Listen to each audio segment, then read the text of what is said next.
Welcome everybody. Welcome to the stream. Happy Wednesday. Welcome. We're back. It's time to play more video game.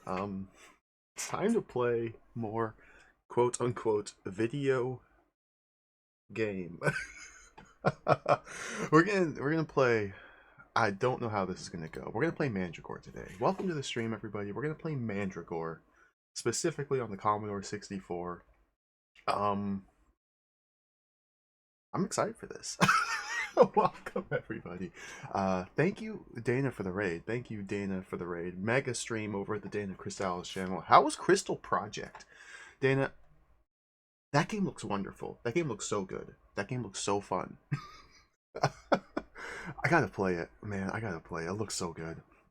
I'm trying to Smelly Bear, thank you for the 3-month resub. Thank you for Prime Gaming. Thank you.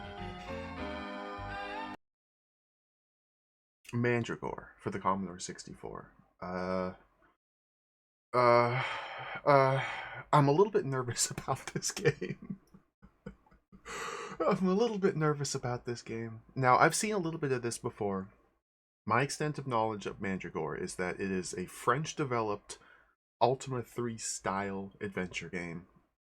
Every time I've ever seen anybody play it on stream, they booted it up, played it for about 10 minutes, and said, "This is nonsense, inscrutable, gibberish garbage," and shut it off.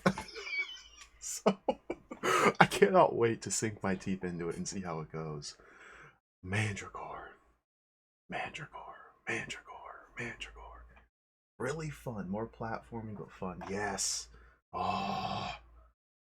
There's a lot of platforming in Crystal Project, yes.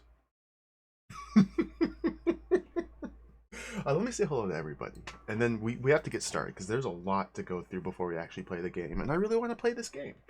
Dracados, welcome, hello.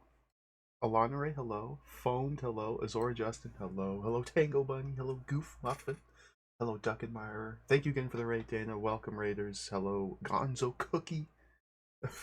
Hello Head Moon Yoda. Hello Space Opera Copter. Hello Noru. Hello Smepple Bear. Hello Neck. Hello Bobro Skya. Hello Gangrel EU. Hello Arisato Minato. Hello Adrian Bauer. Hello Burzel. Hello Die Loco. Hello Amiga Runs. Hello Mr. Mooncat. Hello Retro Gaming Denmark.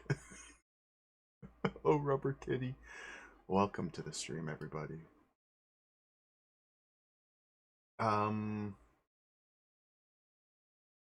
Where to begin? Infogrames. Look at that little opossum down there, that aardvark. That, what even is that? Look at that. Infogrames. This is the French spin on Ultima. Essentially, this is French Ultima 3. Armadillo, thank you. My brain's not working. I'm stun-locked by this wonderful cover art. This is basically French Ultima 3. As you can see in the cover art here, we have a very strong, muscle, almost naked man stabbing the stars with a sword. There's a face in the lightning. He's got a torch. What is even happening? I don't know. Let's turn it over. It looks good. It looks cool. Mandragore. Author Mark Seshi. Once upon a time, there was a distant land which existed peacefully under the benevolent reign of good King Jorian of Mandragore. However, one day tragedy struck. A shower of shooting stars fell on the countryside, and one of these stars killed King Jorian. Immediately, a lord by the name of Yerad Nor appeared from nowhere and assumed power, imposing a reign of evil tyranny upon this peaceful country. In order to free the country from the clutches of this infamous tyran, you must form a team of 4 characters whose mission will be to confront Yerad Nor in his own chateau. In order to do this, you must solve each of the mysteries surrounding the 9 other chateaux in the land of Mandragore. Now we have our little bar graphs down at the bottom. This can support up to 4 players, average time 5 hours, age 10 and up. Difficulty, it's difficult, but it's not very difficult. It's a 4 out of 5 difficulty. These screenshots here look very nice, very beautiful. This is an adventure game, as we can see at the bottom. Oh, what am I looking at here? I see walls, and I see ghosts, and I see little caricatures. And I see bright colors and strange perspectives. And I can't read the text. Looks good. I'm sold. Who cares about that anyway when we have big buff man stabbing the stars? Mandragore. So this is, like I said, French Ultima 3. I believe this was released either 1984 or 1985 or 1986. Everywhere I look has different information. I think, from what I can tell, the original French version of the game was released for like the Thompson TO or something like that, in French only at the end of 1984. And then it got translated out of French and ported to the Commodore 64, the Amstrad, the ZX Spectrum, the standard set of microcomputers in 1985. We'll be playing the Commodore 64 version. It's kind of an arbitrary choice. I figure I've been playing so many Spectrum and Amstrad games lately. Let's just mix things up and play the Commodore version, see how it goes. We'll get some nice Commodore colors and SID chip music. It'll be nice. It'll be nice. First, we have to read the manual. And the manual has a lot of stories, has a lot of words to it. So let's get comfy and let's read the manual. This is very important. It is very important that we read the manual. Because the game doesn't make any sense. Ignore Spectrum. Ignore that. Just ignore. Oh, dude, look at this artwork, though. Like, is he literally stabbing the heavens with his sword? Is he pulling a sword from out of the stars? Why is there lightning? Are these the same stars that killed the king? Why did the stars kill the king? Are the stars sentient? Why are they making a face out of lightning bolts? What's this? Where's his clothes? All questions that will surely be answered in the manual. Mandragore, Sechi. So first we have to read about Sorella's quest, and then we can learn about the game. Sorella's Quest, Christian Balandras, copyright Infogrames 1986. Oh, now we're talking. Now we're talking. All right, just a sec. Let me take a sip.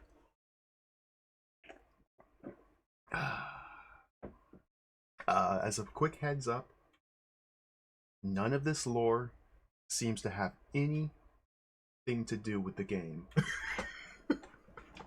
So we have to read it. Dude, look at the sword. Look at the snake sword. That's pretty cool.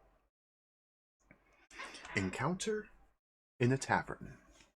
People in the village were stealing curious glances at the warrior clad in leather and steel who was walking down the main street. For some of them, it was the first time they'd seen a warrior from the cold northern countries. The huge stature of the man, with his big muscles bulging from under his doublet, his icy blue eyes, and the bright gold of his long hair made an awe-inspiring sight. Not to mention the massive sword beating on his hip and the large battle axe that he carried on his back, strapped over his shoulder. He entered the only tavern of the village. Several tipsy customers stood aside to let him make his way to one of the old wooden tables. He sat down and ordered a beer. For one moment, his deep and sonorous voice echoed through the silence. Conversation stopped, and everybody was covertly watching the newcomer. He was amused by the stealthy looks he felt resting on him, and his arrogant smile disclosed a strong set of teeth, like those of a carnivorous animal. Very soon the voices around him grew loud again. The gigantic fellow drank the frothy drink that had been set before him by the innkeeper down in one gulp, called for a bowl of beans. While eating, he let his eyes roam over the hunting trophies decorating the thick stone walls, the goatskin wine bottles, and the oversized hams hanging from the ceiling beams. Prominent on a shelf in the corner was an impressive leather-bound volume with the title Skarg Bestiary, a treatise of local demonology, stamped in silver letters. We got two quotation marks. One there, one there. This, however, was lost on the stranger, who could not read. He regarded the drinkers around him contemptuously, a colorless crowd of thick-set and mostly podgy individuals. His interest lingered on a solitary figure seated at a nearby table. Obviously a traveler, he was wrapped in a long, loose, expensive-looking scarlet cloak. His fine, aristocratic features were partly hidden by the hood pulled down over his head. Beer and beans. Mail, welcome. Cadus, welcome. Yeah, welcome in, everybody. We're just reading the manual for Mandragore here. This is a classic RPG that has deep lore hidden away in the manual that we must read. So we're just getting started. The warrior was pushing away his empty bowl with a sigh of satisfaction when a group of rowdy armed soldiers made a noisy entrance into the tavern, each shouting louder than the other. They appeared to be in a fighting mood. They looked furtively at the two strangers. The one who seemed to be the leader walked up to the hooded traveler and, standing before him with his hands on his hips, said, "Hey, you there! I have you know that this table's been reserved for me." The mysterious stranger got up and said in a thin voice, I wasn't to know, I'm sorry. Anyway, I was just going, so the place is yours if you want it." And he made for the door. "Hold on, whippersnapper. So you think you can get away with it?" growled the sergeant, grabbing the shoulder of the traveler, who shook him off sharply and took out, from the folds of his coat, a long knife which had a hilt inlaid with precious stones. Immediately the troopers drew up around their chief. 7 menacing faces, 7 armed fists were closing in on the purple-clad figure. The innkeeper attempted to calm down their roused tempers. "Come now, soldiers. This noble lord's exhausted by a long walk. I'm sure he did not mean to offend you." "Once drawn, the swords must be crossed," the sergeant roared. "So the saying goes in my country, and—" A dull sound cut him short. The fair-headed warrior had suddenly laid down his axe on the table. Without getting up, he said, "The saying in my own country goes that the steel of his sword to a soldier is what wine is to the drunkard. I believe, troopers, that the goblet suits you better than the sword." His voice sounded like the snarl of a wild beast, his lip curled up on his white teeth like those of a wolf. There followed a moment of hesitation among the troublemakers. Unwilling to lose face with his men, their leader cried out, "Would you repeat those words to my face? If I walk up to you, as sure as my name is Torlin of Ronkreld, also named Torlin the Brute, your brains will rend the blade of my axe." "Is that what you want?" No," the other answered with a lowered head. There's no sense killing one another over trifles." "Well said," Torlin exclaimed. "Then you should go and sit at the table this noble lord has graciously offered to you." The sergeant complied without a word, followed by his thugs. With a sarcastic smile on his lips, Torlin got up to join the stranger. "Shall we leave, friend? The stench of this place is intolerable." They went out, with eyes full of bitter hatred following them. As soon as they were in the street, the warrior of Ronkreld murmured, "You look quite mysterious, my lord, wrapped up in those costly clothes.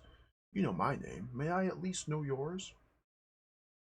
The stranger pushed back his hood and with a gracious movement shook loose an abundant mass of jet-black hair.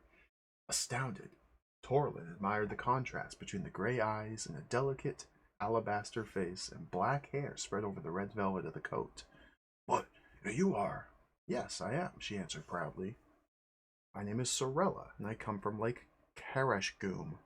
Barbarian, I need a man such as you to help me carry out my plans. Would you work for me as a mercenary in exchange for a large amount of gold, of course?" "Ye gods! Dame Sorella, I was just trying to hire out my sword. Moreover, if there is adventure and danger in the bargain, I can ask for nothing better than to follow you." "There is sure to be some, probably more than you expect, Torlin. I shall explain to you while we make some purchases." Together they walked up the street toward the shops.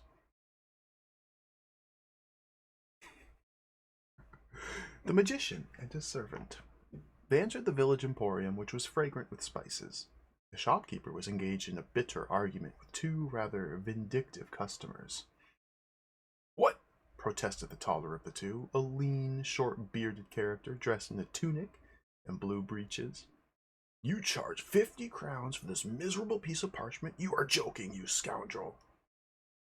Other customer was a chubby, sallow-faced dwarf with a thick, dark, woolly head of hair. He kept repeating in a high-pitched voice, "My master's right, my master's right." Look at this guy. "But this document is invaluable," the shopkeeper claimed. "To my knowledge, it's the only complete map of the land of kings, from the principality of Silinault to the dungeon of he of the never-to-be-mentioned name." "You're lying. There are many maps of this kind. Here are 10 crowns. Consider yourself handsomely paid." But the shopkeeper would not hear of it. "Put down this parchment, or, insisted the short-bearded man. The shopkeeper rang a small bell, and almost immediately 2 impressive-looking henchmen armed with cudgels appeared from the back room. "Slaves," yelped the shopkeeper, "get hold of this evil spirit who refuses to pay the set price." The 2 ruffians came forward. Sorella looked at Torlin inquiringly, wondering whether he would interfere. But the barbarian had no time to even think of it. The stalwart slaves had not noticed the diminutive, woolly-haired person who had sneaked between their legs and slashed them behind the knees with 2 well-placed thrusts of a dagger. "Help!" the shopkeeper bawled. "Soldiers, help quick!" His howling turned into strange gurgles and then into a groan. The man in blue had taken a few blades of dried herbs out of his pocket and muttered an incomprehensible formula. Changed into swines, the master and his servants were running around the shop, upsetting jars and knocking over shelves. Torlin broke into a sonorous laugh. "Well, it looks to me as if you're a first-rate magician, old man." "Such are the prerogatives of the elfin race," the man answered. "The credit's not mine, really. I was right not to let them get the better of me, wasn't I?" He examined the map he was holding in his hands more closely. "Anyway, this document's a forgery." He crumbled it into a ball and threw it behind the counter, then took back his coins. Meanwhile, the dwarf was bowing and scraping to Sorella and speaking through his nose. Said, "If you need anything, help yourself, princess. This is all yours." "My servant Potus is right," added the magician. "This crook is no longer in a position to sell his wares, so we shall have them for nothing." Well now, if I may be allowed to introduce myself, my name is Gelf, and my country Verax Forest. "Ye gods, so we are neighbors!" Torlin exclaimed. He told him his name, and so did Sorella. The 4 of them began to ransack the shop methodically, chatting at the same time.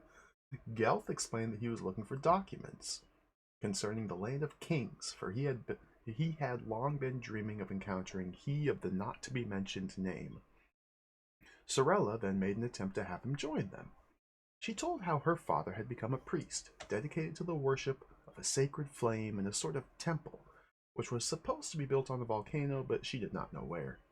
She longed to find him. If necessary, she would scour all the countries within the Magic Mountains. And for this purpose, a magician would be of great use to her, as well as a dwarf, in view of the well-known dexterity of their race. Gelf hesitated. Sorella argued that to make his wild dream come true, he would first have to discover the secrets of the 10 castles of Mandragore. United, their chances of success would be far greater. Lastly, her father, a wise man of high abilities, might be able to give them valuable help once he was found. Gelf was finally persuaded, all the more so as Sorella promised him, as she had Torlin, his wicked in gold and jewels if their search succeeded. What a lovely story so far.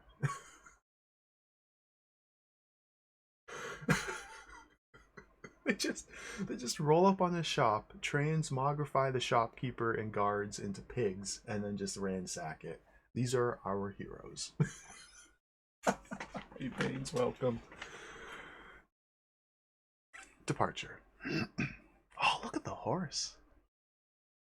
Outside the village, toward the ends of the day, the 4 held a secret meeting in the darkness. They decided to depart immediately. They had all the necessary equipment with one exception: horses. POTUS was chosen to return to the village and steal a few. Gelth insisted that he had a great ability where stealing were concerned, like many of his kind. Unfortunately, even the most gifted thieves are not always lucky. 1 hour later, POTUS was seen coming back to camp out of breath. He was indeed holding 4 healthy mounts by the bridle, 2 of which were stocky ponies, but he had barely escaped being caught, and armed men were hard on his heels.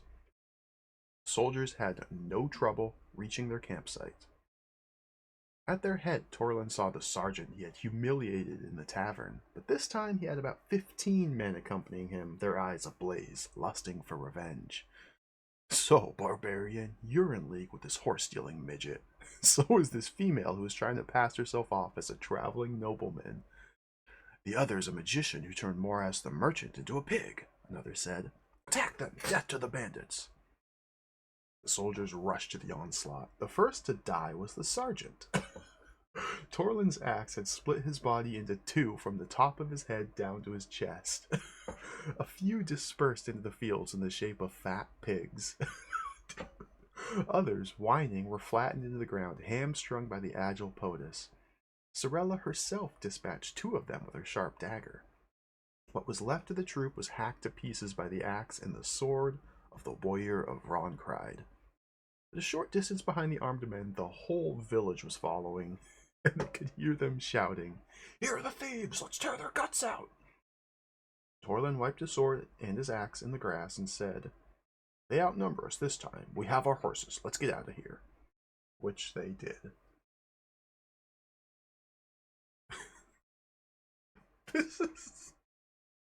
This rules. So, I guess these are the heroes, and they're just literally like thieves and scoundrels.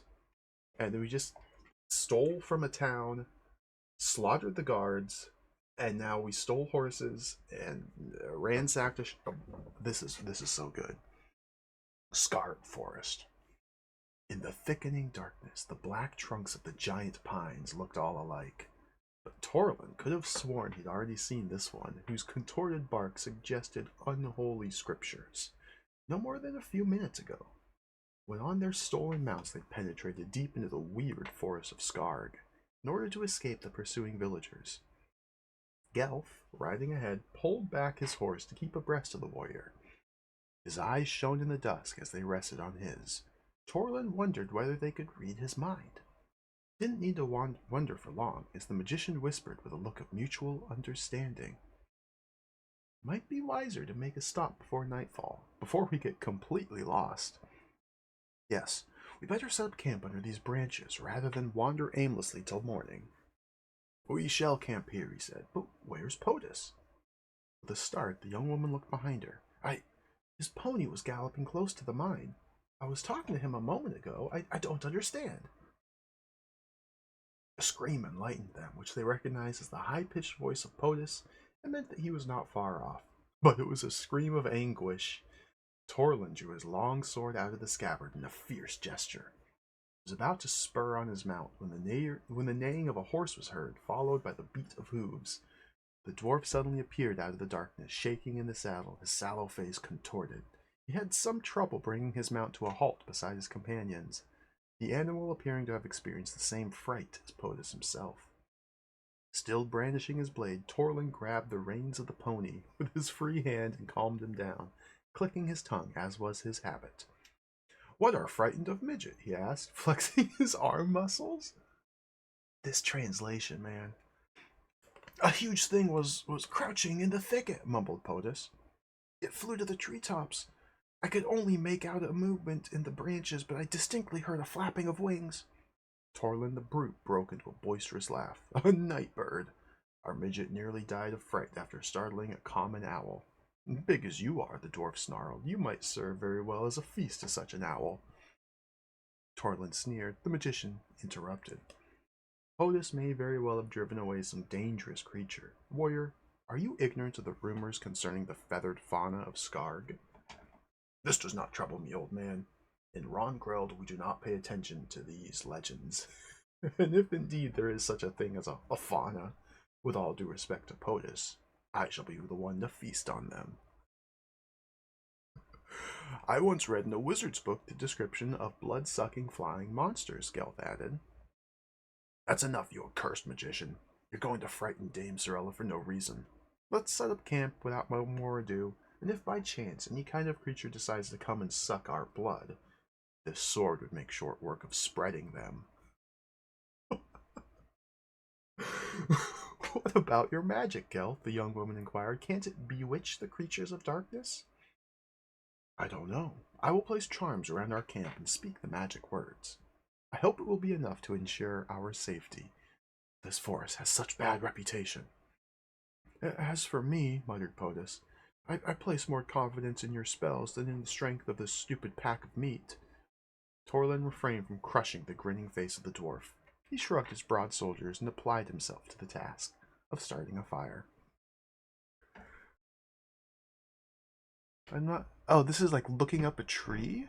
Okay. Took me a second to even realize what this was a drawing of. This is like... I guess if you look up a tree, these are the branches up here, and like the trunk is just vertical. Huh. Interesting. The vampires attack. They had dined on dried meat and were lying near the fire on a bed of leaves. Torlin had fallen into a deep slumber, and exhaustion had got the better of his three companions' anxiety. Sorella sat up suddenly in the middle of the night, her heart beating quickly. She looked into the darkness, beyond the dying embers. She was partly reassured by the barely perceptible shapes of the horses. The feeling of a nearby presence which had awoken her might have been caused by the restlessness of the nervous animals who were straining at their tethers.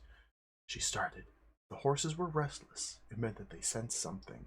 She moved closer to Torlin, touched him on the shoulder, whispering his name. The warrior jumped to his feet and let out a shrill cry. He was up in an instant, sword in hand, and shook his head as he looked about, bewildered. What is it? Where? He was puffing like a fartily Grampus, which caused everybody to wake up. POTUS the dwarf was looking mockingly at the gigantic fellow, who was slowly recovering his composure. I see the midgets are not the only ones to get very scared, he sneered. Torlin growled like an angry bear. Dame Sorella surprised me in the midst of a dream of love, he mumbled. I was in a sumptuous manner, courting passionately the lady of the house. Then, just as you, gentle lady, startled me out of my sleep, the lord of the manor and his soldiers were breaking into the bedchamber. The young lady eyed the barbarian contemptuously. Torlin, you disappoint me. But, my lady, I can't bear being disturbed in that kind of a dream, and let's dismiss the subject. She cut him short.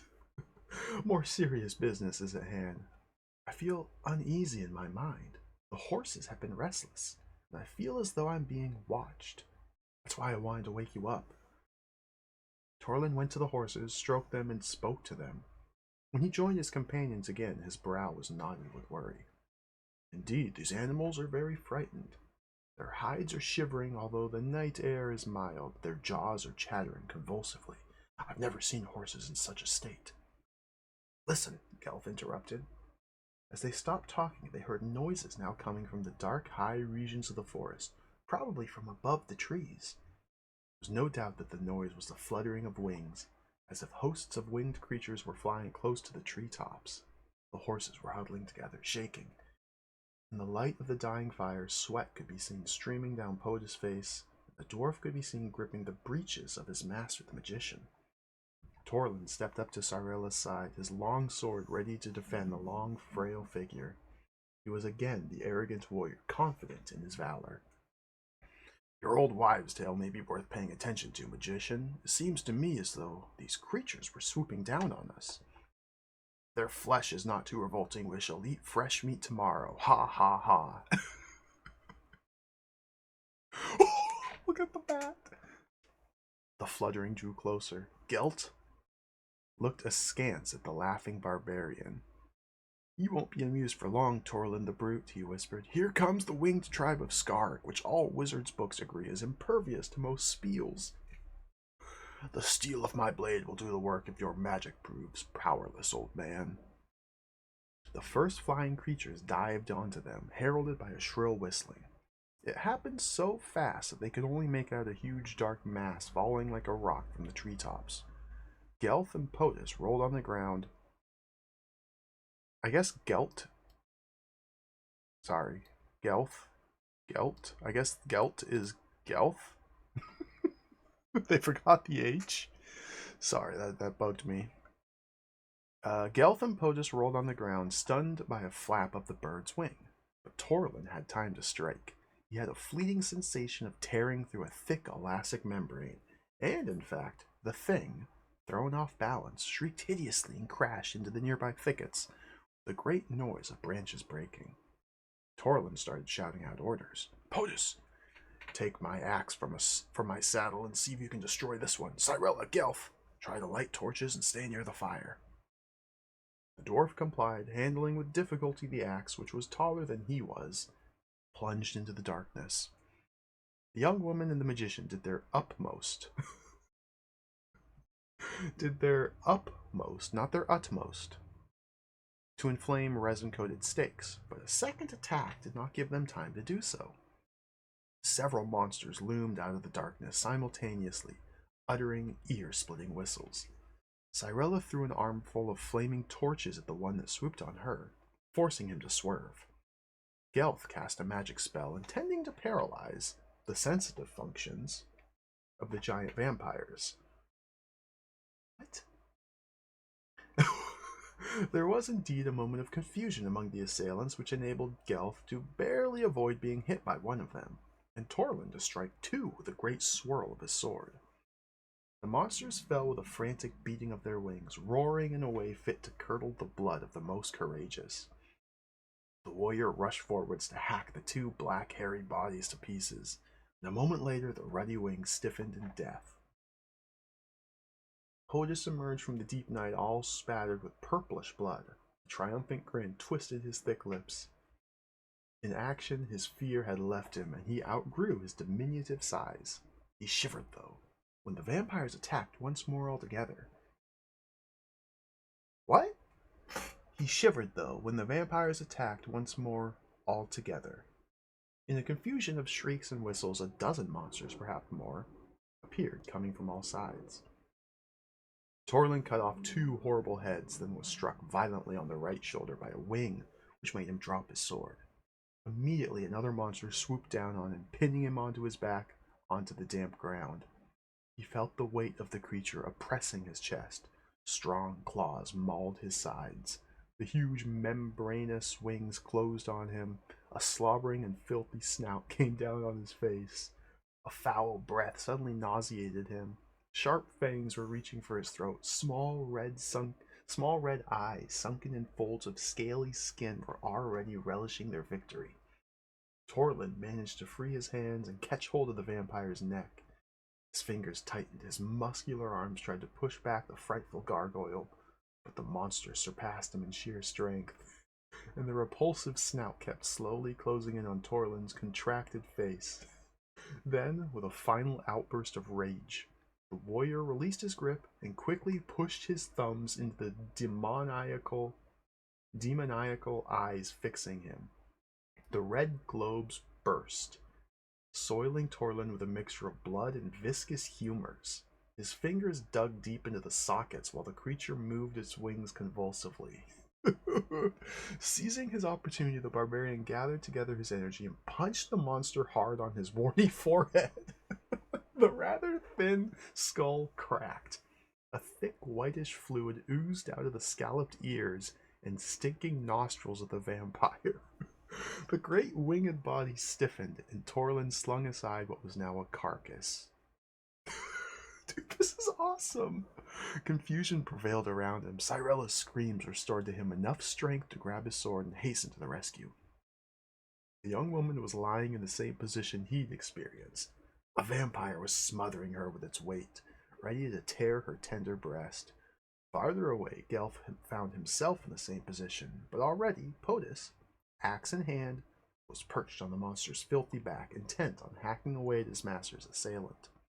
With lightning speed, Torlin disengaged Cyrella after thrusting his blade into the back of the vampire who was crushing her. The sharp edge pierced the heart. Torlin had to leave the unfortunate young woman in order to kill the 3 vampires still circling above them. The work finally done, he held against him the half-fainted woman. Together they surveyed the extent of the slaughter. 11 mutilated monsters lay strewn on the ground. Gelth was lying unconscious in a puddle of blood and ichor, and Potus, kneeling beside him, moaned and wept on the mangled chest of his master. That was intense. It's okay, there's still a lot more. Yeah, Pile of Junk Mail. This is Mandragore, a French game by Infogrames. This is the story that came in the manual. It's we must read it. It's so good. We're just reading the lore here.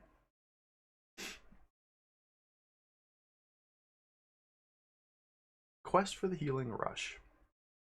Cyrella, who was miraculously unhurt, was recovering consciousness in Torlin's arms. He let her go as soon as she was able to stand by herself and squatted beside Potus, still prostrate on the lifeless body of the magician. "You fought valiantly, midget," he said gruffly, patting the dwarf on the shoulder. "As for poor Gelth, there's not much we can do for him." "Wait!" Potus cried out, his tearful face lit up. "His eyelids have moved. Yes, there now. He's opening his eyes." The dwarf was right. Gelth's eyes went from Torlin back to his servant again. His lips parted. Potus put his ear close to them to hear the thin murmur issuing from them. He straightened up a moment later, looking determined. He said, "There's not a moment to lose. Let us build a stretcher." "What did he say?" inquired Torlin. "His are fatal wounds, for the bite of the vampires of Skarg is deadly. The only remedy is an enchanted rush growing on the shores of the great inland sea. We have to go and look for it. Until then, Gelth will try to stay alive on the strength of his magical power. For the time being, this is the only thing which can hold his body and soul together, as he claims he can survive several days this way. Nevertheless, we have to hurry, for the sea is far away and our progress will be difficult." Dawn was just breaking. They built a stretcher out of branches and creepers, and laid Gelth on it as comfortably as they could and harnessed it to the gentler of the horses. Torlin led him by the bridle, and went ahead. Cyrella and Potus, riding their ponies, brought up the rear. So the small procession tried to find their way out of the forest. Soon they were lucky enough to find a small hill. Potus climbed it to get his bearings. Still unable to see anything through the luxuriant vegetation, he hoisted himself to the top of a pine which was taller than all the others in height. Torlin was growing impatient when the dwarf, with monkey-like agility, let himself down to the ground. Like a lookout man, he described what he had just seen from the crow's nest. "The edge of the forest is not far off. Within 5 leagues there's a stretch of deserted pasture land, and beyond, what I believe is the sea." "What direction is this?" the warrior grumbled. "That way. Toward the mossy side of the trees, is it? So to the north. And what else did you see?" "There's forest everywhere, with several hills like this one." "Well then, let's head north. And if you did see the great inland sea, we shall be able to heal our precious magician before nightfall." "I don't think it can be right," Cyrilla interjected. "The great inland sea stretches very far to the east. In these parts, it can only be the smaller sea, as I see it."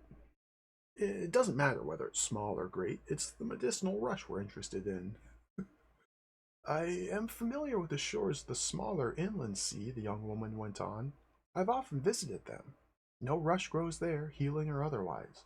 The only flora of these coasts is the sea holly." "First of all, let us leave this infernal forest. If you're right, Dame Cyrilla, we'll turn eastward later on." Torlin led his companions to the edge of Skarg Forest, and then through the more peaceful grasslands beyond, where they began to relax. The sun was setting behind the mountains which closed on the horizon, and after making sure that nothing but prickly plants grew on the shores of the smaller sea, they headed east. For a long time they kept close to the smooth waters and did not stop to sleep until after dark. Their rest was not disturbed by any evil creature. On 2 occasions, only did Gelth's groans of pain cause them any anxiety. Early in the morning, Torlin, who was noisily stretching his limbs, froze in surprise. At a short distance from their camp, he saw some tall, roughly cylindrical stones were arranged in a circle. To his mind, still hazy from the night's slumber, this structure suggested the impressive cromlechs of his distant country, the land of Ronkreld. Musing, he walked toward the megaliths. Inside the circle, his feet trampled the fragments of pottery, bones, and cut flint. On one of the stones that was upright was an inscription, carved in runic characters. POTUS and Cyrilla had joined the barbarian and were bending over the inscription. It was so dark when we stopped for a halt, Torlin said, as if apologizing. We did not suspect the immediate presence of this cromlech. If Gelth were valid, he would decipher the message, which might prove interesting. I can, Cyrilla declared. She concentrated. After a minute, she exclaimed, between the marshes of the north and the marshland adjacent to the magic wall stands the manor whose foundations rest on the original magma.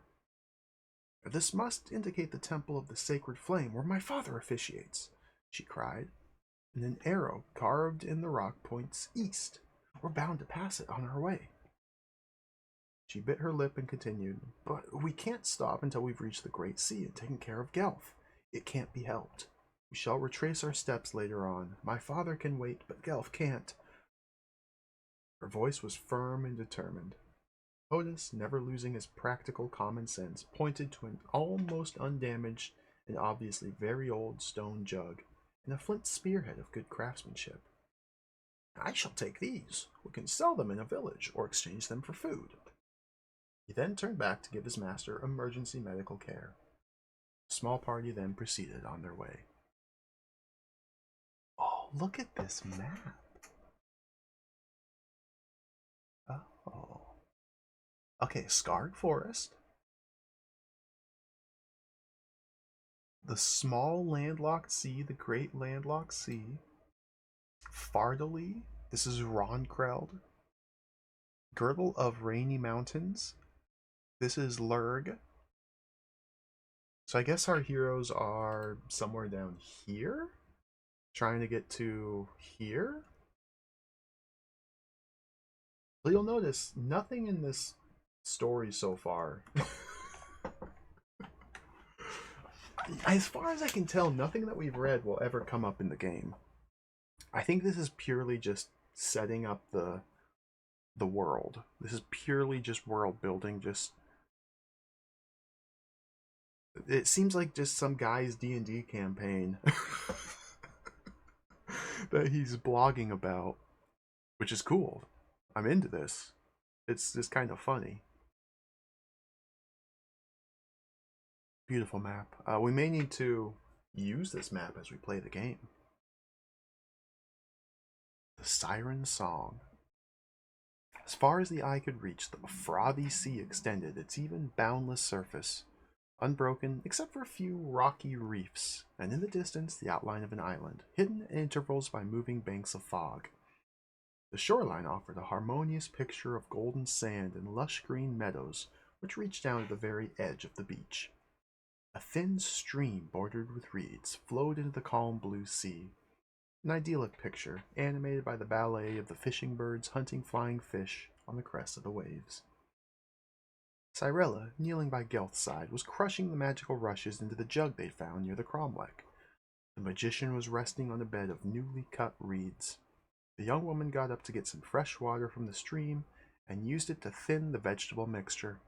Then she came back to administer it carefully to the injured man, a sip at a time. A little farther, their heads resting on pillows of moss and their naked feet buried deep in the fine sand, Torlin and POTUS enjoyed the sweet things in life. Cyrilla had finished taking care of Gelth. The latter, with great effort, managed to utter a few words in a broken voice. Thank you, gentle lady. Your hands are light and your gestures unerring. I think I will survive now, but I need a long, restorative sleep. Anyway, it will not be long before I fall asleep, whether I want to or not, for this is one of the properties of the healing rush. So I advise you to do the same. I know you're exhausted, but before that, warn our two companions to be on their guard. He was unable to finish his sentence. his eyes closed and his head tilted to one side. Cyrella got up and gave a puzzled look toward the beach. Warn them? But about what? Could anything untoward happen in this enchanted scene? She smiled as she saw the two ill-matched companions walking along the beach, the blonde giant and the swarthy dwarf. They had their backs to her and let the waves tickle their ankles. In Pota's case, the tide came halfway up his calves. She turned her eyes away from them to make sure the magician's breathing was regular. She covered him carefully with her thick woolen cloak. Then she took another look at the beach. Her fellow adventurers had waded more deeply into the clear waters. The dwarf's head was still visible above the water, on the level with Torlin's breast. She laughed lightly. A bath. The poor devils surely were not afraid of the cold water. Temperature was certainly not mild in these parts. She recalled the magician's warning. The danger might very well come from the sea. She ran, shouting their names. They did not hear her. She stopped when she reached the foreshore. She was sick with worry. Those forms over there, sprawling on the reefs. She had at first thought them to be the plain masses of seaweed, but no, they were crocodiles. She shouted again at the top of her voice, but to no avail. With a few strokes, the two foolhardy fellows had reached the rock. Torlin set foot on it first. Cyrella bit her lip in worry. Why could they not hear her? She yelled again, in vain. The giant's jerky steps were taking him closer to the saurians. While the horrified Cyrella was half hiding her face in her hands, he seized the first reptile by the tail and picked it up from the ground, as if it had just been a plain piece of wood. He whirled it in the air and finally smashed its head on the rocks. Relieved, Cyrella heaved a sigh. She'd not taken into account the incredible strength of the Nordic barbarian. The second animal experienced the same fate, without having any chance of using its tremendous jaws. Thinking that the matter had been dealt with, the young woman called to her companions once more, but they remained deaf to her voice, which was sweet, even when raised to a shout. It seemed to her as though their faces were beaming with a rather foolish bliss, as if they were listening to divine music. They were under a spell, she suddenly realized. Powerless, she watched them dive together into the sea, this time disappear completely under the water. Oh, look at the mermaid.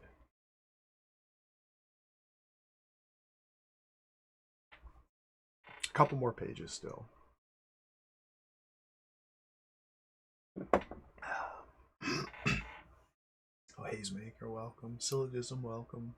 177 page full novel. I think that's a little bit too long for me to read on stream. You can see the staples here, so we're halfway through the entirety of the manual.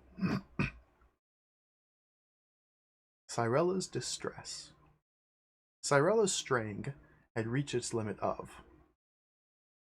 That's a good sentence right there. That's the whole sentence. Cyrella's strength had reached its limit of, period. Several days of traveling, the medical attention she had given the magician, and lastly, Torlin and Potus's disappearance. All this was beginning to weigh heavily on her frail shoulders. Under that weight, she collapsed onto the golden sands. Hunched up with her head between her knees, she wept. For hours she remained in the same position, sobbing softly over her misfortunes, over the tragic fate of her companions, over the battle against death Gelth now had to fight, over her father. The hope of ever seeing him again was faint indeed. How could she carry her quest through if How could she carry her quest through if, to add to this succession of adverse strokes, the magician could not escape the pangs of death? Overcome with weariness and grief, she finally fell asleep. She dreamt of her childhood, of those happy times when her father was instilling in her mind with knowledge and wisdom, before he left her to put on a priest's robe and dedicate himself to the sacred flame. The touch of a hand on her shoulder woke her up. She started, hesitating to open her eyes, for she felt that anybody who approached her in these evil countries could only intend harm. She was wrong. It was in fact Gelth, fully alive and showing no trace of his dreadful wounds. Honorable Sage, she stammered, is that you? Aren't I dreaming? Here I am indeed. The medicine worked wonders. I hardly feel any weakness. A brief, gratified smile lit up the face of the young woman while tears welled up again in her pretty gray eyes. Oh, do you know that Torlin and POTUS? I know, but dry your eyes, fair lady, for here they come. She jumped to her feet, astounded. The sturdy warrior from the north was coming out of the water, holding POTUS in his arms as one carries a sleeping child. His staggering walk and haggard face indicated that he was about to collapse. As indeed he did, as soon as he had laid down the dwarf on dry sand between Gelth and Sorella. The young woman knelt beside the panting barbarian. By what prodigy did you manage to stay alive under the water all this time? What happened to you? I'll let him recover, gentle lady, Gelth advised. Here and now I can tell you they have been with the sirens. If they had not come back, I would have tried to use teleportation to carry me underwater and extricate them from the clutches of these she-devils. I might well have failed because my powers have not yet been fully reactivated. Meanwhile, the man of Ronkreld was vigorously shaking his heavy head, tossing his long blonde hair. He then heaved a sigh like the roaring of an ogre. Roar! howls the dwarf. He seems to be coming round, Gelth answered. Those delightful woman's songs, Torlin resumed. Did you hear them? I, for one, could not be bewitched, the magician explained, the healing rush having plunged me into a state of narcosis. And besides, only men are susceptible to their charm. I cannot remember clearly, Torlin continued. On the bottom of the sea I saw a sunken ship. I can recall very beautiful women with golden hair and fishtails, undersea corridors, and halls where I could breathe as freely as in the open air. I think that at one time an octopus attacked me. One tentacle curled round my throat, and the pain must have broken the spell. I grabbed POTUS. I had to use my fists because he was struggling to get free, and I rose to the surface as fast as I could. I'm happy to see the four of us together again, Cyrella declared cheerfully. Now we can turn back and try to find the castle mentioned on the runes. And to think, a few moments ago I'd given up all hope. Torlin allowed himself time to hunt the rabbits which abounded in the vicinity and to go fishing. Thus supplied with food, the four friends went back the way they'd come.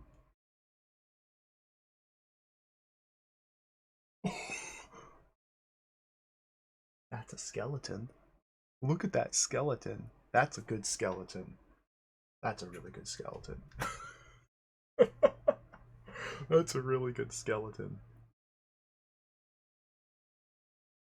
That's a really good skeleton. Alright, we're almost to the end here. Breaking up of the party. At dusk, they came within sight of the manor.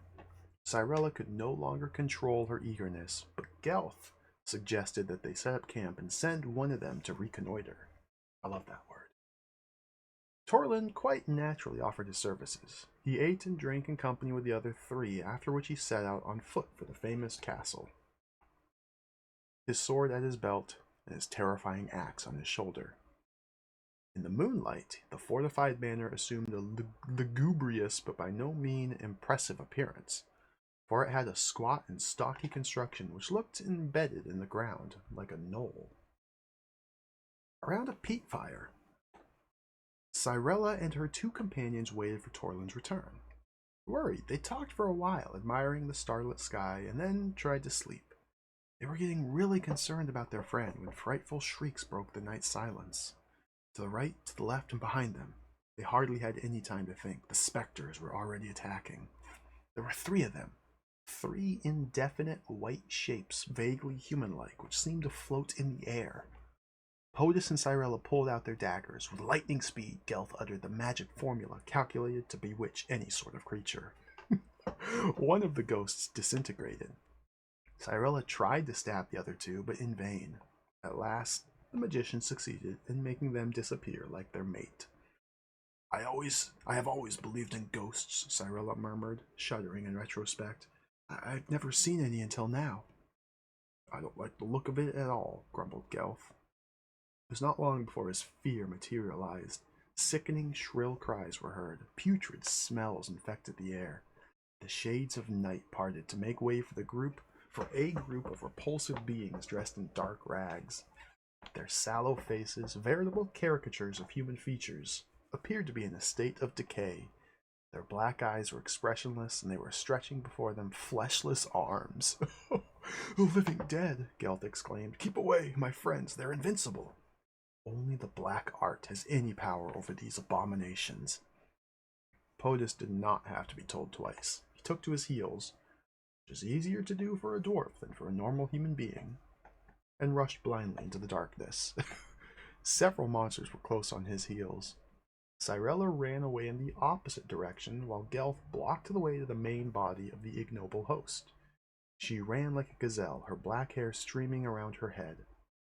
She only stopped when she was nearly fainting. She was choking and whimpering. She felt she was wading in the mud of a bog, and realized she must have run over a league. It required all her willpower not to succumb to despair and sit down among the reeds and sob. She shook herself to loosen the grip of terror which threatened to overpower her, looked for a dry place to sit, and tried to make herself look as inconspicuous as she could.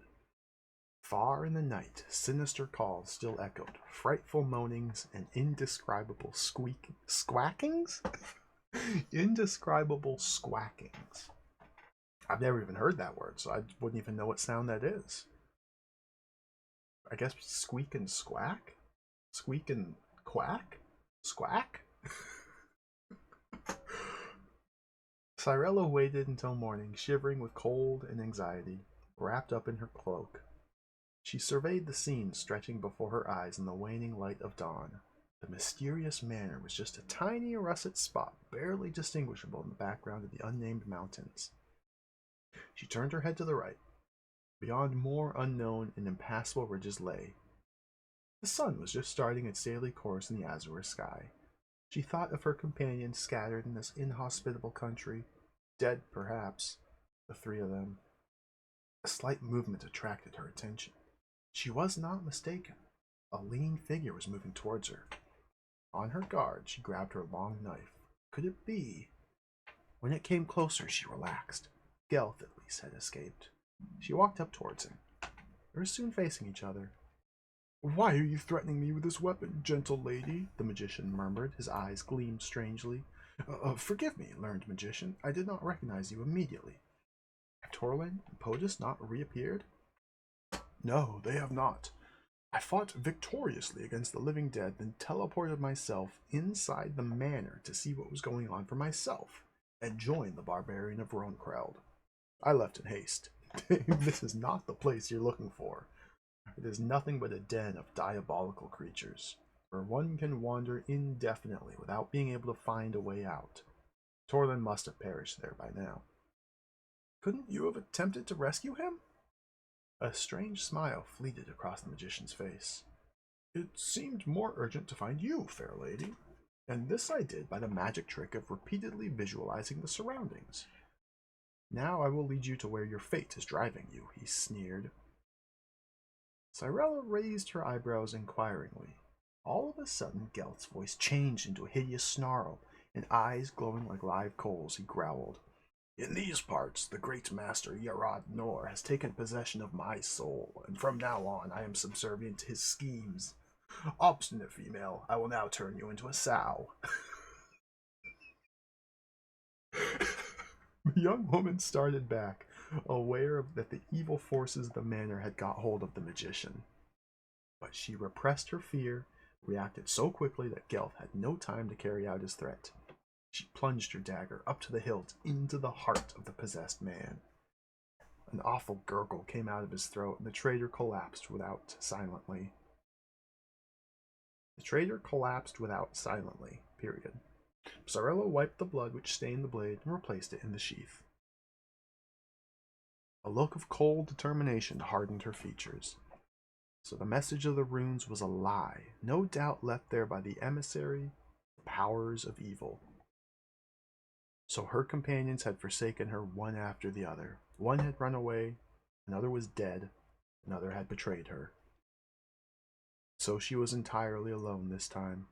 Well, that need not stop her. She would continue on her quest without anyone's help, even if that meant traveling the length and breadth of these immense countries, walled in by the magic mountains. She recovered her horse and her equipment, and by the Isthmus of Shuran, which separates the two seas, she left the hostile countries of the south. That's the lore. That's the story.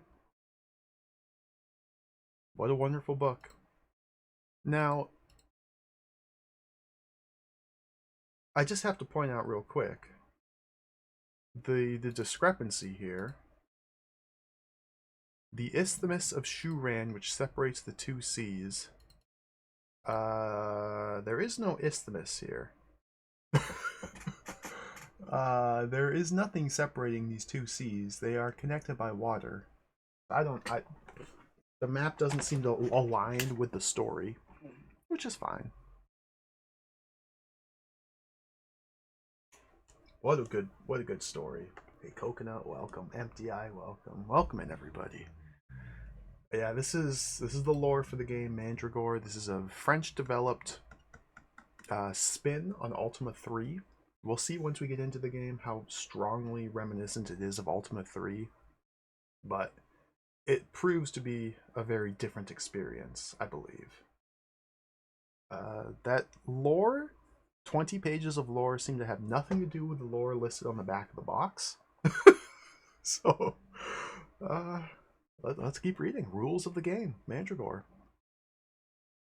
Once upon a time, there was a distant land which existed peacefully under the benevolent reign of good King Jorian of Mandragore. However, one day tragedy struck. A shower of shooting stars fell on the countryside, and one of these stars killed King Jorian. Immediately, a lord by the name of Yerad Nor appeared from nowhere and assumed power, imposing a reign of evil tyranny upon this peaceful country. In order to free the country from the clutches of this infamous tyrant, you must form a team of 4 characters, whose mission will be to confront Yerad Nor in his own chateau.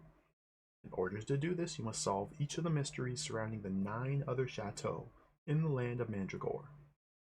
A careful look at the stories in the booklet accompanying the game will tell you much about the land of Mandragore, its legends, its monsters, its mysteries. Using the program. We'll be playing the Commodore 64 port of the game, so we don't have to worry about cassette loading, none of this nonsense. It is very interesting, though. I found this quite interesting. Before starting the game, you must locate the position of the various chateaux on the cassette chateau. To do this, switch on your computer, insert side 1 of the cassette chateau in your tape recorder, rewind cassette to the beginning, reset counter. Type this, press return, push play. Once the cassette tape is running, each time the computer finds a chateau, it will display on the screen. Skip C0 for the first chateau, skip C1 for the second chateau, and so on for the 5 chateaux figuring on each side of the cassette chateau. This message may vary according to the machine in use. Then you'll have to note down the number on the counter corresponding to the chateau you found each time a message appears on the screen. Like, this sort of setup just to play the game is wild to me. We're not playing the cassette version of the game, the tape version. But after doing this with side 1, follow the same procedure to locate Chateau C5 to C9 featured on side 2. This procedure need not be followed more than once. It enables you to locate each chateau on your cassette chateau. During the game, the computer will ask you to load a chateau in order to get inside it. All you have to do then is insert your cassette into your cassette player, with the side containing the chateau facing outward, rewind the cassette to the beginning, and reset the counter, then press fast forward button until the counter displays the selection number corresponding with the desired chateau. The program will then search for the desired chateau and display searching C. As soon as it's been found, the program will display found C ? So before you play the game, if you have the cassette version, you have to very carefully play out the entirety of the chateau cassette and mark down where the individual chateaus are on the cassette. This man, thank God we don't have to do that. We're playing the disc version. We're playing the disc version. We will simplify things and just play it on disc. Like, this might be too much for me if I were a young child trying to play this wonderful, exciting new fantasy adventure game. I don't think I'd be able to figure this out. Again, we'll just play the Commodore 64 version. Type load *81. That's all. In a short time, the loading screen will appear, followed by a menu. Cyrella's Adventure, Your Adventure, and Old Adventure. As soon as the menu appears, press the stop button on your cassette player. Again, we don't need to worry about cassette options. If you choose the option Cyrella's Adventure, you'll play with the previously selected team of 4 characters, whose characteristics, names, race, occupations, and sex have already been chosen for you. This option offers a great advantage to beginners in role-playing games, as it makes it possible to become familiar with the game and to understand the formation of a team. This stage is very important as an introduction for the inexperienced beginner. Or we can roll our own characters. I think we're going to roll our own characters. That sounds more fun to me. Now you must form your own team. A questionnaire concerning each character will appear on the screen. A team consists of 4 characters. It's up to you to ascribe to each a name, race, occupation, sex, and different characteristics.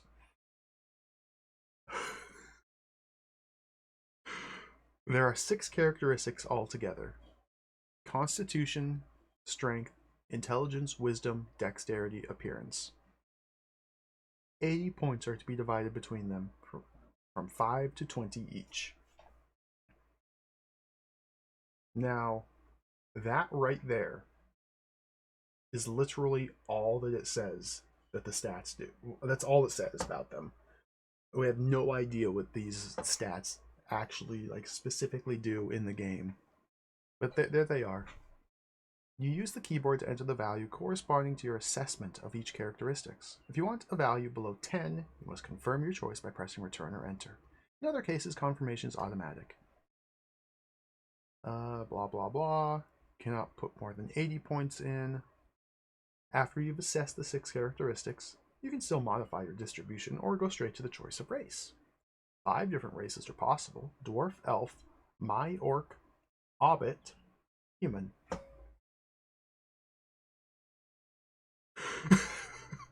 No bobbits, but we got an hobbit.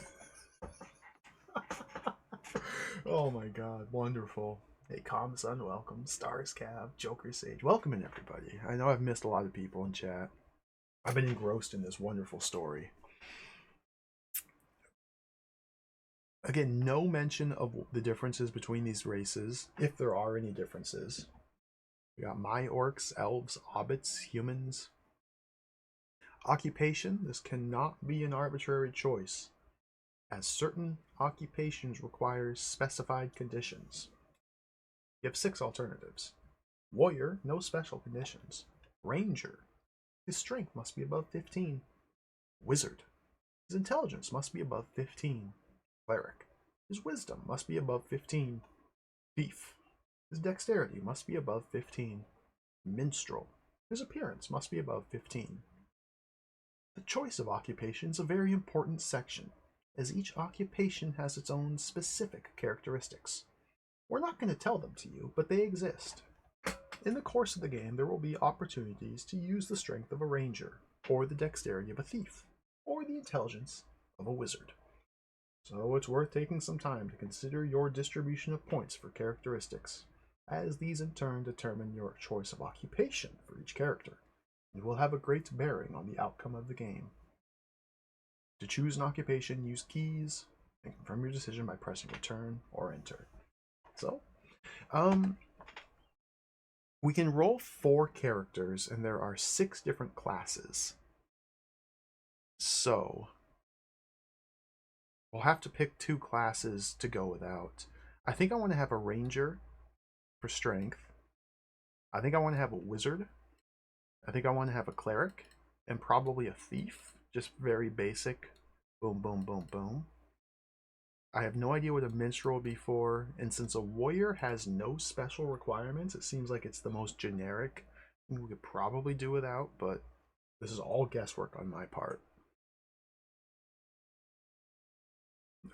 Sex, 2 possibilities are offered to you, 3 exclamation points. To choose the sex, use keys, confirm your choice, put your name in, 6 letters, color.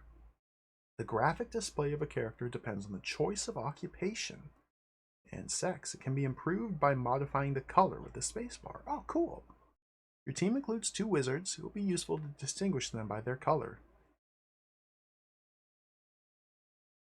Now, I've just been assuming that since no credits are listed anywhere, that this guy, Mark Seshi, just did everything. Because he's listed as the author. I assume he just did everything. There's another name at the start of the story section of the manual. But I think that Mark character is in charge of the majority of the game. Saving and restoring. We don't need to worry about that just yet. The modes of Mandragore. Map mode. So this is your standard Ultima style overhead view. These are the type of terrain. Plains, forest, hills, swamps, sea, mountains, villages, chateau. The sea can be crossed in a boat, provided you have one. Mountains are impassable. Villages and chateaus. Wandering monsters mode. At any time during a journey, in map mode, in the land of Mandragore, you may be attacked by wandering monsters. You'll then be in wandering monsters mode. You can destroy them in order to continue with your journey. Or change into map mode, but each character on the screen will then lose 10 life points.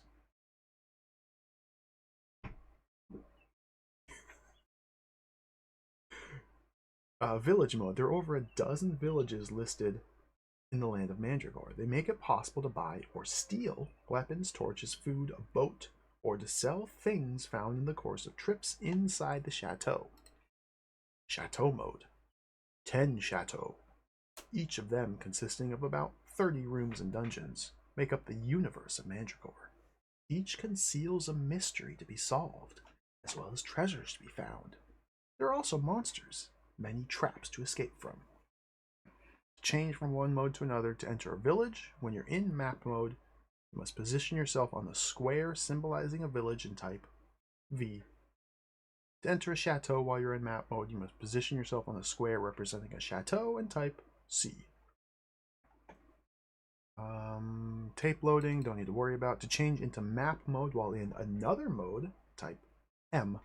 Warning, this last command does not always work. It's valid only in certain rooms and in certain circumstances. Oh my goodness. His sister did graphics, other sister composed, some 16-year-old boy with a passion for computers did dungeon graphics and the map. Another guy did the short story. Okay. So there was a whole team of people. Interesting. Awesome. Thank you. Thank you for the extended lore. Yeah, none of those names backwards seem to spell Ron Dore or Yerod Nor. Interesting. Review the characteristics. Press function keys. Check your inventory, your stats. Here's your stats. Here's your inventory. Each member begins with 50 life, 20 food, 50 money. It's just money points. 0 experience level 1. The higher the level of a character, the more invincible he is, and better able to undertake hazardous and difficult deeds. I think that's the most detail they've ever given about the character stats so far. Spectrum, MSX, we don't need to worry about that. Meeting of the characters. The following function keys make it possible to get hold again of the characters. 1, 2, 3, 4. F2, F4, F6, F8 for Commodore? These commands will only apply when the members of the team have been separated. To separate a team, see the paragraph Practical Advice. Okay, we'll get to that. Saving and loading. To save the game, type Fin. To save your game, you have to type Fin and press return. Follow the instructions on screen. Give a save code to your cassette or disc, either a number from 0 to 9 or a letter from A to Z. After a short time, the game will have been saved and you will return to the preceding screen. The appointed code is the one you'll use to reload this adventure when selecting the option An Old Adventure. If you do not want to save your adventure, type Help and press return. It'll come back to the menu. So if you want to save, you type Fin. If you want to quit, you type Help. Oh my god. Oh, the playability. It's exuding. Syntax and vocabulary. In order to complete successfully the adventure of your team, you'll have at your disposal vocabulary and syntax specific to Mandragore, which will enable you to ask each character to carry out an action. In order to make it easier to use the program, the pressing of keys has been reduced. Moreover, 2 keys have editing functions. Delete, to delete the sentence in progress. Star, to repeat the preceding action. Direction instructions. Direction instructions can be given in any mode, except for Wandering Monsters mode, where the only direction instruction is M. You just have to type the first letter of the desired cardinal point. Remember that you're always facing north. That's right. To move around in this game, you press N to go up, you press S to go down, you press W to go left, you press E to go right, because that just makes sense. That's just logical. The instructions given includes a subject, a verb with 1 or 2 objects. Subject. The name of the character who's carrying out an action is symbolized by a number 1, 2, 3, 4 on the right-hand side of the screen. Verb. You just have to type the first 2 letters of the verb and it will appear in full on the screen. What am I looking at? Object. The first object is symbolized by A, B, C, D, objects visible on the screen, or 1, 2, 3, 4 carried objects. The second object is symbolized by 1, 2, 3, 4, designating a carried object or the name of a character. Example, names of the characters, 1, 2, 3, 4, objects visible, tickle, door, bars, table.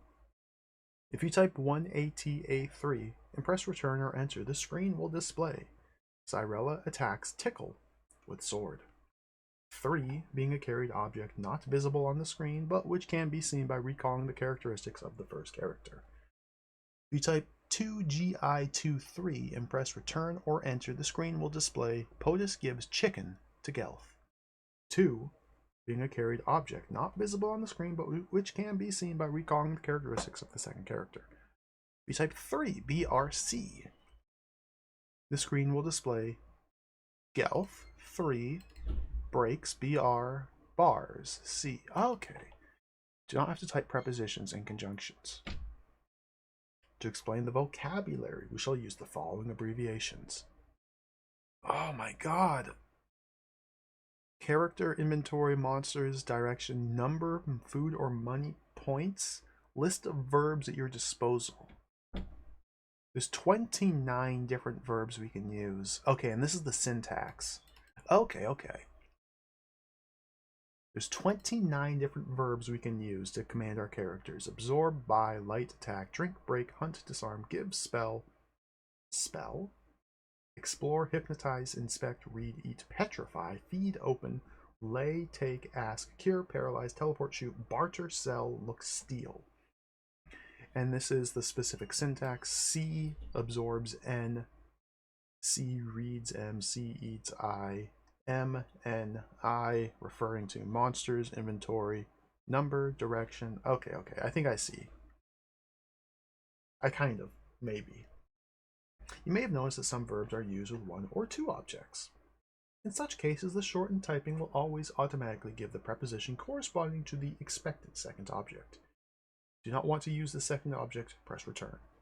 Example, if you type 1 ATA, the assisted typing will display on the screen Cyrella 1 attacks AT tickle A with. If the attack is performed without a second object, press return immediately.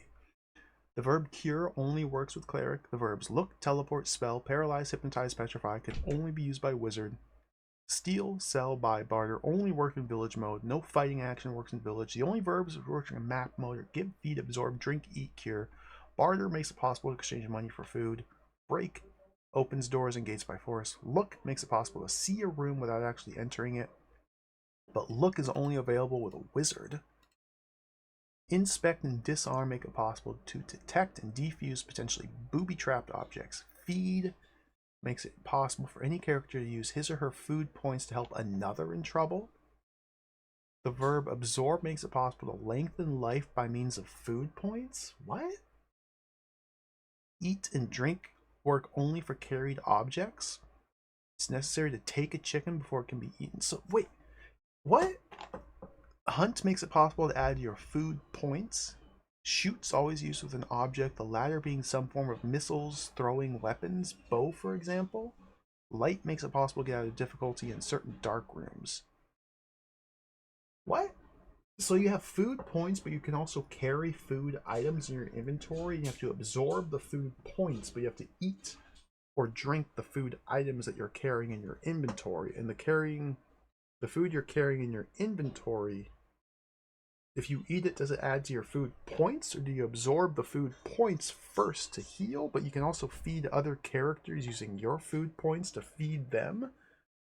And absorb transfers food points into health. But what does eating and drinking do? Does eating... What? And you have to also hunt to add your...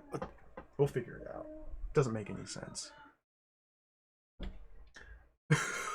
One of the main features of Mandragore is that you can separate a team, which makes it possible to visit 4 different chateaux or 4 rooms of the same chateau at the same time. To do this, just use the verb explore with each of the 4 characters. Example, 1 EXN. The first character will go north. 2 EXS. The second character will go south. Do not forget that a team that is separated is not so efficient. Indeed, because each character has its own separate personality, the team adapts itself to suit the circumstances. A thief will be useful to steal an object. A ranger will have the necessary strength to attack a monster or break down a door. Moreover, every time you wish to get hold of a character again who's in another chateau, you must load the chateau in which he/she is in. Characters who meet are considered to be grouped again. In order to separate them, you must use the verb explore again. A character whose life points are nil is considered dead. When all 4 characters are dead, you can continue playing only if you type help and load a new adventure. We advise you to save an adventure as soon as you form the team, as a precaution. In case all the members of your team should die, it will spare you the trouble of reloading the entire program. To keep a team alive in the land of Mandragore, you must skillfully manage the life, money, and food of each character, in particular by selling the riches discovered in the chateau or in the villages. The verbs used to cast spells, which can only be used by wizards, require particular care, especially at the beginning of the game. The more experienced you become, the easier they are to use. And now, good luck.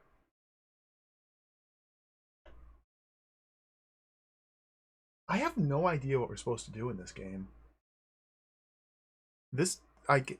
That did not explain anything. I'm more confused.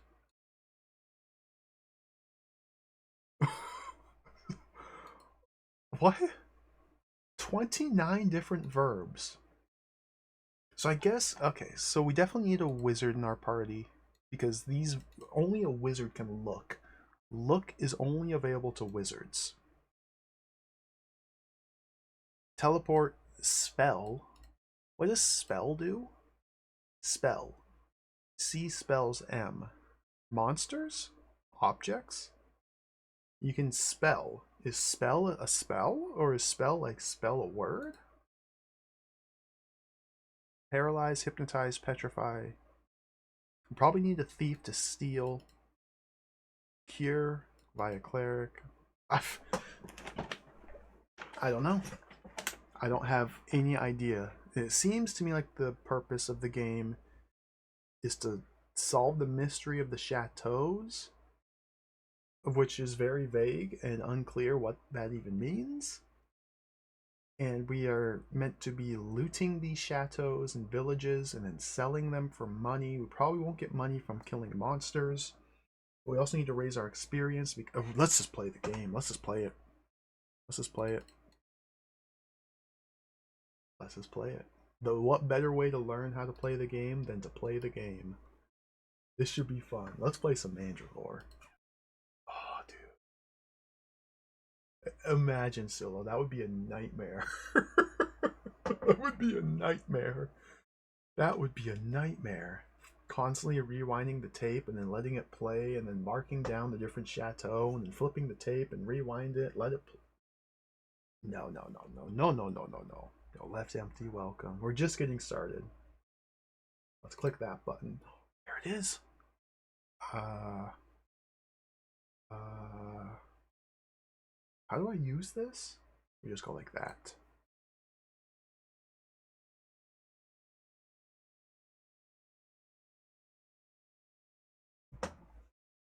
I'm really excited to play this. I had so much fun playing Ultima 3 for the NES. I've been thinking about Ultima 3 so much over the weekend. So now we must play French Ultima. Let's see how this compares.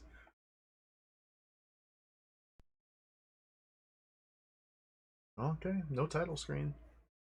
Cyrella's adventure, your adventure, or an old adventure. Well, uh, well, let's roll a scene. Let's start the timer. Your adventure, F3. Character 1. Oh my god. Space to modify, return to valid.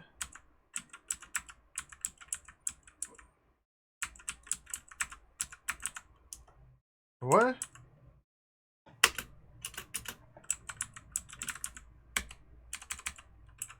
Huh?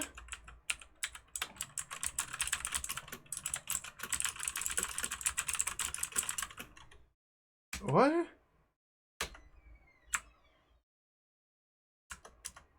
Any button I press adds a... What is this, dude? Any button I press adds points. And if they hit 20, they wrap over. What the heck? And then I hit enter to valid. I have no idea what I'm doing. Modification, yes. Okay, what? Okay. Mouse cursor does show up. So we have 80 points to distribute between these 6 different stats. The manual doesn't say anything about what these stats do. It just lists them. So if I want to do a ranger, a wizard, a thief, and a cleric, the ranger needs at least 15 strength.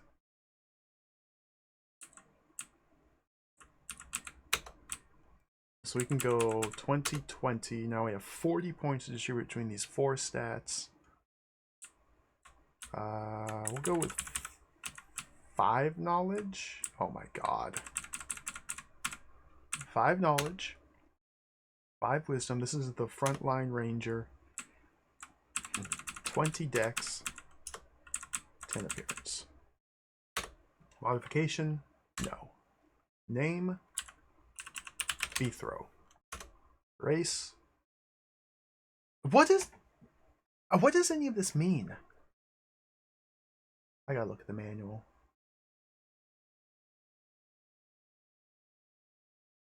Dwarf, elf, my orc, hobbit, or human.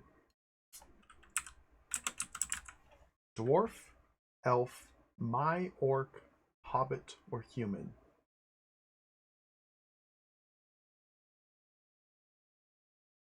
My orc? My orc? Will be a my orc. Occupation, ranger. Sex, male. Color, space to modify. Look at our guy! It's not even visible!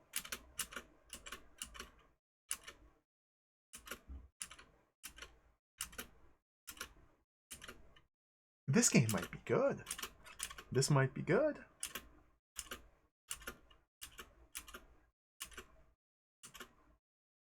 Alright, Beathro's got purple skin. Return to valid. Modification. Nope, looks good. Character 2. Character 2 will be the thief. So for a thief, we need to max out our dexterity. I have no idea what a good team is in this game. Constitution. So if we want 20... Knowledge? Wisdom? Appearance? Do I want appearance? Strength? Constitution? I think we want Constitution. We probably don't need too much strength. We'll just put this at a 10. 5 wisdom, 5 dexterity, go all the way up to 20.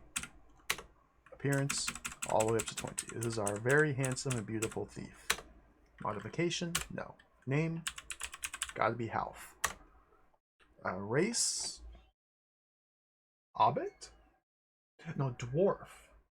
In the lore, the dwarves were incredibly like nimble, dexterous. So we a dwarf. Occupation, thief. Male. Oh, look at this guy.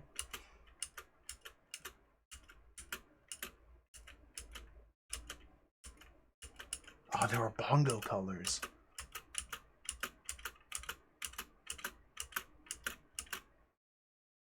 We'll go with that. Valid. Modify? No. Okay. So now we want a wizard. What stat? Knowledge or wisdom for the wizard? Wizard is intelligence. Which one's intelligence? That's not even listed. The manual says we need intelligence over 15 to make a wizard. But we don't have intelligence. Is that knowledge or is that wisdom? I'm going to say that's knowledge. Oh my god, dude. It must be knowledge, yeah. So we'll put 20 into Constitution again. We don't need strength. 20 into knowledge. Wisdom. We'll give him a little bit of wisdom. A little bit of dexterity. Good amount of appearance. Modification. Nope, looks good. Name. Wizard will be Boom. He's a wizard. He make thing go boom. Race. Hobbit? Hobbit? Uh-oh. I'm gonna get sued. We got hobbits here. Occupation? Wizard. Female. Oh, look at this!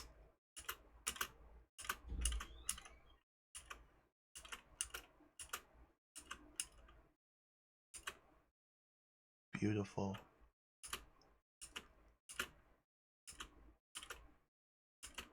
That looks good. Modification? No. Character 4. Character 4 is going to be a cleric, I think. Either a cleric or a minstrel. But the cleric's the only class that gets the cure spell. Minstrel didn't have any specific verbs unique to them. So we're going to go with a cleric. I want it to be a elven cleric. I guess. I don't know why. Maybe a human? Did I use a human? I don't know. We used a Mai orc and a dwarf and an hobbit. So we could use an elf or a human. 20 Constitution. Strength up to 10. Knowledge 10. Wisdom, we want to max this out. Dexterity 7. Appearance 13. I have no idea what I'm doing with these numbers, by the way. Our cleric's name is the Pope. Race elf. Occupation cleric. Sex male. Space to modify. Dude, look at that tiny waist. An old man with a beard. This is the lore master. Looks good. Modification, no. Here we are. Gaming. Is that even audible?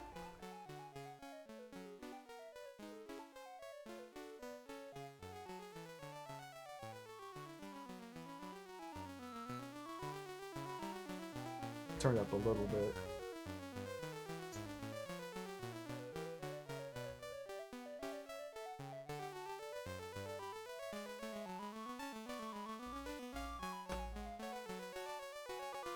Okay. So the very first thing we want to do, according to the manual, is save. And you save your game by typing Finn. Code A. Okay. So now we've registered our character party to the A slot.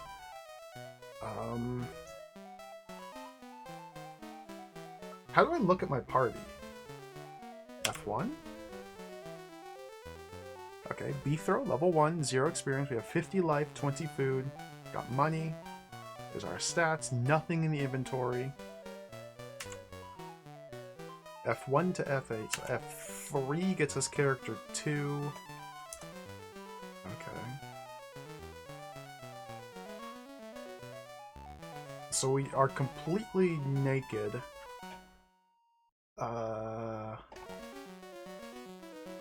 Let's start exploring. S to go south. S to go south. Not possible. West. South. Look.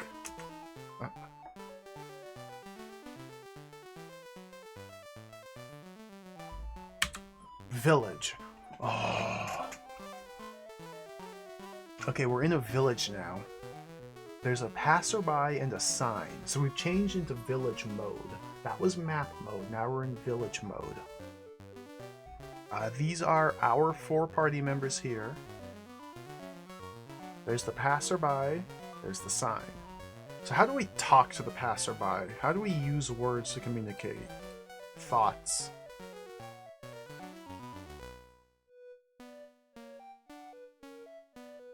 Sorry, I'm looking at the verb list in the game's manual. We can absorb, buy, light, attack, drink, break, hunt, disarm, give, spell, explore, hypnotize, inspect. Okay, there's a read command. We can ask. There's no generic talk, but we can read and we can ask. So I want to read the sign. So we want Ethro RE 1 RB locksmith 1 AS A not possible. What the heck? West.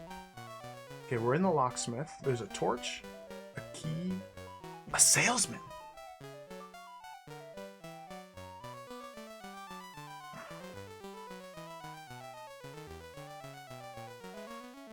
Who's our thief? Half? Half steals torch. Half steal key. Ill-gotten goods. Oh, Half just took 30 points of damage. I guess he failed the skill check. Ill-gotten goods. Salesman. How do I buy? East? North? Look, there's a juggler up here. Oh, weapons. I'm overwhelmed and confused. So we need weapons. I have a bow and a sword here. How do I purchase? Do we barter?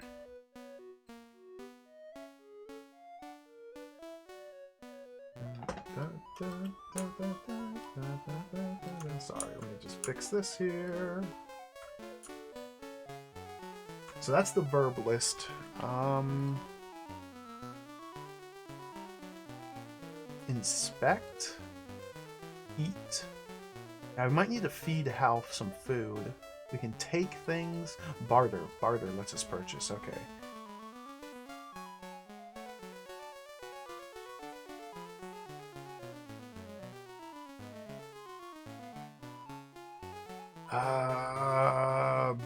Bethrow, barter, Salesman?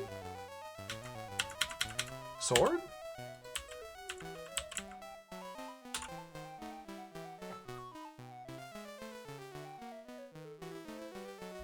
Bethro barters 1? What does barter do? Wait. Bethro? Barter. What?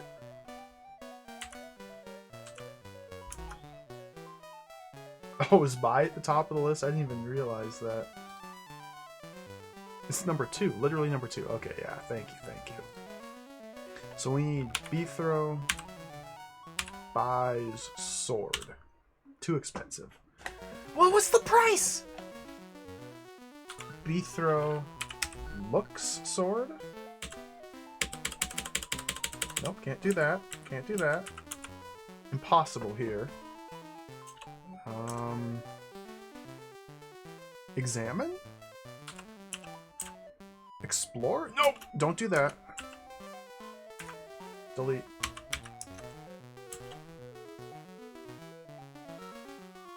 Bethro asks salesman.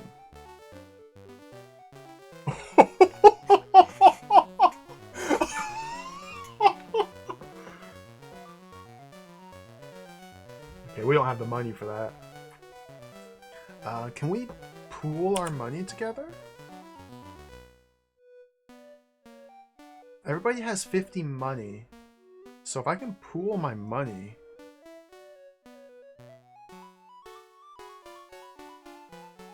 Give? We may need to give money to one another. Lay? N. See, give gives I to C. Barter. C barters N. Okay, we could probably barter with him to try and drop his price. There does not seem to be a command to give money to another character. Who's got the highest appearance? I guess Half does. Okay, 2. Half barters salesman. We need to put in a number. 50. Half barter sword. 1.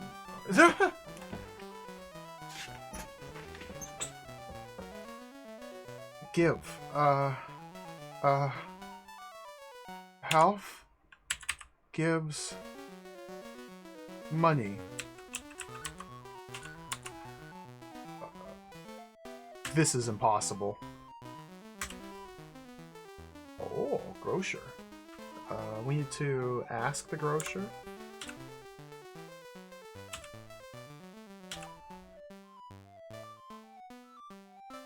Medicine for 25. Crown for 150.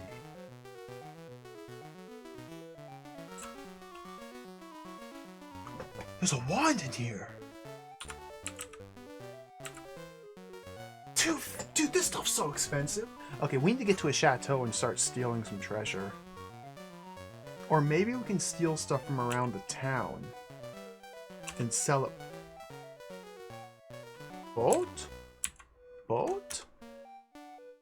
2 steal boat. Not possible.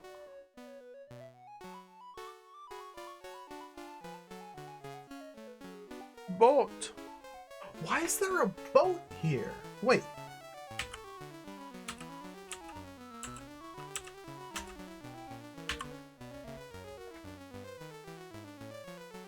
Where's the harbor? We are on a landlocked village in the middle of the grass beside a mountain. How is there a boat? What good would that even do? Can we absorb? Bethro absorbs 2. Half absorb 1. Half.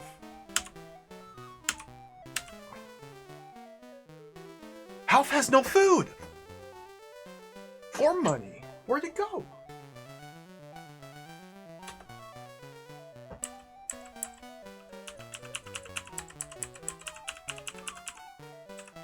Is this a chateau? Insert program disk.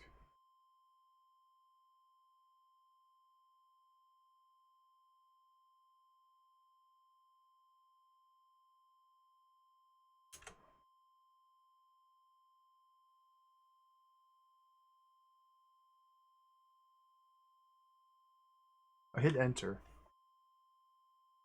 As far as I could tell, this is a single disc game for the Commodore 64. Oh, okay, we're in. Just loading time. Bars. B-throw. Breaks. Bars. We're in. We got experience. Oh! 2 tickles. B-throw. Attack. Tickle. Got him. Okay, B-throw. Attack. Tickle. Got him. End gate? Can we open that? B-throw's getting all the experience here. Oh, what is... Duo Naku? Casket bars? B-throw. Attack. Didn't die.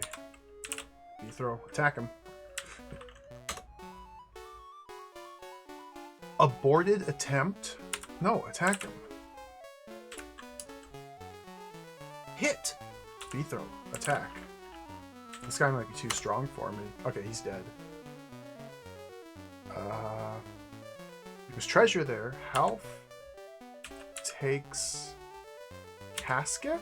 Not possible. No, not bars. Health takes casket. 110 experience. Okay, and we can probably sell that casket back at town. Yeah, it's in our inventory now. This music's a little bit overbearing. You turn it down a couple notches. We want B-throw to break the bars. He failed! We want B-throw to break the bars. We want B-throw to break the bars. We want B-throw to break the bars.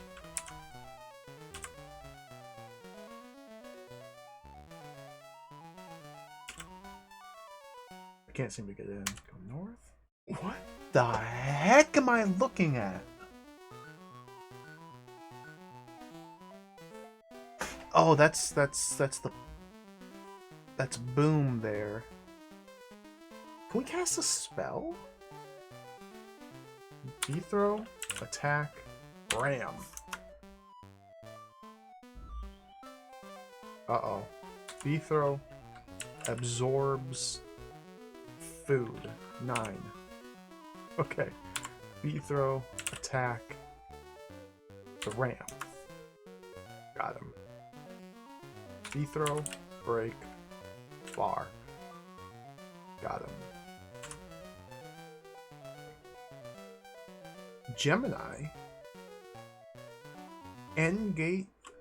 What am I looking at? How did my party get split up? Why is Gemini here? I went west and now there's bars blocking my path to the east. Okay, B-throw, break, the east bars. Booby trap. Booby trap. That's not good. B-throw's almost dead. We still have 9 food though. We want B-throw to absorb 9. Okay, health. Can you disarm Booby trap? Booby trap was on the E bars. Well done. Okay, we did it.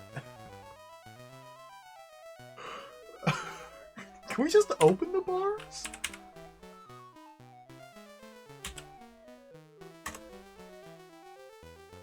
Aborted attempt. Half almost died from trying to open the bars. Okay, B-throw, break. E-bars. I go east. What is happening? This doesn't make any sense. We need to get out of here. And I need to heal health. Can the Pope cask here?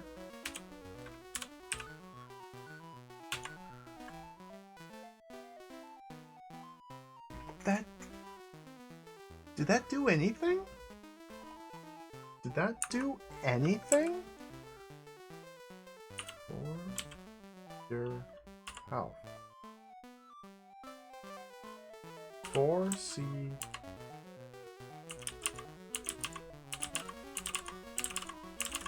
Oh, I'm trading 1 life.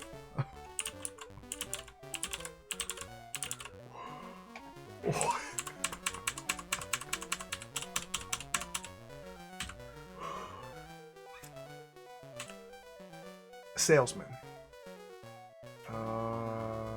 To ask salesman. I sell food. Oh, we need food. See if I can sell my casket. Health sells 1. Not possible. Okay, we gotta figure out how to sell stuff. Oh, the buyer. The buyer probably is where you sell stuff. I buy everything. Okay. Health sells casket.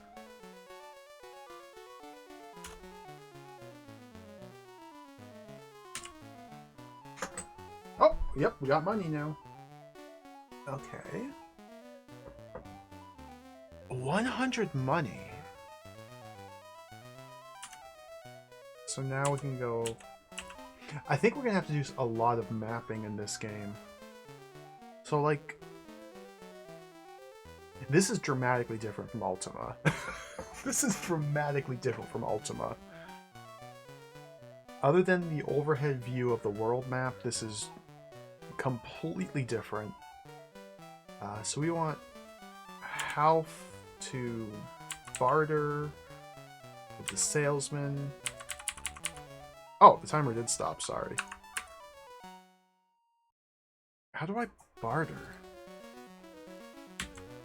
Am I naming a price? Health barter's 9? Health. Buy. Salesman. Not possible. How do I buy food?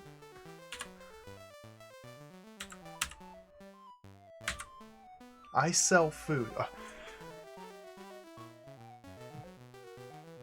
Buy doesn't seem to work. Because we have to buy objects. We can't buy people. Drink, break, hunt. You might be able to get food points by just going out to the overworld and hunting. Inspect. Feed. There's eat and feed and absorb. Ask. Barter. C barter's N. So you have to type the food or money points. Okay, barter may be trading specifically money for food. So let me check Half's stats here. Yeah, it did work. Okay, Half has 9 food. There's just not enough clarity. There's no feedback. So when I say Half barters 9, then I have successfully traded 9 gold for 9 food. If I can open Half's inventory, you can see I'm now up to 18 food.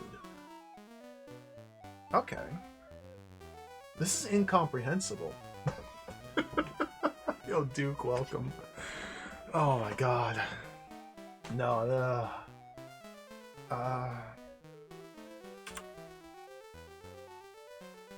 So how do I play this? Let me think here. What has happened? Not explore, no.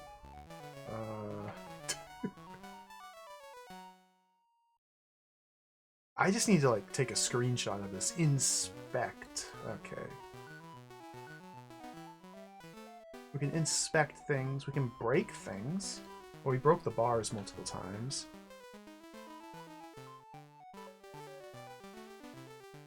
Inspect. Stall. Impossible here. Inspect the salesman. Impossible here. Let's have our wizard look west. Impossible here. Cactus Bee, thank you for the raid. Welcome, raiders.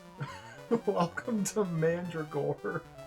This is utter nonsense gaming. I have no idea what I'm supposed to do. This is a lot. This is a lot to take in. Let's get out of town. Go back to the map.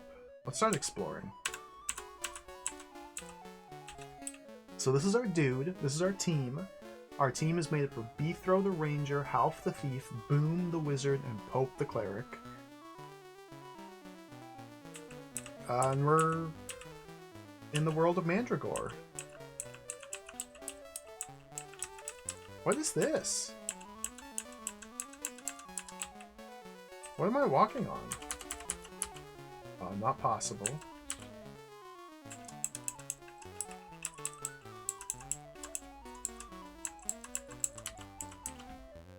Oh, there's a chateau over there. This one looks dangerous. Let's go in.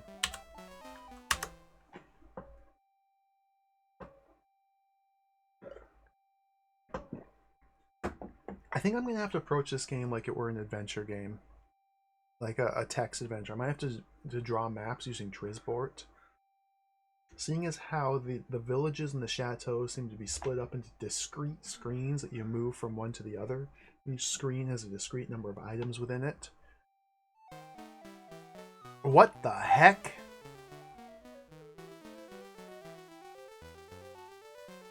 Musician, woman, glass. Who is who? Okay. I can't talk to people. So there's a musician, a woman, and a glass on this screen. Let's inspect them. Aborted attempt. Half almost died! I'm just trying to... okay, boom. Inspect the woman.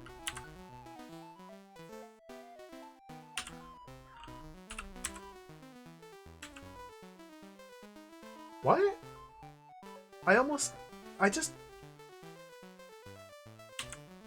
What does inspect do? Glass? Ah! I'm gonna die by trying to look at things. Asks magician.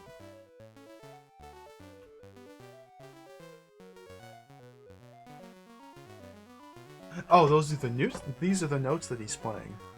C, D, E, F. That's a song.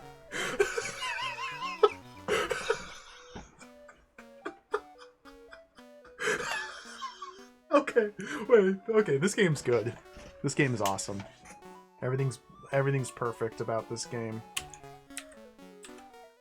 Let's ask the woman.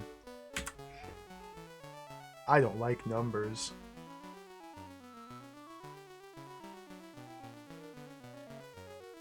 Okay, bye. Oh my god! There's a juggler.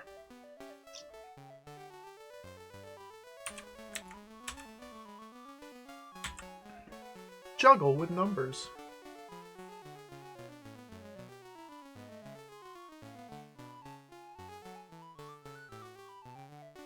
What? Look at the window? Aborted attempt. Why is it aborting my attempt? I guess I'm failing a skill check when that happens. Although I don't know what skill it's checking.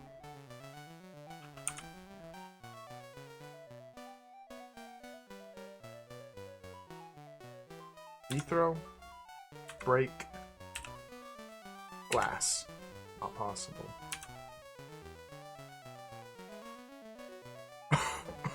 There's a passerby. Colors. Just colors. I don't have time. There's just colors here. Excuse me? Take? colors? Booby trap. Beethro's dead. I tried to take the colors and Beethro died. It's dead. Okay, Half, disarm the colors. Well done. Okay, Half, take the colors. We took the colors. We need Half to absorb his food. 9. We have colors.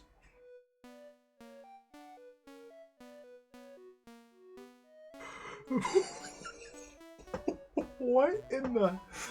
I think I'm starting to get it. Ever so slightly. Half's level 2! No, he's character 2. He's level 1.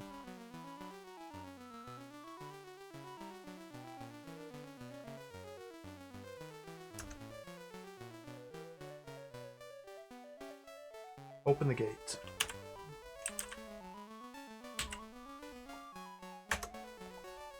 Aborted attempt. Half was almost dead. North? Oh, coffers. A stool, a chair. Woman. Let's ask the woman. Sorry, I don't know. We need to disarm. Maybe I can investigate things to tell if they're trapped first? Aborted attempt. No! Half's gonna die! Do I have any more food to absorb? I'm out of food.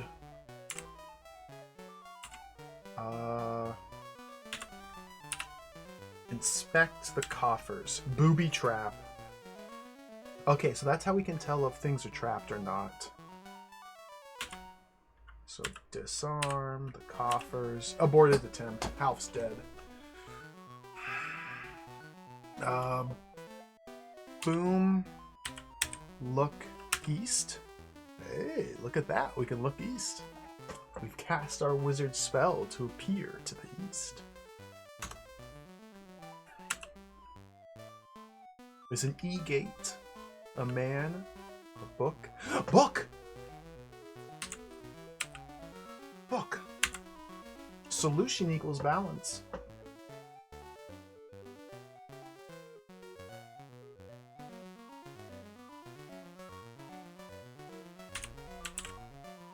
Let's ask the man. We depend on figures. Chair, E-gate. E-gate. Open the E-gate. Abort attempt! Oh no! We're almost dead. Can I pick up these chairs? Booby trap. The chairs are trapped. Everyone's dying. Oh no. Oh no. Can I take the colors? 2 dead. Gives 1 to Boom. Not possible.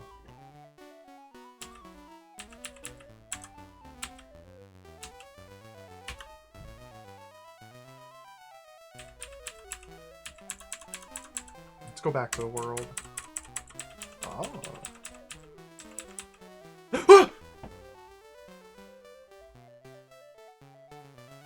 3 glueies and bushes.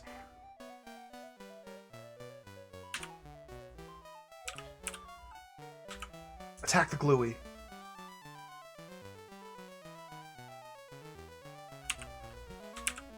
Gluey.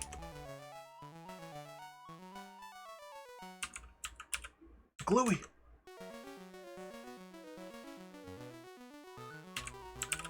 Attack the gluey.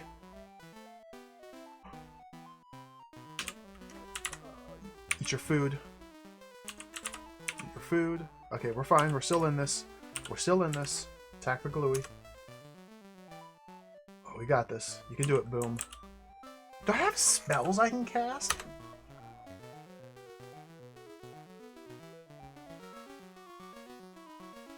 Look, teleport, spell. Let's try the spell. Let's cast spell. 3 spell gluey. Oh, it's dead! Yes!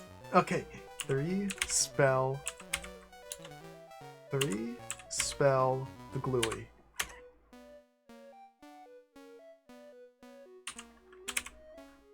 Get it!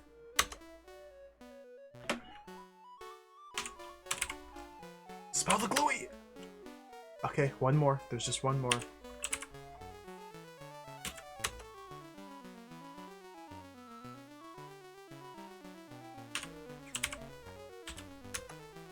Hope we don't have to fight the bushes as well.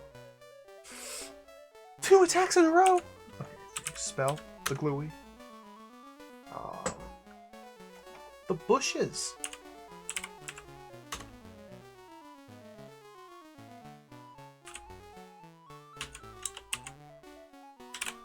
Bushes! Bushes! Okay, we just have to click map, okay.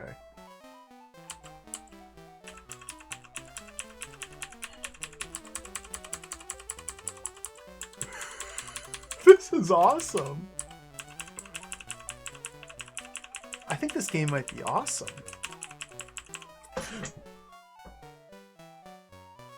Uh-oh. Echelos. I don't know if we can survive this. Boom. Spell. Echelos. It's not looking good. Oh, we killed one. We killed 2!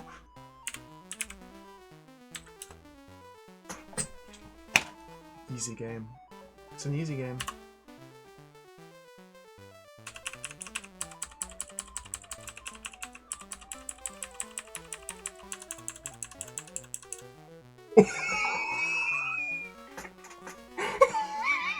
The Bronx sauce! Spell? Bronx sauce!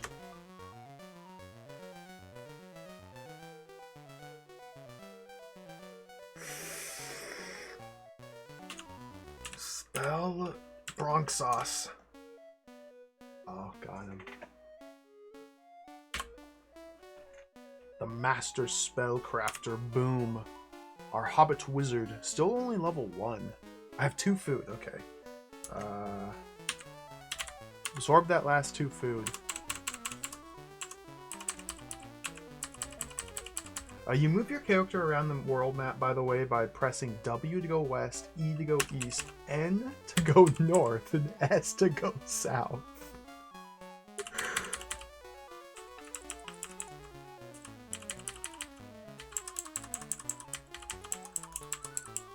So, like, I have my hand just sprayed out like this over my keyboard, hitting N with my pointer finger, W with my pinky finger, and S with my pinky finger.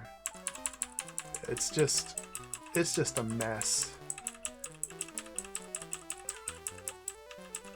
Where am I? Oh, another chateau! Okay, the world map doesn't seem that large. There's mountains in the water? I wonder if I can get a sense of where I am based on the map in the game's manual. There's bushes in the middle of the water?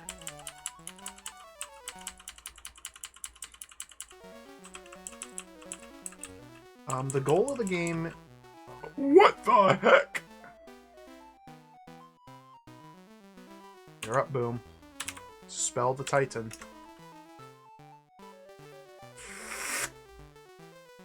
Dead.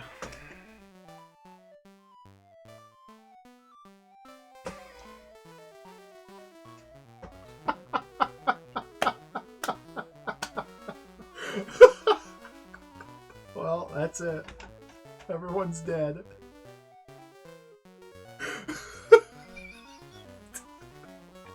What? What?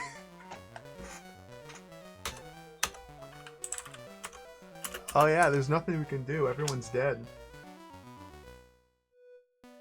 There's just nothing you can do at this point. Everyone's dead. You gotta type help to go back to the main menu.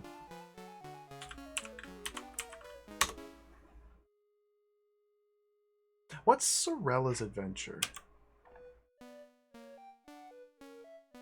These are the characters from the manual. But aren't Torlin and POTUS dead at the end of the story? And Gelth got possessed by Yerad Nor and stabbed in the heart with a dagger?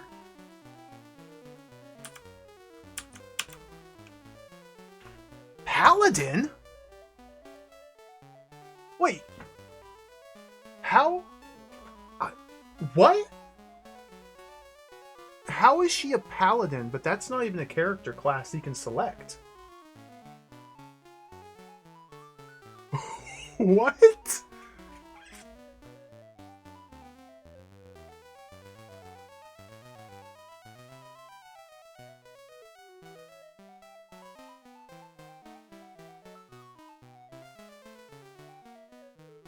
You have 6 alternatives for occupation: warrior, ranger, cleric, wizard, thief, minstrel. Maybe paladin is a strange translation of warrior. Or maybe it's a minstrel. Or maybe it's a secret hidden class.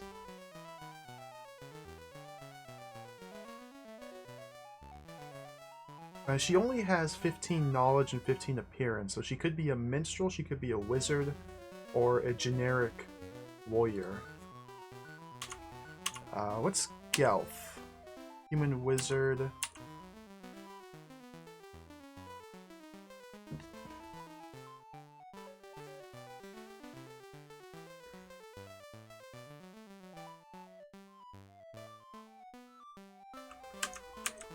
Half-orc ranger.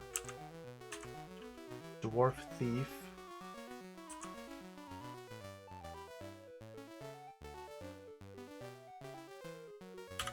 I don't want to use this party. I'm going to use my party. An old adventure. 5, code A. Modification? No?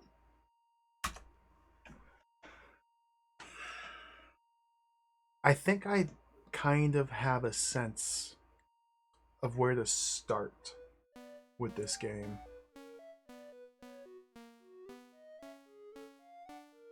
Did I save here? I thought I saved when I rolled my party.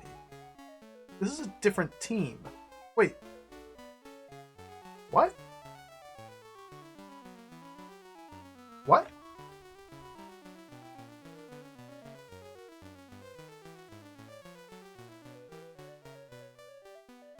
What? Where's my party? Help. An old adventure. Code A. Modification yes. Code A. Modification no. I might need to roll my party again.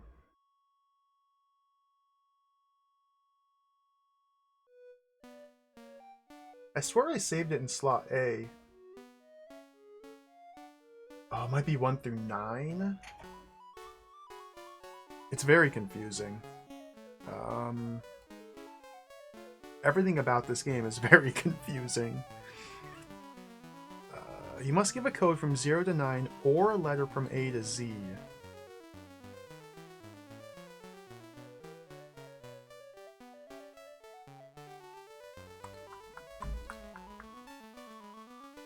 To save the game, type finish, press return, follow the instructions. Give a save code to your cassette or disc, either a number or a letter.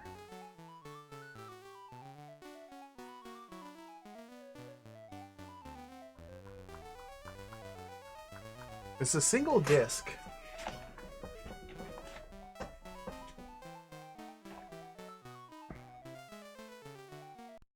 We gotta get to the bottom of this. If saving and loading doesn't work, then we'll have to figure out what to do.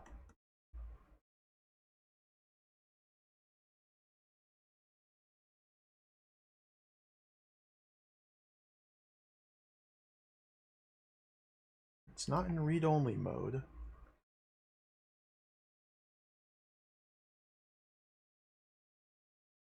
Beautiful flashing lights.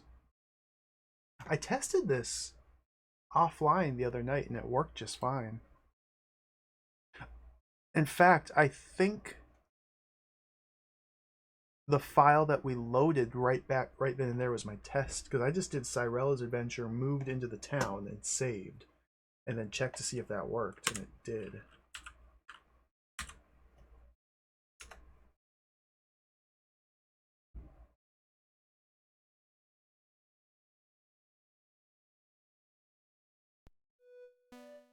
There they are again.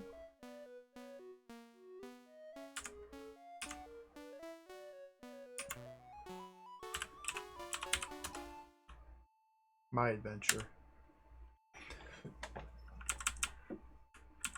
Try this again.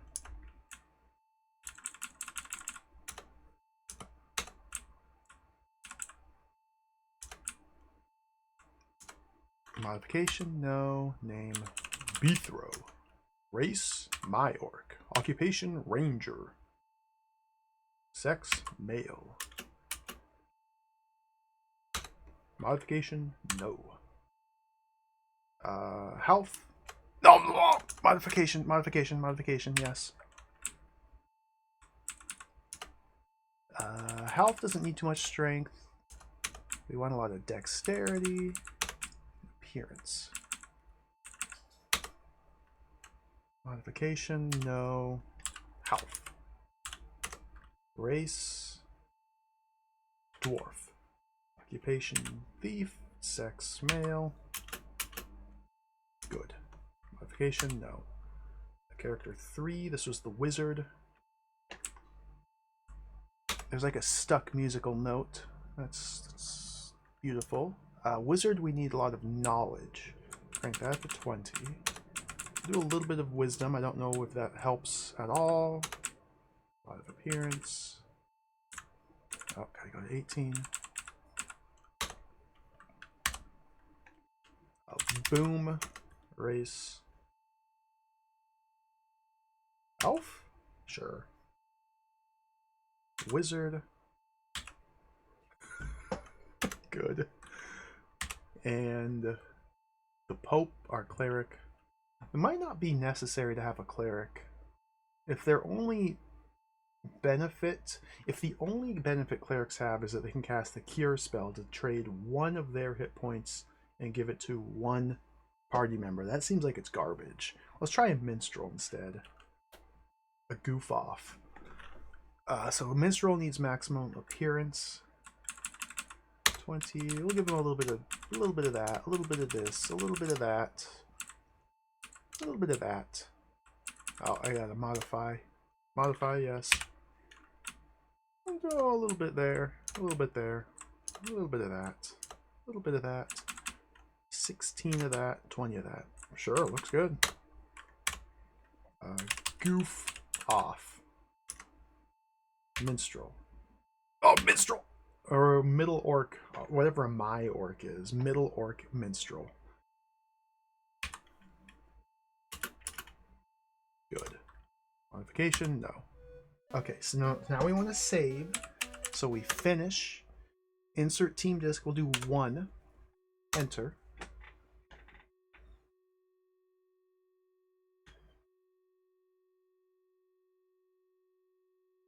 I haven't tried experimenting in the occupation field to see if there are more hidden classes. I have not tried that at all. If we move west a few steps and then type help, load an old venture, number 1, modify it, no. The manual wouldn't lie to us. That would be rude. We must trust the manual. See, okay, there they are. There they all are.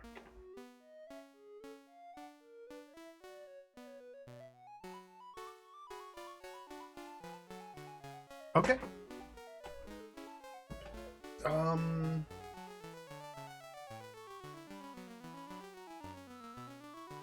We'll try that. Yeah, let's move north now. Finish. 1. Yeah, we'll see if it overwrites it or not. Okay. And now help. Old adventure. Code 1. Modify no.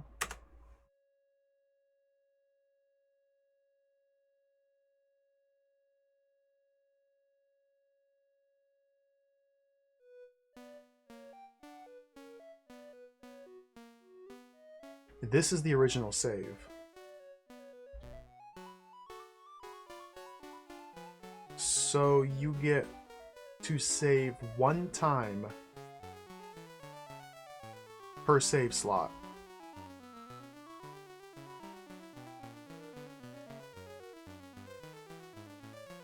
What? What? What?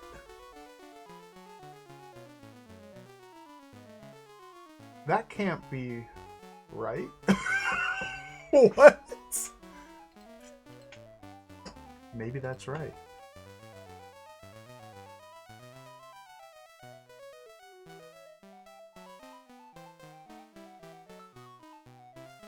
What?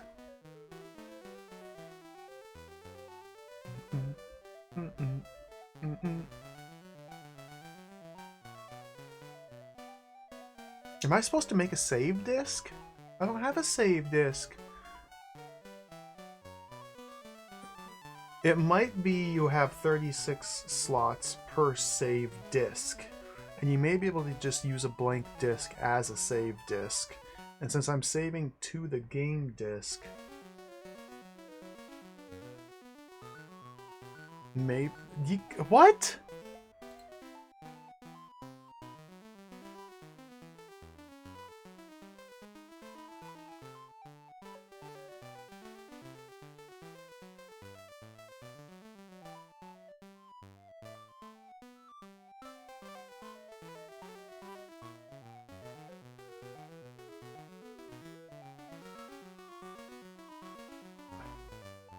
Well...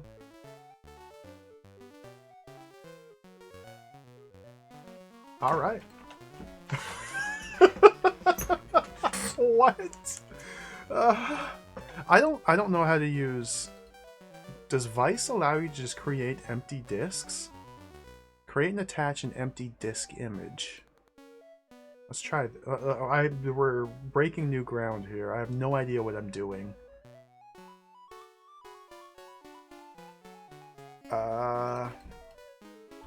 Mandragore save. Okay, so now that is attached. So now we do help. No, we do fin. 1.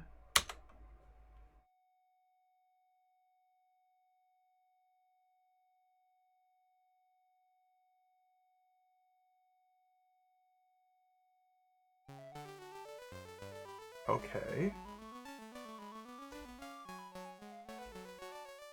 So I probably need to put the disc back in now. Oh! I have no idea what I'm doing. What a nightmare.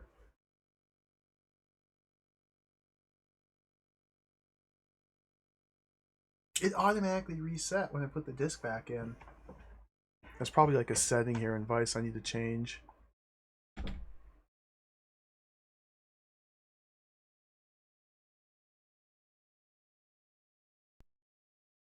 Old adventure.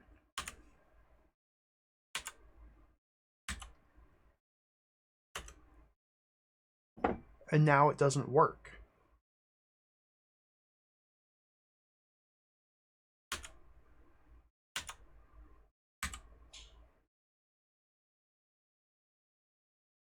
And now it doesn't work.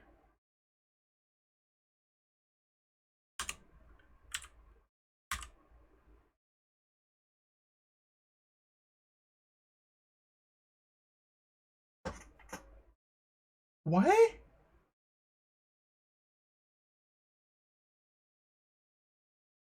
What?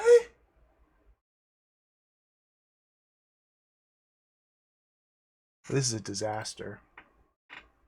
This is an absolute disaster. Why can't I save either of my previously saved games? I can't do A or 1 now.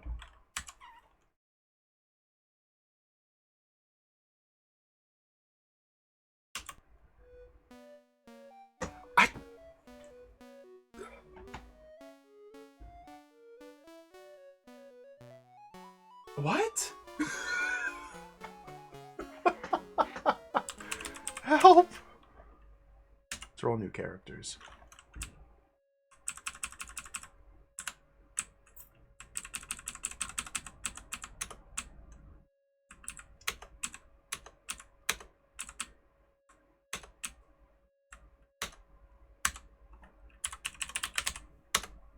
Race, middle orc. Can I be a paladin? I can't be a paladin.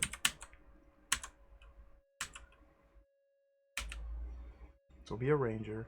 I wonder what you need to be a paladin then. How very mysterious. Valid.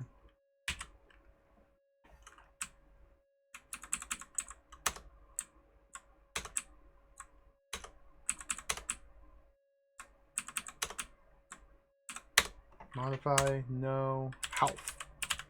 Health. Health. Dwarf. Thief.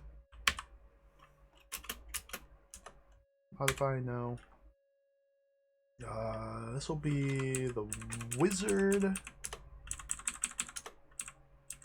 It's a wizard, we want knowledge. I don't know how to play this game. It's unclear at the moment whether the game is playable or not. Boom. The wizard. Be an elven wizard. Modify, no. And the fourth character, I still don't know what the fourth character should be. Cleric didn't seem that useful. I'm going to go back to a minstrel. I'll go with the minstrel again.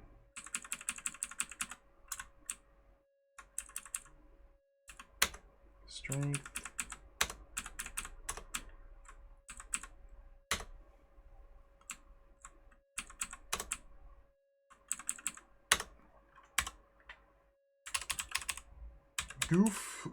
Goof oof. Good. You can be a human. Minstrel. Ooh. Got a nice little dress.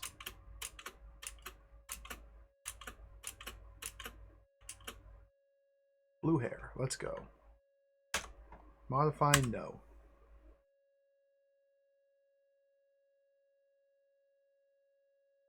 I hit the wrong thing at one point, and I did not save one of my characters. Who didn't I save? Oh my god, dude. What a nightmare.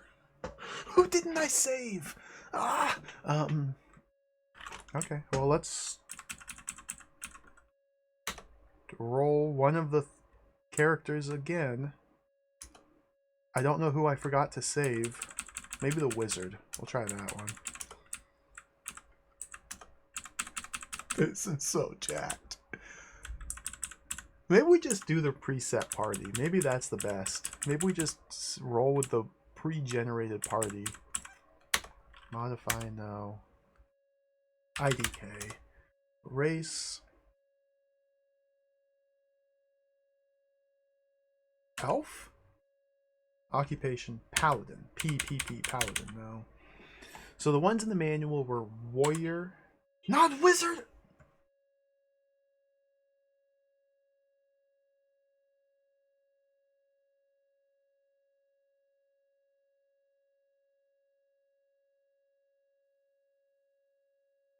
Warrior and wizard, you type the first letter to select your race or your occupation. I typed W and it went to warrior. Or it went to wizard, rather. So maybe wizard or warrior is renamed to paladin. But I couldn't be a warrior by typing, or paladin by typing P. Modify. How do I validate or unvalidate? I don't. Oh, look at this. Modify, no. I didn't save B throw.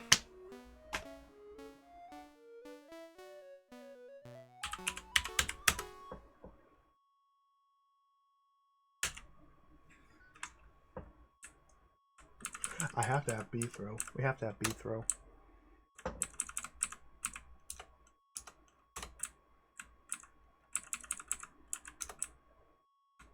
Oh! 15, 15. Modify? No. The legend B throw. The my orc B throw. So I'm pressing W and I'm not getting a warrior.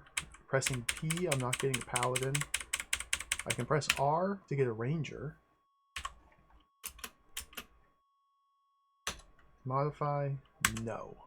Okay. Let's try and actually get to playing the game now. This will be my health, the thief.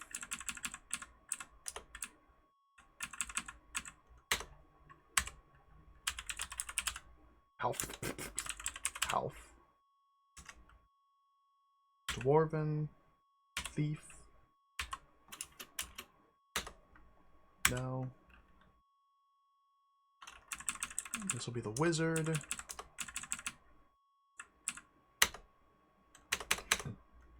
I think I always... Oh my god!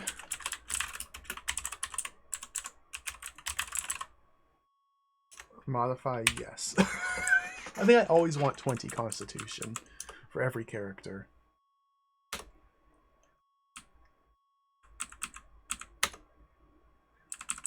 Let's get 11. Now again, the manual does not explain what any of these stats mean or do. So I have no idea what anything is. It's quite delightful.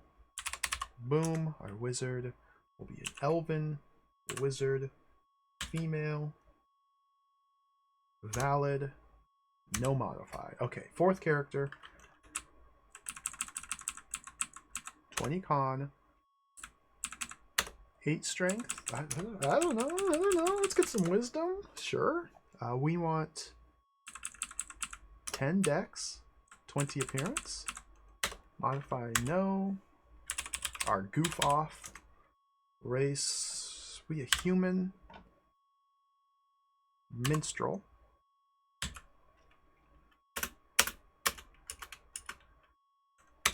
Modify, no. Okay, we're in the game. Save.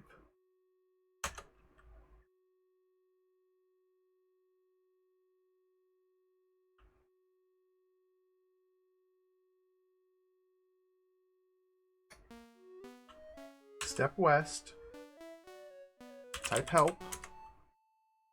Store.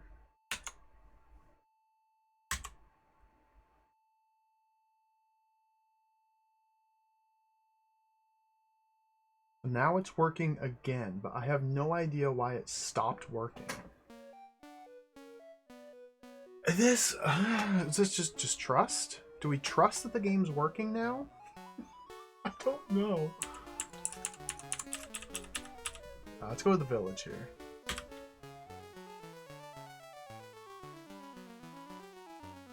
Goof off. Ask the passerby. Not possible.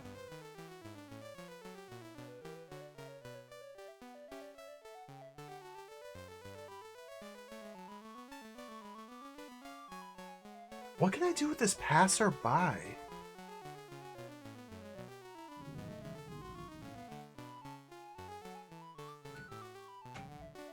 We can absorb him, buy, light, attack, drink, break, hunt, disarm. We can disarm monsters, give, spell, explore. Explore separates the party. Hypnotize is a magic spell. Inspect, read, eat, petrify, feed, open, lay. Lay eye. Okay, lay inventory, I guess that means drop. We can take, we can ask, cure, paralyze, teleport, shoot, barter, sell, look, steal.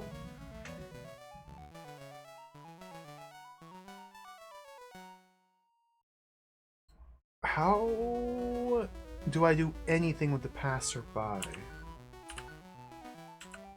Impossible here. We can read the sign.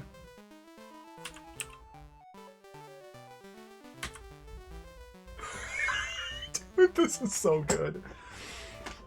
I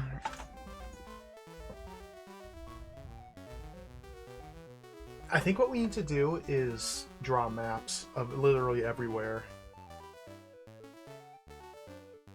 Maybe not the overworld, but maybe the overworld.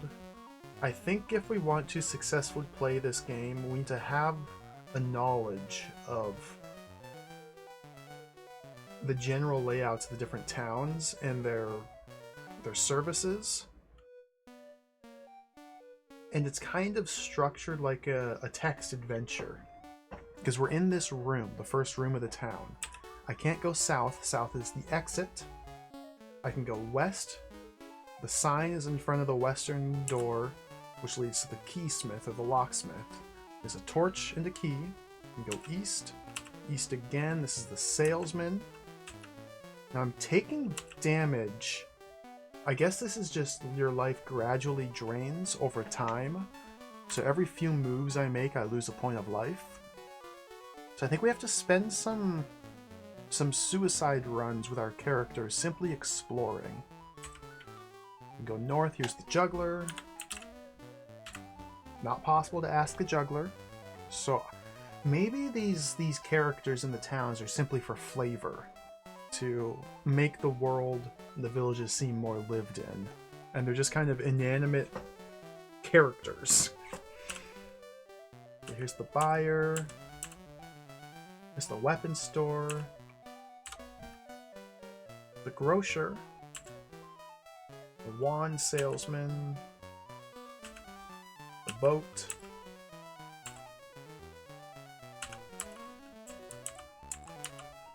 Okay, no, the town's really small.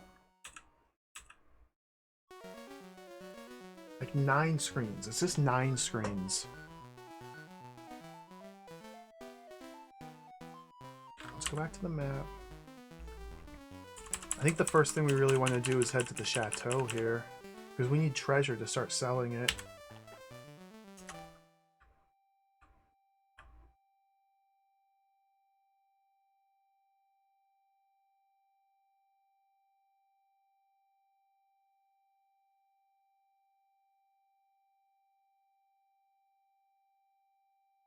We have to start finding treasure. We don't seem to be able to pool gold between characters. Let me check here. Goof off, that'd be F7. It lists it here as a minstrel.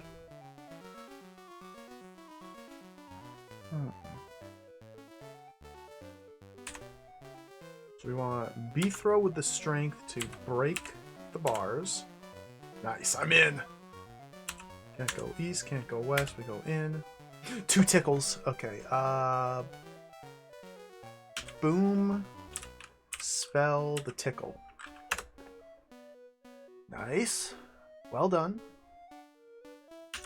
Boom. Spell the other tickle. Easy game.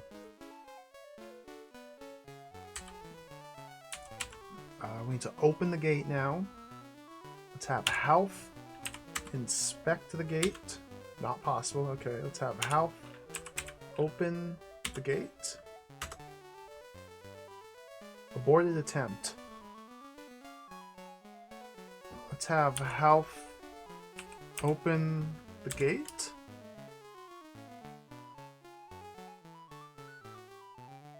Okay, it worked this time. Let's go in. The Duonagu. Duonagu. Okay, there's the casket. The casket's the treasure. We can sell that for like 100 gold. So is the Duonagu evil? Presumably the Duonagu is evil. Let's inspect it. Not possible. Can we ask it, maybe? Nini. What?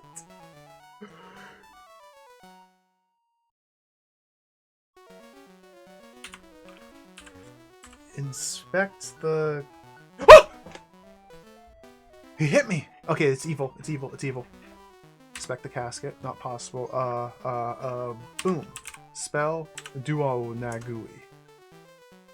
You're being attacked! Aborted attempt. Boom. Spell.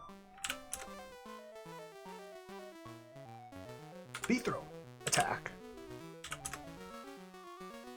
Oh! Kill it! Kill it!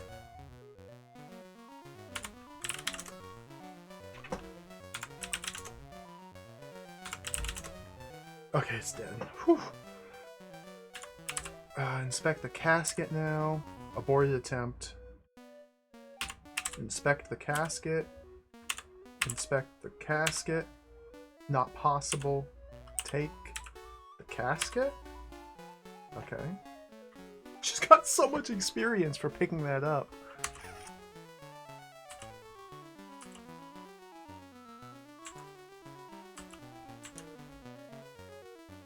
Leo. Virgo.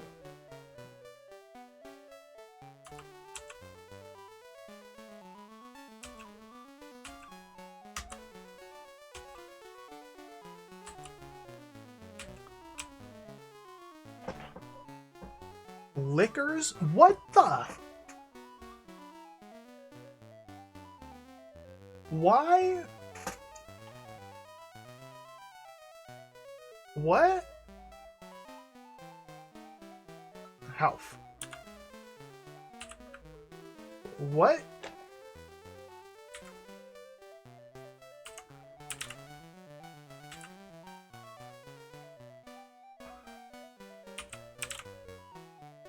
Chicken? Hot chicken. Jar? Booby trap. The jar is booby trapped. Okay, health. Disarm the jar. Well done. Goof off. Take the jar. Okay, now we have chicken. We can eat the chicken to replenish our food. I wonder how hunting works. The jar is presumably to be sold. I guess we can drink the alcohol. Who picked up the alcohol? Liquors. So if we have 3, drink 1. Did that do anything? I can't tell. Well, we had fun.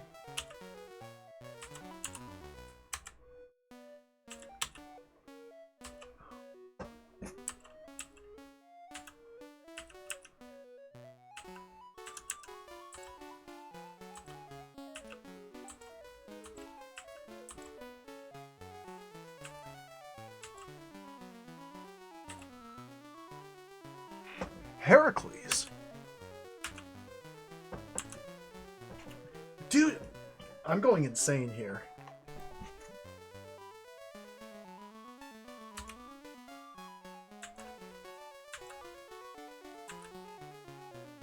What the heck is that?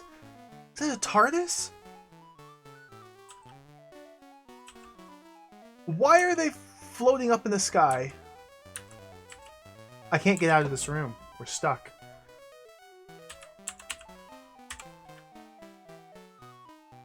Open. Oh, we need to. 1 opens cupboard. Booby trap. Chimera. 3 spell. Chimera.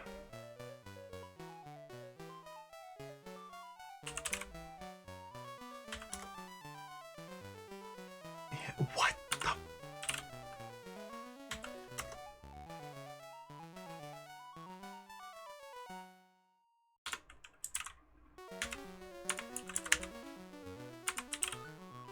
Kill it! Okay, we killed it. Health, disarm the cupboard. Aborted attempt. Health, disarm the cupboard. Not possible. Health, open the cupboard.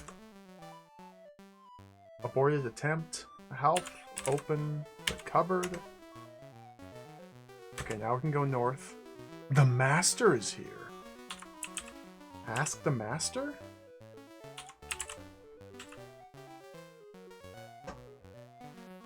What's going on?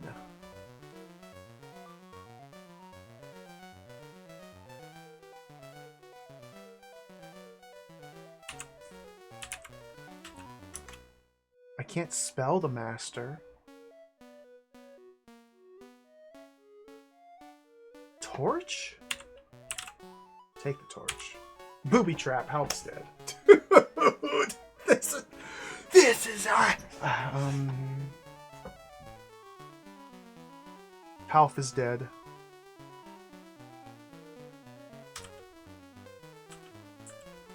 B-throw needs to break the bars. B-throw needs to break the bars. B-throw needs to break. B-throw needs to break the bars. Who had the hot chicken? It's one. Okay. Goof off. You need to feed the chicken. Wait. 4 feed 1.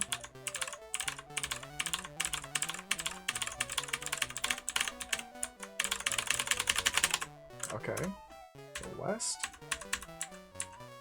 I just broke the bars! I can't go. Huh? Why can't I go west? 3, look west?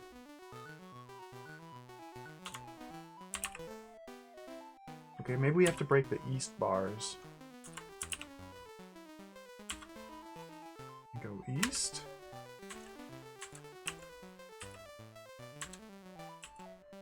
Oh, look at the giant enemy crab. This is almost completely and totally incomprehensible.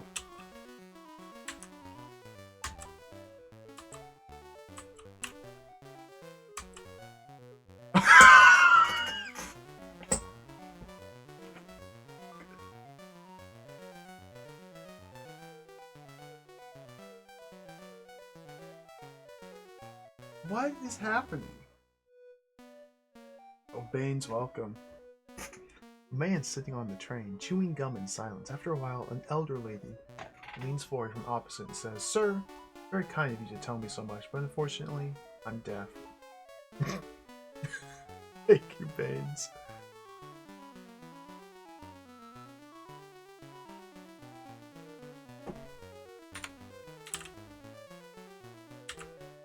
Fear me.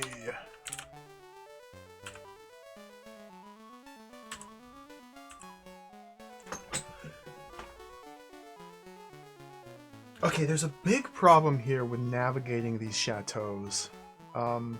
Frequently I can move west to a new room, but if I turn around and go back to the east, it takes me to a different room. So, like... Okay, I can go north and south from between these two rooms. I go east from down here and then north. I'm still back here. South now leads me here. So if I go north into here and then go west, it puts me here. But if I go east from here, I'm here. I can't go north from here. I can go north back into here. If I go east from here, it puts me here, which is south of the room. So I go east to leave it to that room, but I go north to go back in here.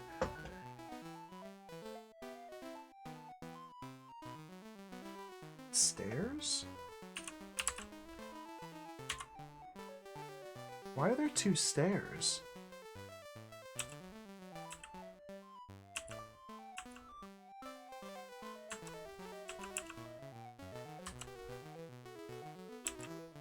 I'm so lost. I am so lost. How am I back in here?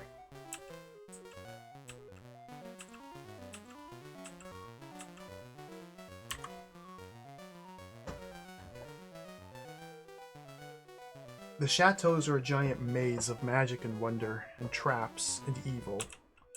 Okay, so we're gonna have to start mapping the chateaus. Let's do one more little exploratory. Oh! Tyrannus. Spell it. Oh, I'm being attacked. Attack the Tyrannus.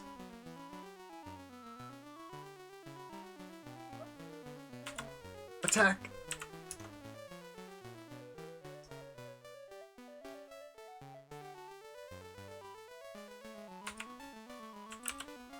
I think the combat moves in real time.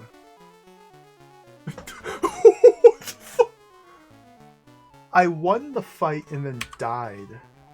Okay. Oh my god.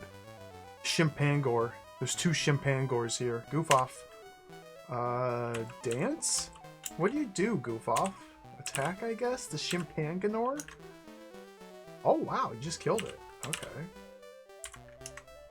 Oh, okay. She just kills stuff.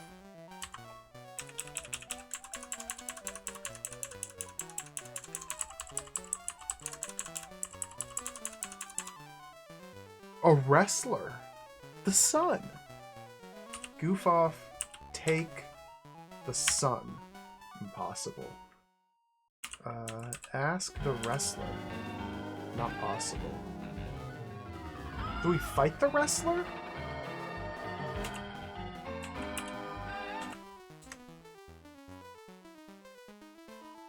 You're being attacked!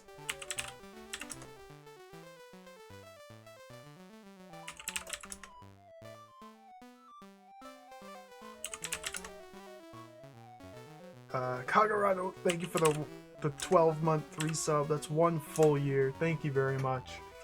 I'm back at it with another incomprehensible gibberish game. This is Mandragore. I have no idea what I'm supposed to be doing here. I think we're dead. I can't seem to win. Kill it! Throttled by a wrestler. One day you're just walking down the woods, having a good time. The next minute, a wrestler appears and just throttles you, and now we're dead.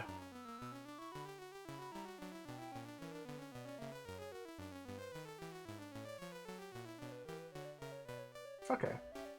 I think I'm starting to get a sense of what we're meant to be trying to do, though. I think I'm starting to get a sense. We obviously need to start building up money for our adventurers. We need to build up a lot of money so we can afford food for everybody. The game doesn't seem to automatically allow you to consume food. Food just seems to be a form of healing. In fact, the main way of healing your party members, pretty much everything that you do drains your life points while you do it. Or if you fail to do it, there seems to be a random chance that actions taken will succeed or fail. And so we need to have enough food and life to brute force these actions so that they work. We need to go to the chateaus to rob them of their precious items. There's also monsters everywhere that we could fight. And we have to rob the items from the chateau to bring them back to town, to sell them for money, to buy weapons and wands and a boat. I think the general gameplay loop for the start will be to try and salvage a couple pieces of treasure to make our way back to town, sell that treasure. I don't seem to be able to divvy my gold up, so we need to be mindful of who sells the specific pieces of treasure once we pick it up. I'm not really sure what to prioritize first. We also need to start mapping things out, especially with how incredibly confusing it is to navigate around the first chateau there. It's going to be very important to construct an accurate map. The overall goal of the game is to solve the mystery of the chateaus. So it seems like every individual chateau will have its own puzzle to be solved. And I'm hoping that it will be just clear when we've solved the mystery of any given chateau, although, judging by my experience thus far, I don't think it will be.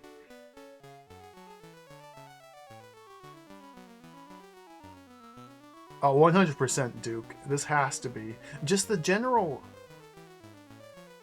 idea of having to go to these fancy ornate chateaus and stealing items, that seems to be like directly carried forward into Draken, where you can go to the different castles and steal equipment off the walls and wear it.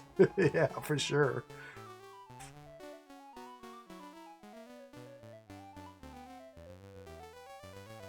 In the back of the box it says, "The stars came down from the heavens and killed the king, and an evil man took over. And now our goal is to kill the evil man and restore peace to the land." So again, Draken. You can play Draken, all of a sudden the stars come down and start attacking you. Yeah.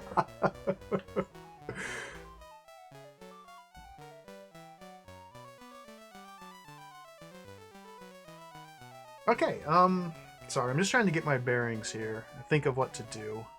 Let's help. Let's see if I can restore my old adventure. Code 1. Modify no. I'm still worried about the whole saving and loading system. Okay, we're able to restore our save game that was placed at the very start. Turn 1, we place a save game here. I'm going to do one more test here. If we reset, do a cold reset, and then load the game again, can I restore that same save game? Let's find out.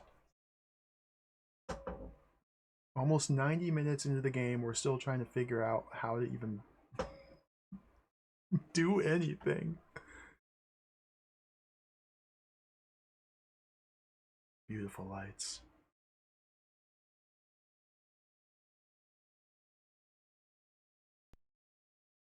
Okay, title screen, old adventure, code 1, no modifications. Alright, what do we got?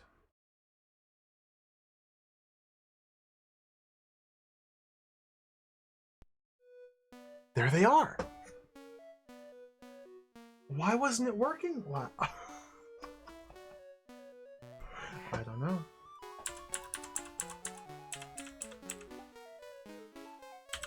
Go to village.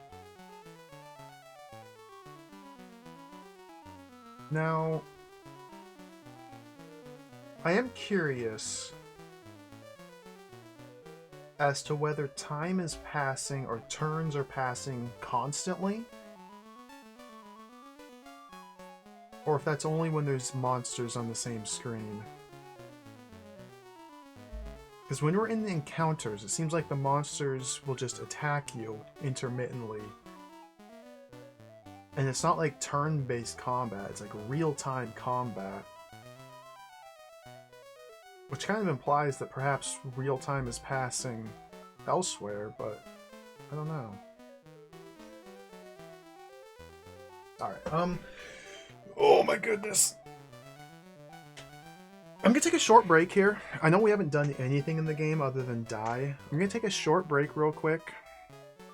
I'm all out of water. I gotta use the restroom. Boring stuff like that. Then we'll come back and we'll start attempting to play the game in earnest. We need to start drawing maps. We have to start exploring the world, figuring out how to actually stay alive. So I'm gonna take a short break first.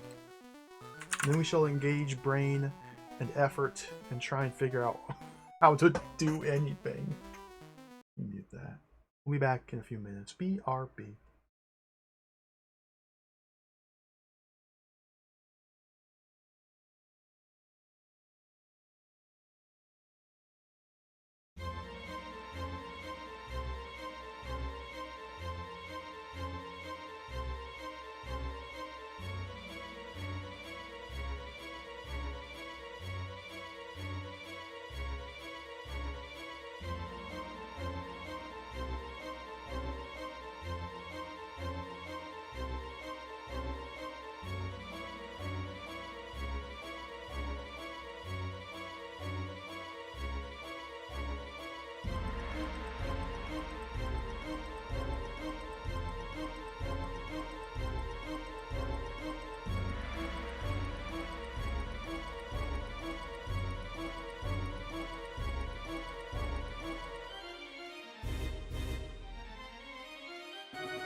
Alright, we're back. Yeah, Doppel, that was the Ultima 3 orchestral version of the music. Quite wonderful. I quite enjoy it. Let's play some more Mandragore, though. Let's play some more Mandragore. Let's pretend. Let's attempt to. There we go. Let's attempt to figure this out a little bit. It occurs to me that there does not seem to be in this game any names for anything. If I go back to the map here, I can see that this is a village there, but I have no idea. Why'd my guys take so much damage? Oh. Oh. They took a lot of damage there. I think what happened there was I went to the village and I just left the game running for the 5 minutes I was away on break. And I think turns are ticking while you just sit here and do nothing. And then when we leave, all of the accumulated turns delete our life or something? I don't have any idea what's going on. My Orc Ranger. Regardless though, we don't have any names for any of these villages or chateaus or anything like that. Just Village 1, Chateau 1, Chateau 2. If we were playing the cassette version of the game, we could discover the numbers of the various chateaus as we entered them. With this being the disc version, we can't do that. So if I'm trying to map this, I'll have to find some way to indicate which maps correspond to which villages and chateaus. The manual said there's at least a dozen villages and 10 chateaus total. And also, we have a map in the game's manual right here. I have no idea if this map corresponds to the in-game world at all. And if it does, I have no idea where we are on this map. So part of me just kind of wants to explore aimlessly until we get our bearings and find out where on this specific map the game begins at. There's no chateaus, there's no villages here. We just have to go based on the landmarks.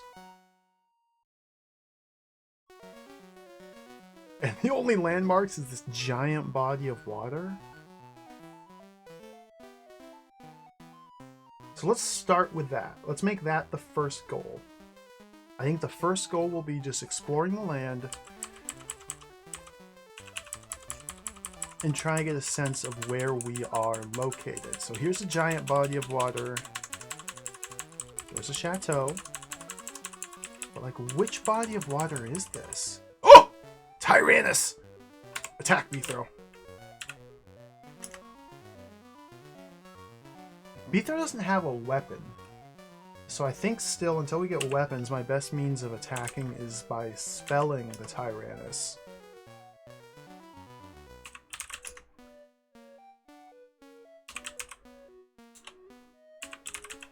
I don't know how effective the spell is. Doesn't seem to be doing much. Like, I don't understand. Oh no. Oh no. Kill it. Okay, we killed it. For the experience. Yo, Zerp, welcome. Almatia. Tollplan, welcome. Oh, sorry. Oh, this was not made by the Ultima team. Nope, this is a French spin on Ultima. It's made by Infogrames. Rapex. I might be dead here.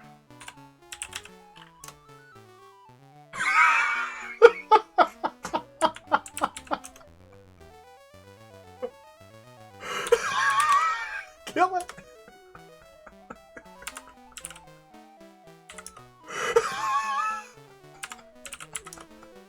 It just charges up into the sky. Get it!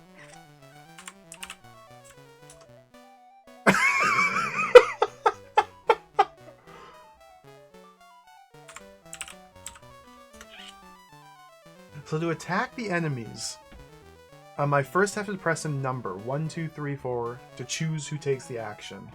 We'll have Half 2, then I press AT to enter the verb attacks, and I need to do A, B, C, or D to select my target. And then enter.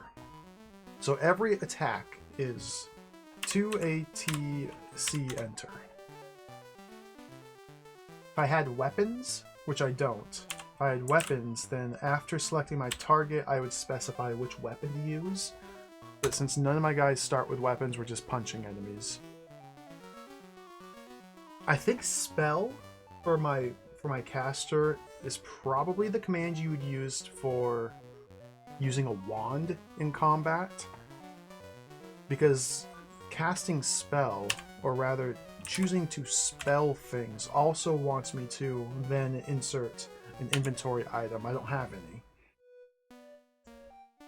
Okay, so the encounter's over. Second village here. Okay. I read the sign. Locksmith? Ask the passerby? Not possible.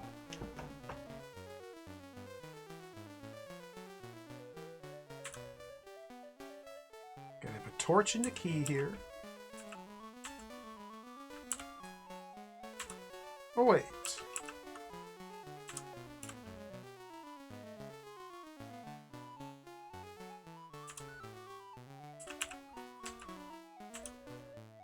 Wait, are all the towns identical? This town is identical to the first one. Crown 150, medicine 25. My characters all start with 50 money.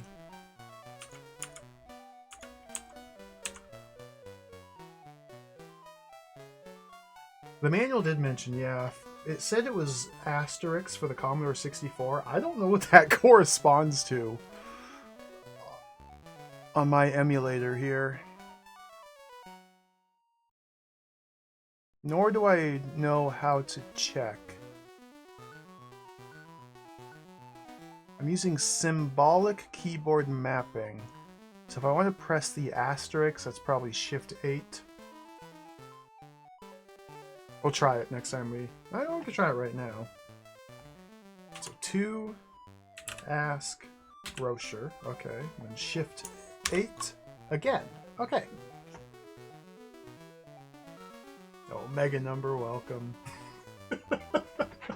It's quite charming. There's the ship. That ship looks like trash, man. How do we get on the boat? It looks pathetic. Not possible. I guess if all the towns are identical, we don't really need to worry about mapping them. It's more the chateaus that are going to be a problem. Oh, Glueys are here! Glueys. Let's send Goof off into battle. Nice, good job, Goof off.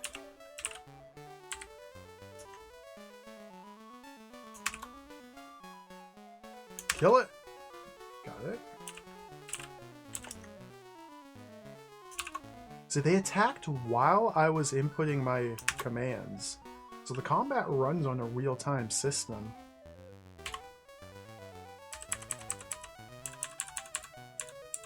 Oh, there's like swamp up here. There seems to be a hard border around the world in the form of these mountain ranges.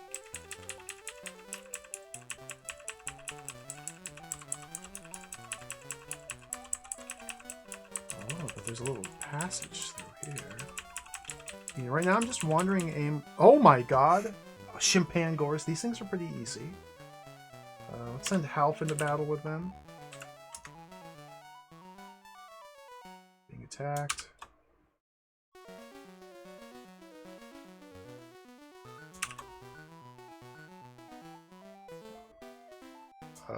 this doesn't look good. Okay, one of them's dead. Health. Attack that one. Okay, we got it. We need to spend a moment to heal while we're here. So let's have Beethro absorb 9 of his food. Do it again. Because everybody starts with 20 food. So Boom can absorb 9. Again. Goof off, absorb 9. Do it again. Health, absorb 9. Do it again. So now everybody should have 2 food remaining. Monsters are back! Alright, they're back.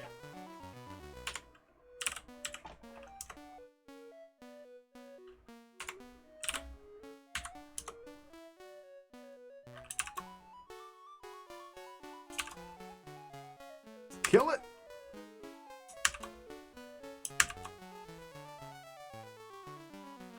Oh, looks like your character is counterattack?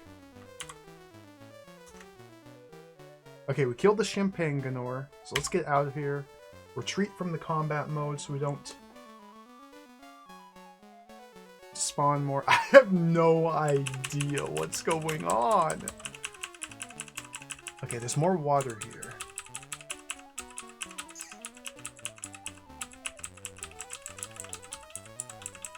There's just like mountains in the middle of the water. Is this a river? A swamp? Oh no, Ekalos! Half, you're up. Nice, good job, Half. Kill the next one. Ooh!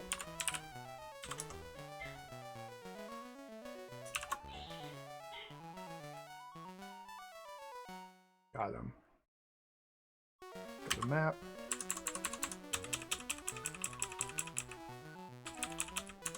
Another town down here?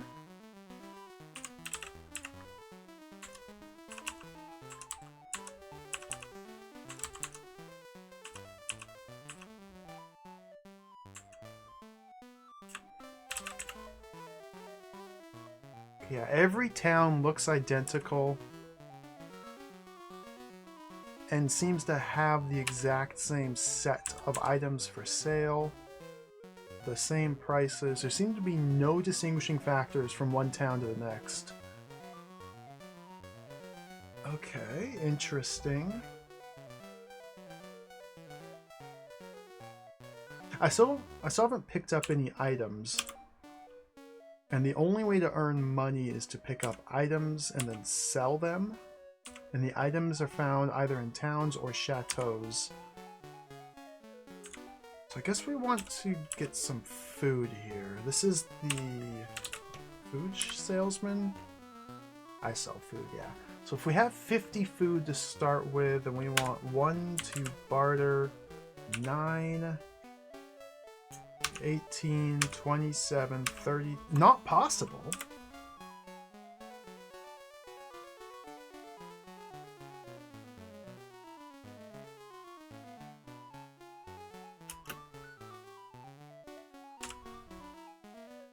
Okay, let's check something here. Let's check something. It might not be a one-to-one trade. Half needs to absorb your 2 food. So Half has 0 food and 50 money. Okay. If we say Half, barter 1, then Half spent 2 money for 1 food. So when I say barter 1, what I'm communicating to the game is I want to purchase 1 unit of food. But we don't know what the price is for that 1 single unit of food until after the transaction has occurred. Okay. I guess we can just assume it's always going to be 1 food for 2 money, although it may vary based on your character's appearance, potentially. Let's check with another character. Everybody's got high appearance. Everybody's got really high appearance. So, if we now say Half to barter 9, Then that should bring our food up to 10 total and our money down to 30. Let's see if that's true. Half, barter, 9. Okay. No feedback means it worked. 30 money, 10 food. Yep, okay. Makes sense. What's the story for this Zerp? In the ancient land of Mandragore, there once was a king. The king one day got killed because the stars from the heavens killed him, and now an evil man is ruling, and we must stop the evil. That's the summary of the story. That's it. Ah, dude, we're gonna need a lot of money. Okay, go back to the map.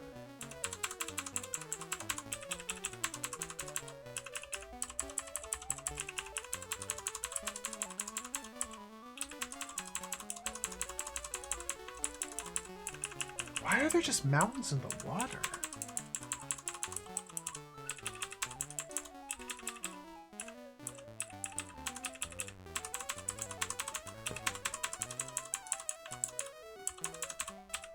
Chateau.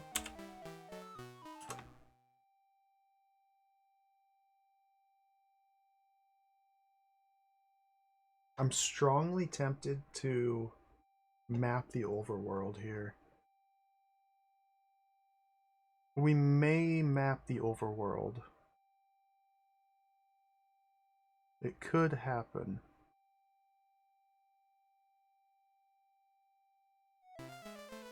Who is this? A fairy?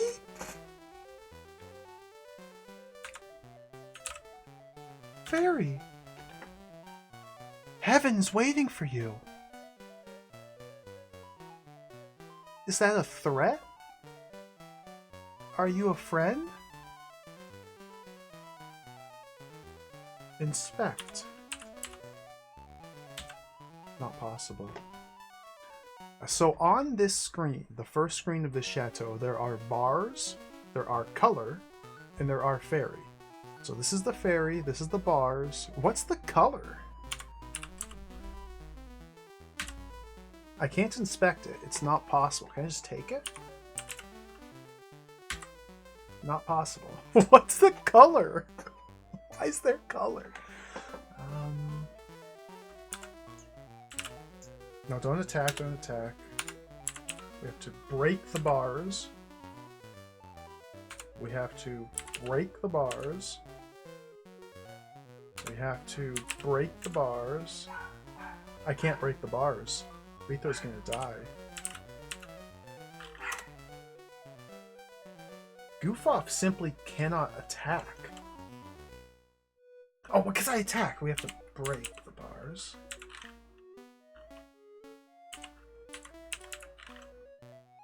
Okay, we made it.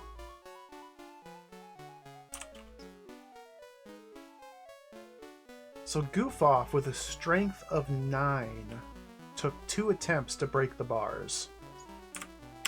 Beethro, with a strength of 20, tried 3 times and almost died for it. What in the world? What in the world?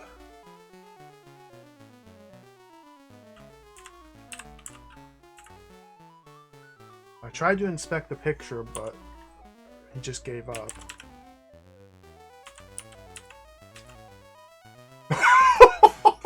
Mine. Okay. So now we can take this picture back to town and sell it.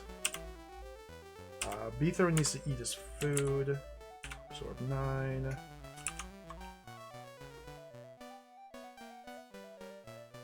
What am I looking at?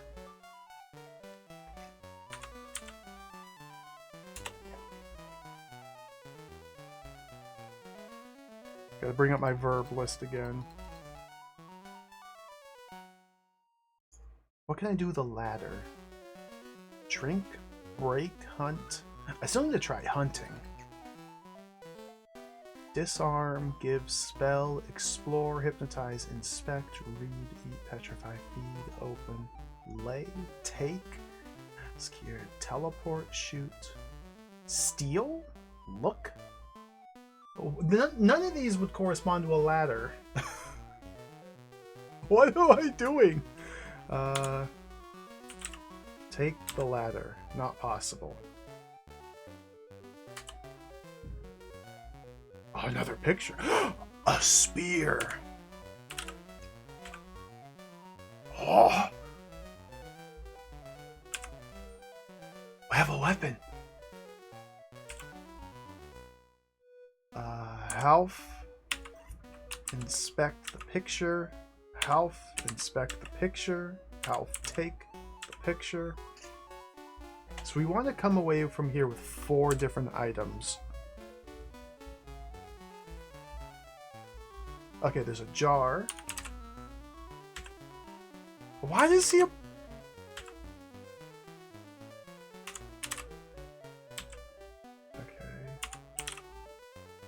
The jar. And the picture. Okay, so now we have 4 different items in our inventory. So we can distribute these to the multiple party members. Each party member can sell one of these items in store. And we can use that money to buy more food to heal up. So let's try and leave now.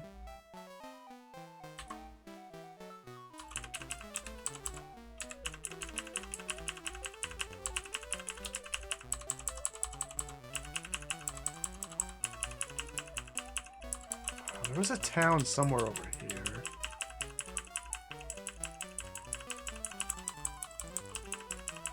There it is. Okay, when you go to the buyer, who should be right here. How do I give inventory items to one another?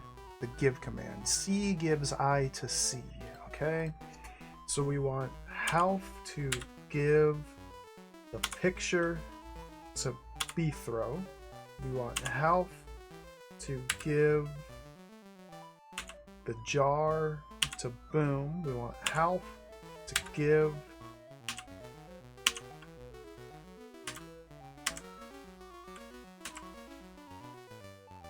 oh, the inventory slot items are moving up as I... Oh, okay. So we want Half to give picture to Goof Off. So his picture's in slot 2. Everyone else should be slot 1, slot 1, slot 1. So I want Bethro to sell slot 2. 264 money. We want Half to sell slot 1. We want Boom to sell slot 1. We want Goof Off to sell slot 1.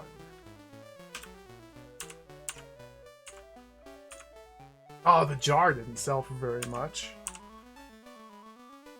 300? Okay.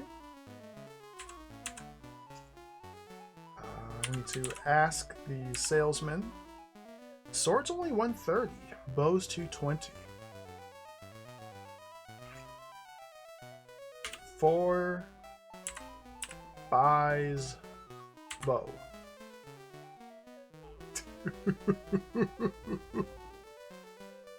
I think I'm playing the game.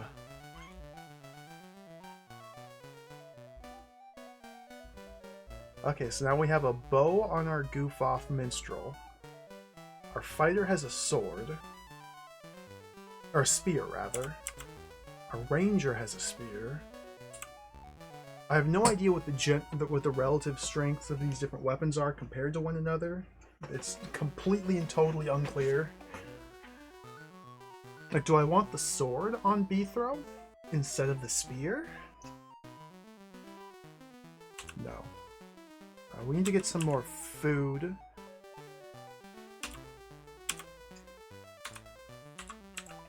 Orders 9, 18, 27, 36. 9, 18, 27, 36. 9, 18, 27, 36. 9, 18, 27, 36. Who's low on life? Half is getting low, Bethro's getting low, so we need to absorb 9.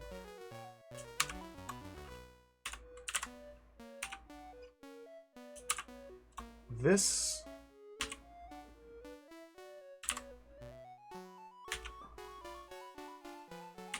It's quite tedious micromanaging your character's health like this. Okay, we need a lot more food and money. Let's... How much does the wand cost?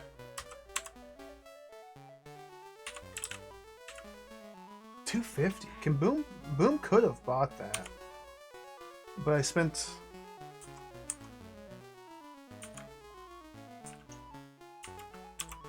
I spent too much money on food. I don't know what crown or medicine does. If we leave the town and come back in, does the bow reappear? It does, okay. Yo, I beat welcome. Magic Imp welcome. Oh, sorry. If I'm ignoring chat, I don't mean to. The difference between look and inspect. Inspect is specifically checking to see if an object is trapped. Looking is a wizard spell that allows us to look at the next screen or an adjacent screen to the north, east, west, or south, but we can only use the look spell while we're in a chateau. Zetsubero, welcome. It's quite baffling. It's quite baffling. That's how it's going so far. Do I want more food? No. Yes? Maybe?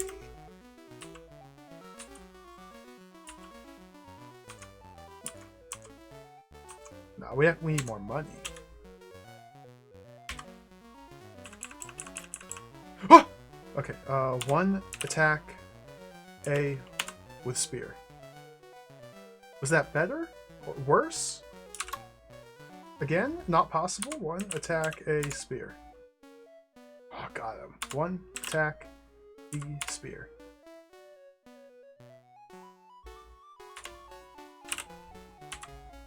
Spear sucks!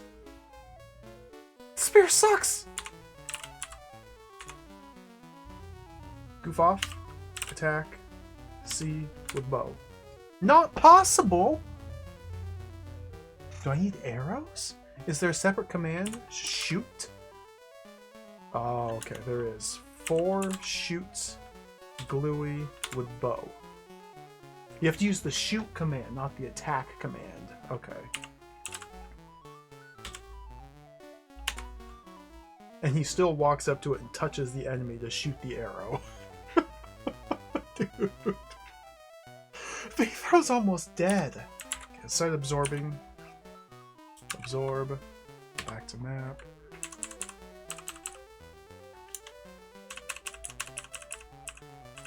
Oh, there's a chateau right here. Let's go in.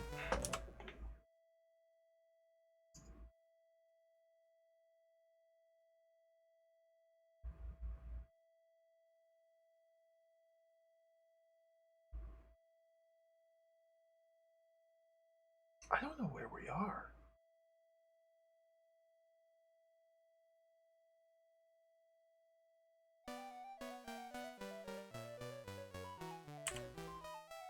Torch. Half. Inspect torch. Not possible. Okay, half. Take the torch. Not possible. So now that we're in the chateau, our wizard can look east and then... Oh, there's spooky ghosts!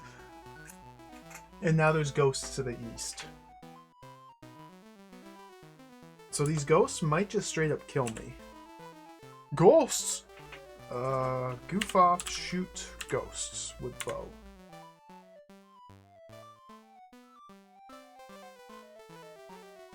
Boom, spell ghosts. Okay, boom spells ghost. Boom, spell, ghost. Okay, boom spells ghosts.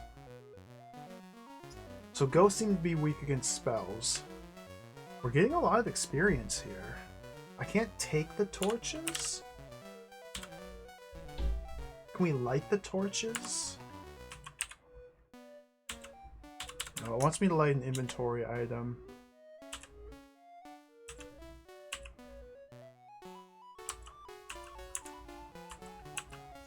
Oh, Spectra! Alright, you're up, Boom. Spell them.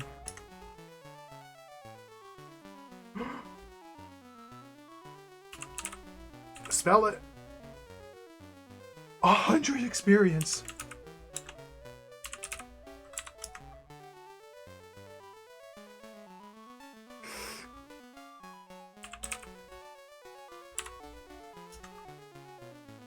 I think if I had a wand, I could spell things a lot more successfully. But this is doing a pretty good job here. Whoa! Morbidos! Mordibus! Spell them!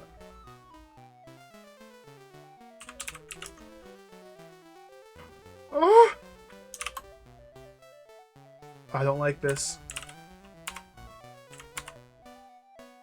I don't like this. Why is that not possible? Okay, we got one of them down.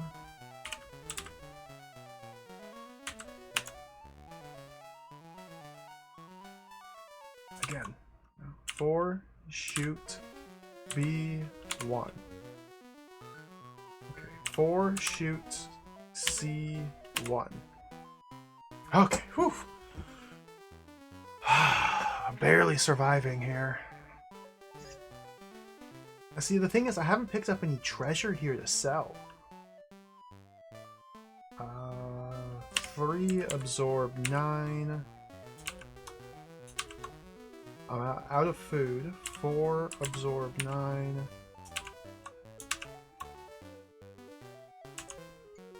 2 food left. 2 food left. 28 food. 2 food. Okay, so health, feed, bee throw again. Okay. Health, inspect, candelabra. Not possible. Can we take it? Not possible. Okay.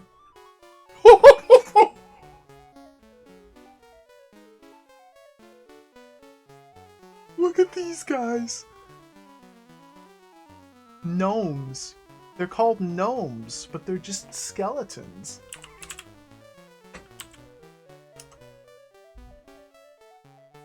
I'm being attacked. Dude, get in there, get in there. No, don't shoot the candelabra. The gnome with your bow. Okay, we got him. Gnome with your bow.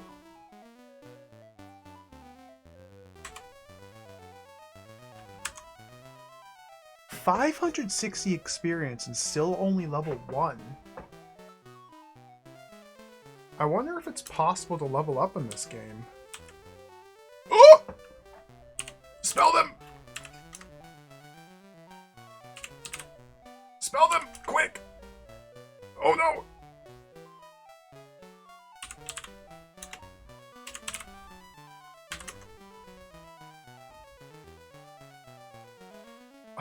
Boom! Spell ghost. Spell it! Spell it!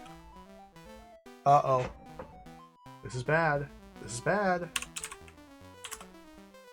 Okay, we got that one dead. Kill it. Oh! Still level 1.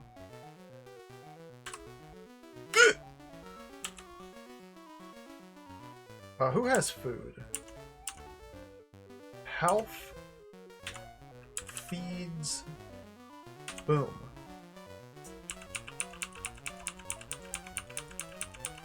Okay. Oh, nice.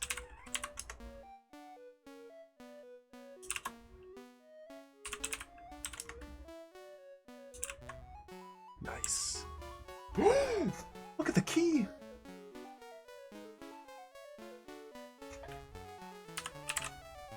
Better inspect the key. It's booby trap.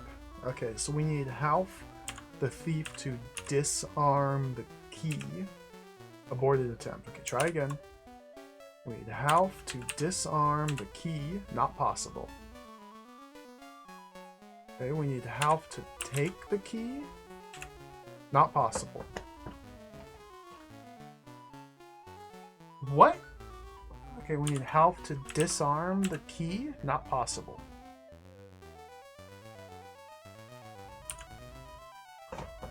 Level 2.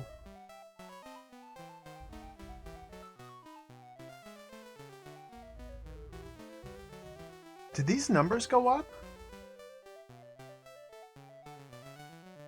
1, 2, 3, 4, 5, 6, 75, 80. My stats did not increase, but we are now a level 2 wizard instead of a level 1 wizard.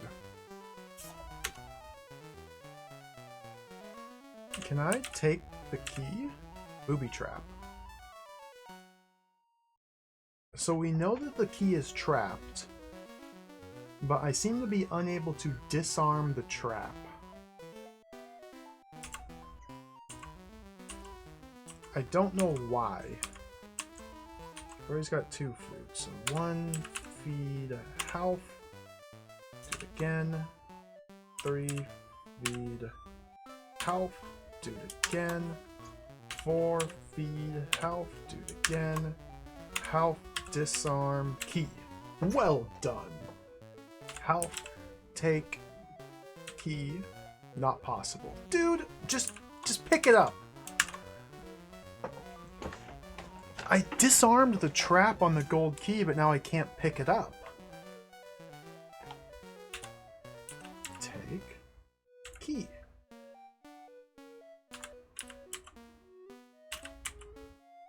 What?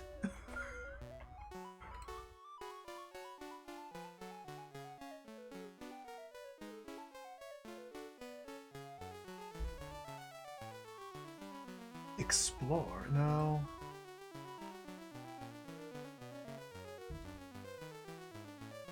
Opens M or opens M with I. So I must be able to take the key to use it.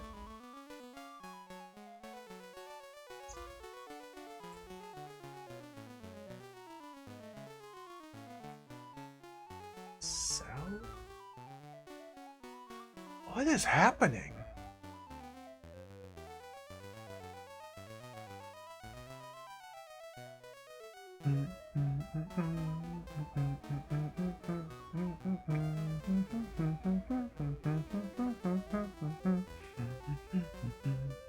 Inspect and disarm make it possible to detect and defuse booby-trapped objects. Okay.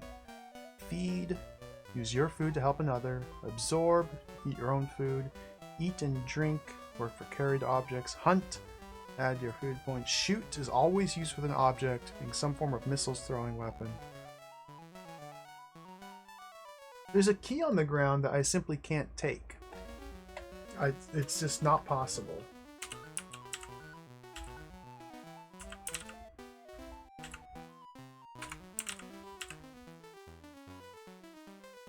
Why not?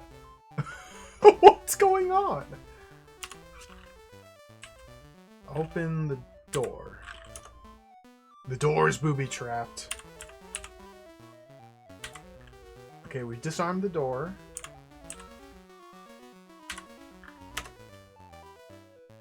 I tried to open the door and I almost died. This doesn't look good. Open the door. I'm taking damage for trying to open the door. Take the key? Not possible. What? Open door using the gold key. No, it wants me to use an inventory item.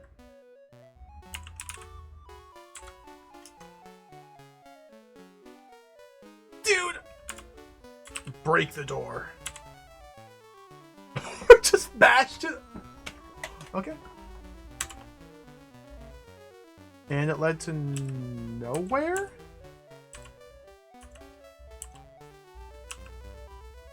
Pussycat.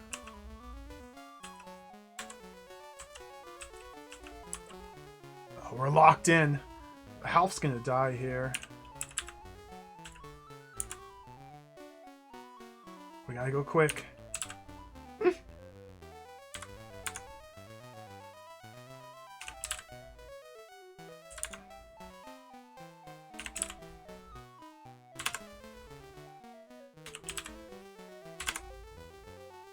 This looks bad. Half's dead. No, Boom is dead.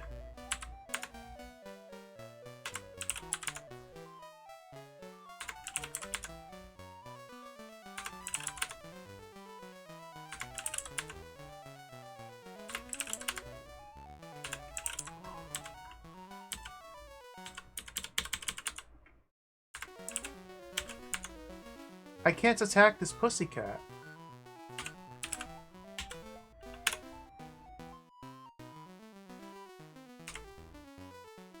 Oh, because people are just dying. Another key. Oh no!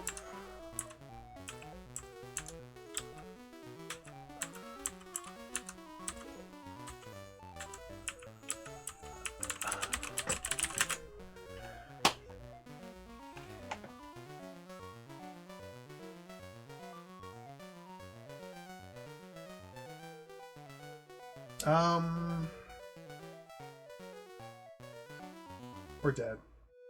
Alright, this chateau sucks. This chateau is full of spooky ghosts and evil demons and no treasure. So this chateau is garbage. I'm still trying to think of how we're going to do this, because I need to map out all these different chateaus, because every individual chateau has a mystery associated with it. And there's 10 of them throughout the game. But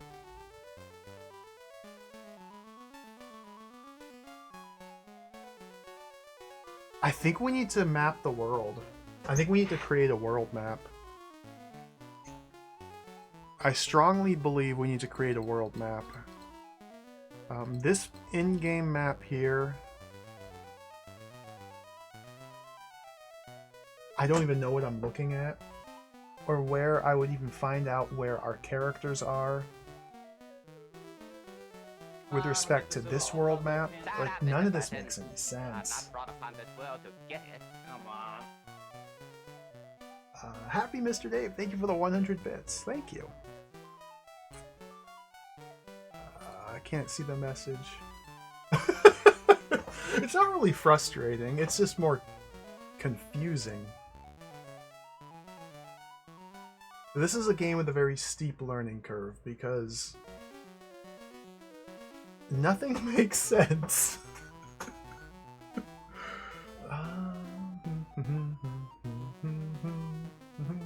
Alright, let's go back. Let's go back in time. Help. Load an old adventure. Code 1. Modification, no.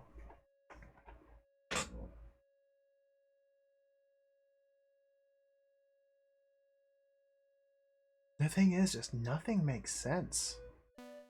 Okay, so this is the very start of the game.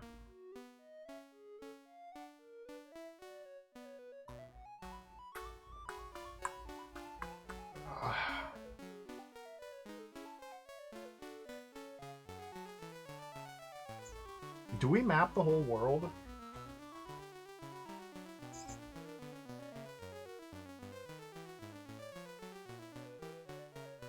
I think we might have to. I need a map. Alright, let's just start doing it. Let's just start doing it. What I'm going to do is take screenshots. Open up MS Paint.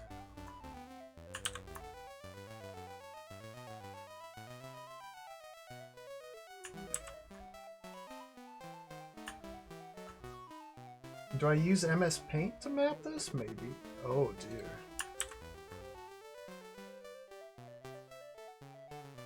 But like, I don't know where I am in the world.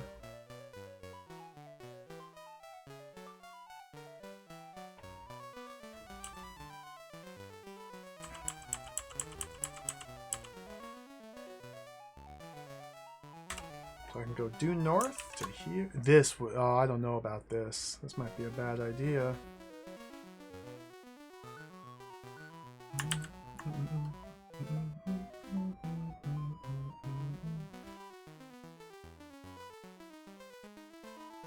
This might be a bad idea.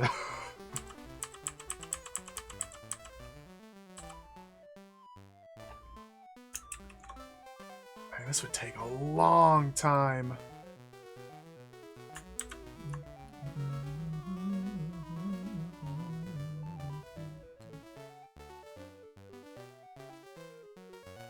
So what I'm doing is this. I have created a gigantic blank image in MS Paint and just pasting screenshots in like this.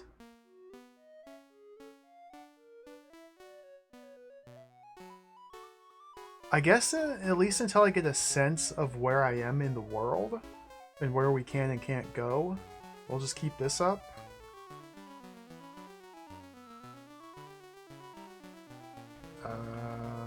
Let's go west from here. Oh! Harpies!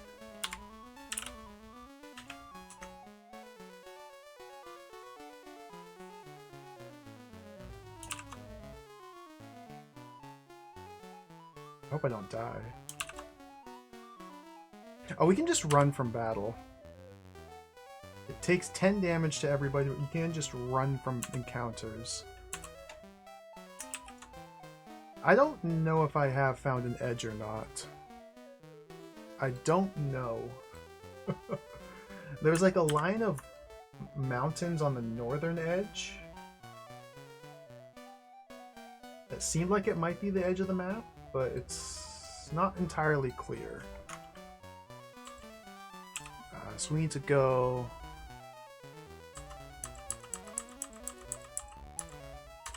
there.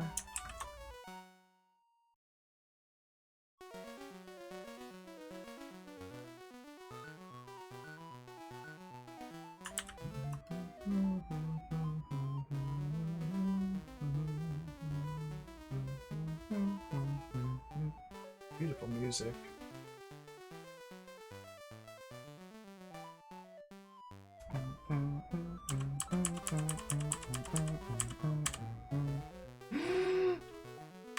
Retreat.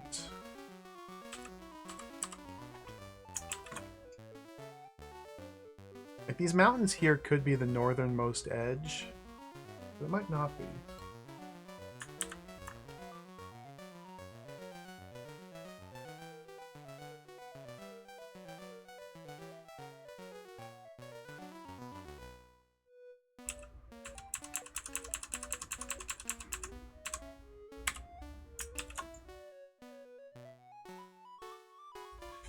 I don't know about this. I don't know about this.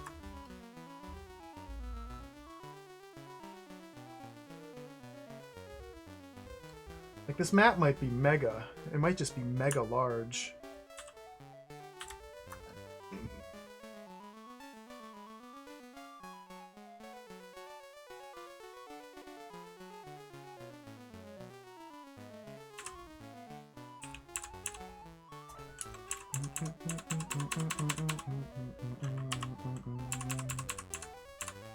Then again, this seems like it could be a corner right here.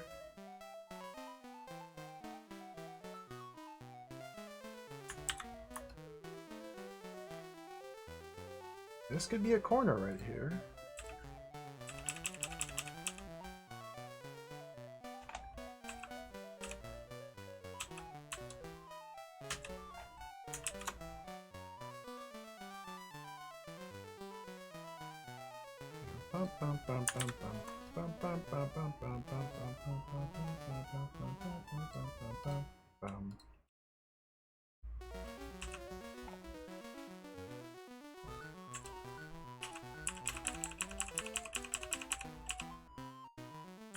There's another town. Yo, Soda Bagoda, welcome. This is Mandragore for the Commodore 64. It's quite wonderful so far. I'm currently trying to figure out the lay of the land. Beaver just died for running away. So that's just a little block of 2 mountains. Okay. So I'm just kind of aimlessly wandering at the moment. Trying to get a sense. I'm dead. Everyone's dead, but we can still play. Okay, awesome. Let's go.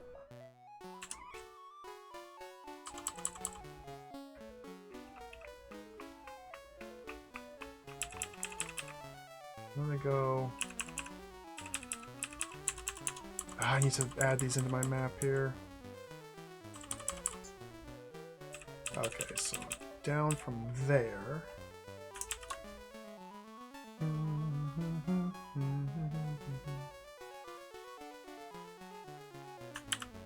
I'll let you guys see the state of the map here in just a moment.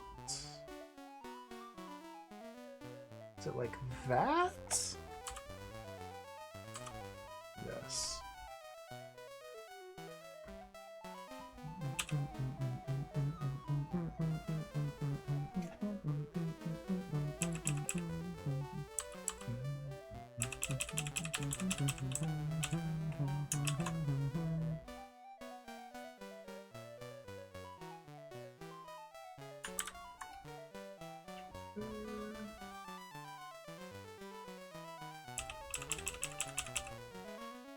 Okay.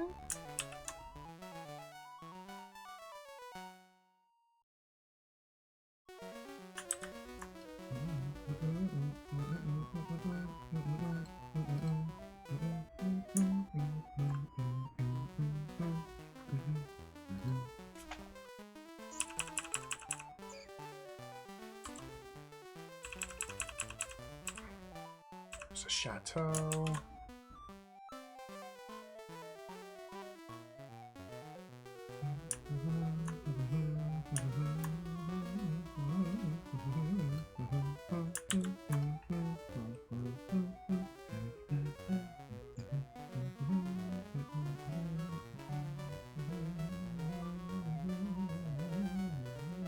How does this fit in?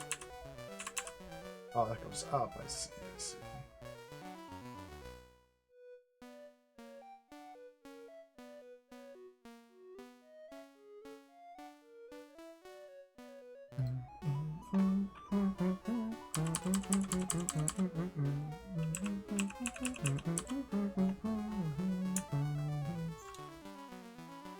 For the west, should be a good screenshot.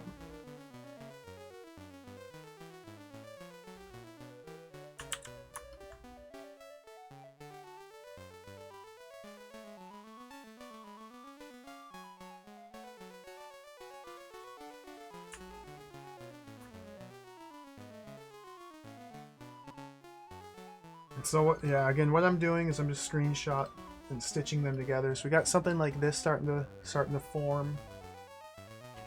It's terrible because you can see my character on every screen I take, and like the individual snapshots aren't perfectly aligned. But we are starting to see. You know, there's a chateau there. Make that bigger.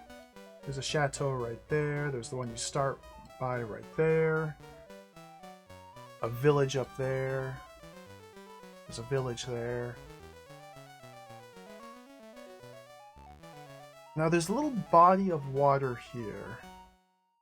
Let me see if I can match that to anything in the manual.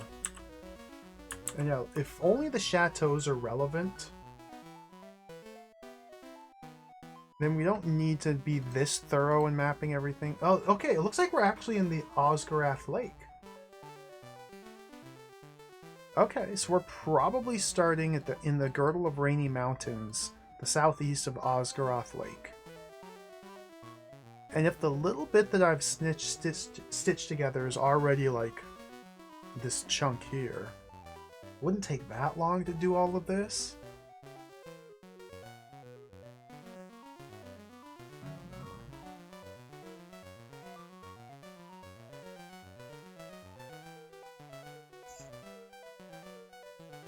I see into there?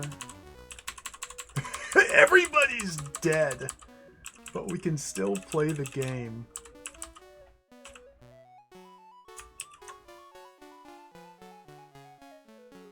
What is this game?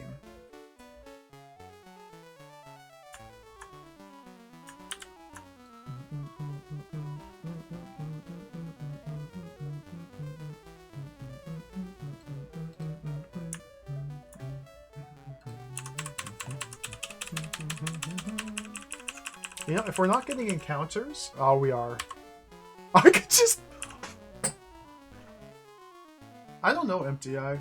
I really don't know. We can get into encounters still, but I can just press map to run away from encounters. Alright. This game seems barely functional, so let's take this opportunity to fully explore the land. Run.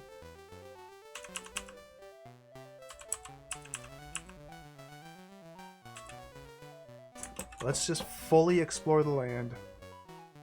We're gonna commit to it.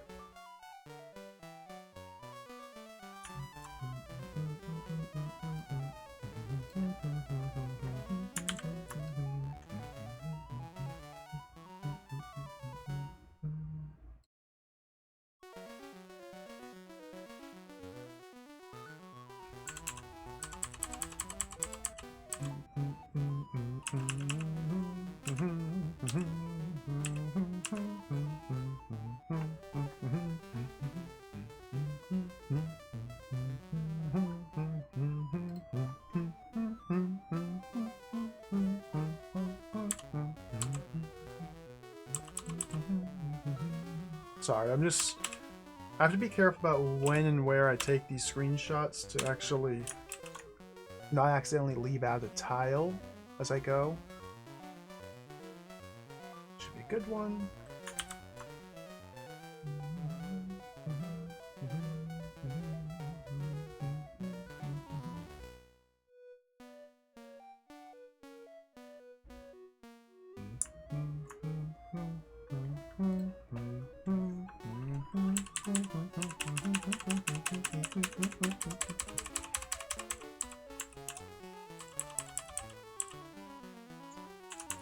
Fill this bit in.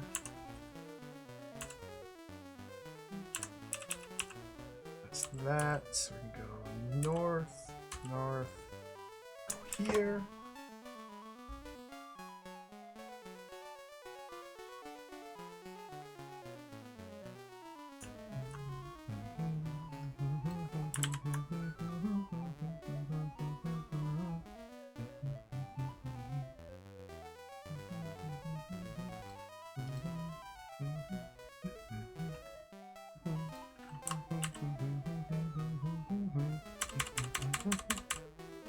Run.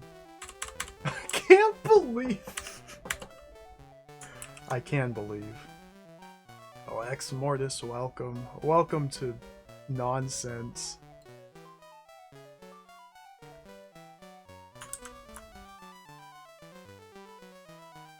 I can't believe you can just die and keep playing safely. Now granted, what we can do while we're dead is very limited. Like, we can't go into the chateaus and steal items, we can't... Well, presumably we can't. Dead. It's insane that we can just keep playing, though.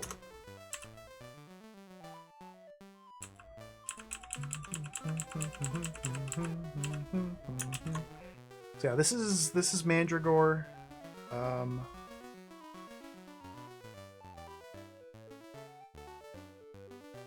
Do you guys want to see the map, maybe? I could try and display that. It gets you something to look at. So again, what I'm doing now is I am very roughly exploring, taking screenshots and stitching together a little map here. Because the goal of the game is to find these 10 chateaus which are scattered throughout the land and solve the mystery of the different chateaus. There's one there and there's one there. If I don't do this, I fear I will either miss chateaus or struggle to find them. Can't really see into the middle of the lake there. Passage down there. This seems to be the northwest corner. I'm currently up here. There, I'll shrink that and put it right up there. There's the map. There, you can follow along.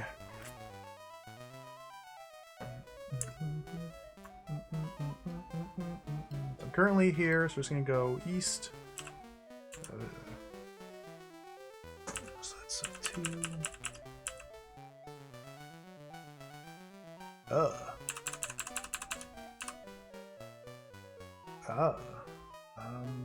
I need like landmarks. Oh, there's a Titan. Just run.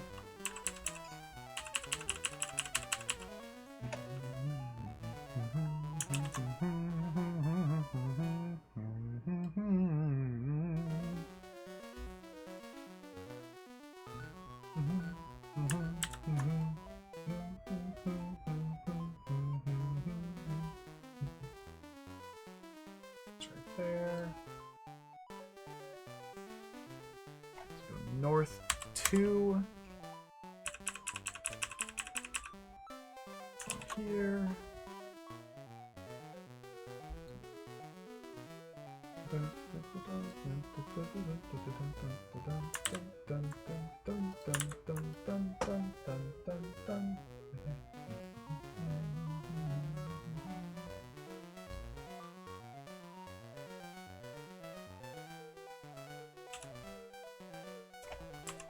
Okay, so we go to there.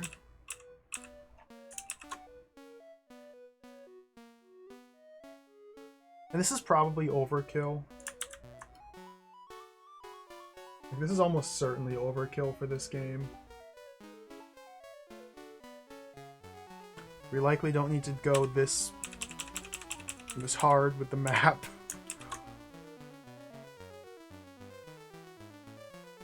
But regardless.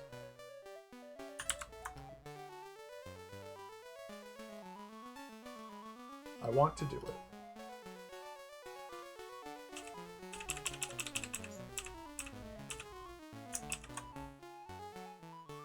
I don't know. I think it might be necessary to do something like this.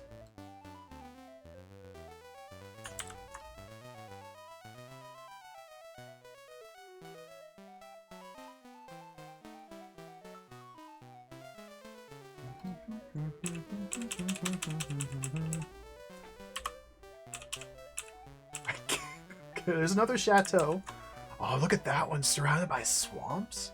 And see, in this way, I can annotate my map to give these different chateaus and towns names. So that way, when we go into the individual areas, we can start to... I'll be able to have reference for them. I'll be able to know what... Okay, we're at Chateau of Swamp. We're in Northeast Chateau. We're in Chateau Evil. We're in Ghostland, and so on.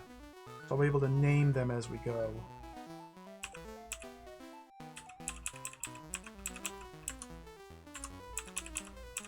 There. And think of how satisfying it'll be to have the whole thing.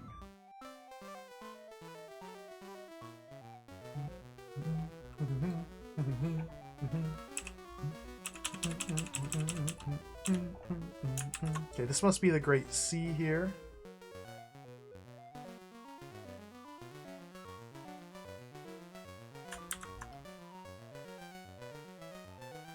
That's the isthmus. Let's go west from here. Oh dear. So 1, 2, 3. 1, 2, 3.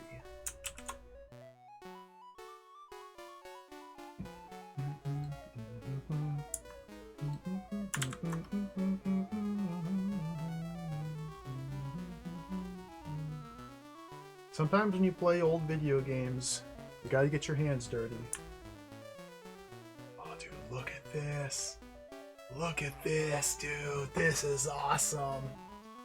I mean, it looks terrible because all the seams everywhere, but... Oh.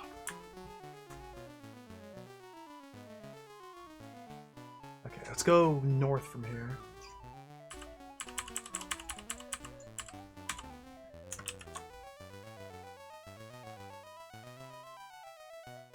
Oh, what's up, chat and business? Welcome.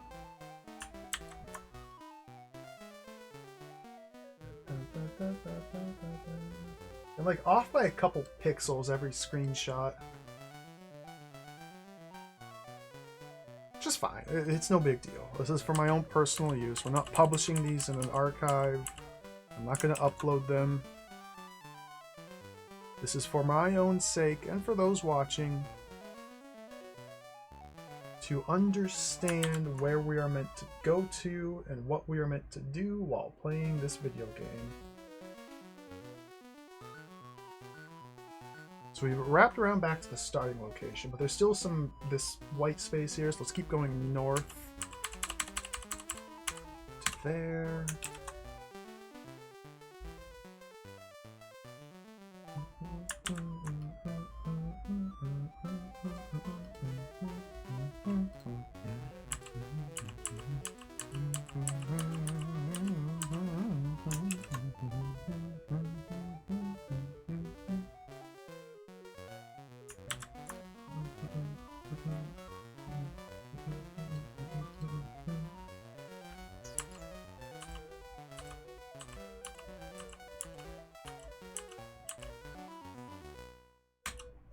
So it's 11 steps. So each screen is what, 11 tiles high?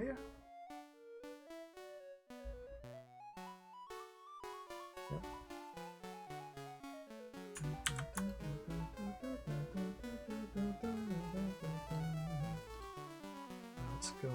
Let's go west 1, 2, 3, 4. That will clear out that white splotch.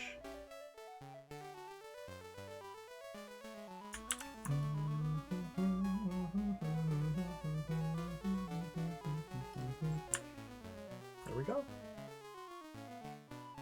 Oh, dude, this is... I think it kind of already is Amiga runs. It kind of already is aligning with the map in the manual.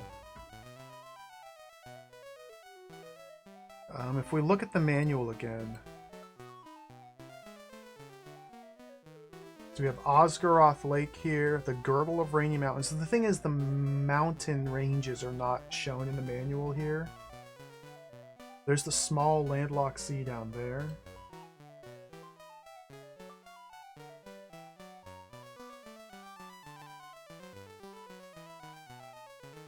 It kind of aligns with what we're seeing here.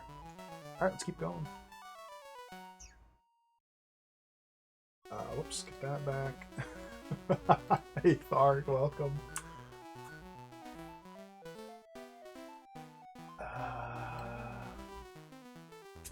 Okay, I am up here.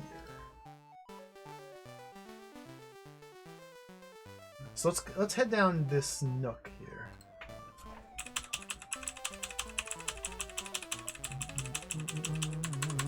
There's the starting chateau. Whoops. What's that bit? We go north and west. Here we can get a screenshot. Fill in a fair amount of blank space.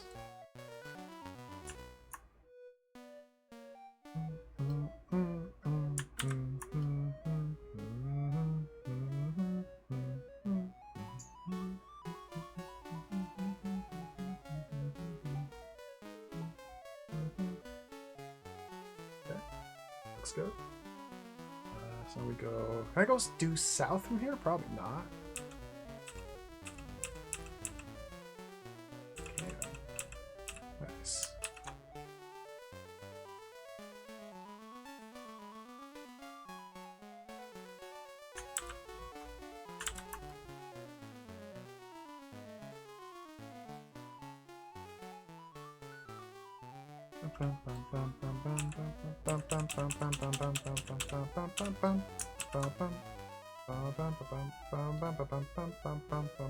This music, pretty good. It's pretty good.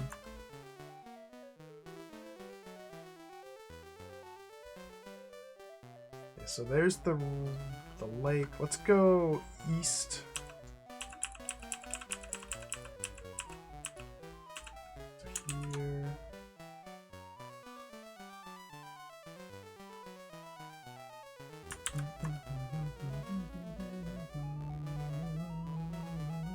Just to link these up. Okay. North.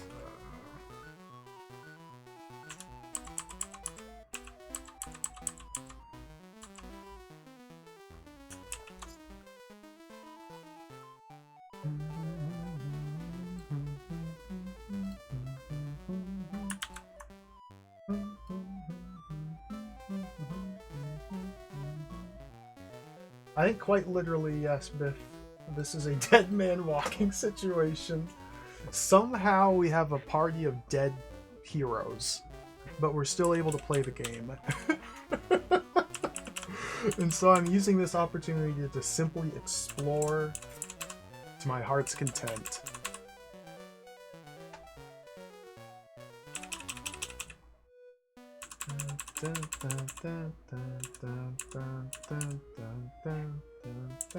So from here we can go 1, 2. I want to go here.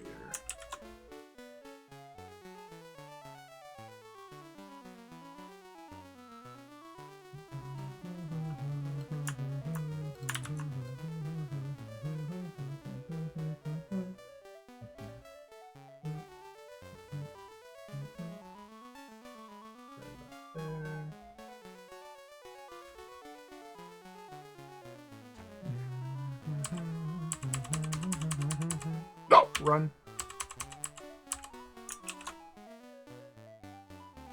Because running from enemy encounters is free. Well, it costs 10 HP to run from enemy encounters, but all our characters are dead. So we can't fail to run? And there's no penalty to running if we're already dead? I don't know what's going on. But I like it.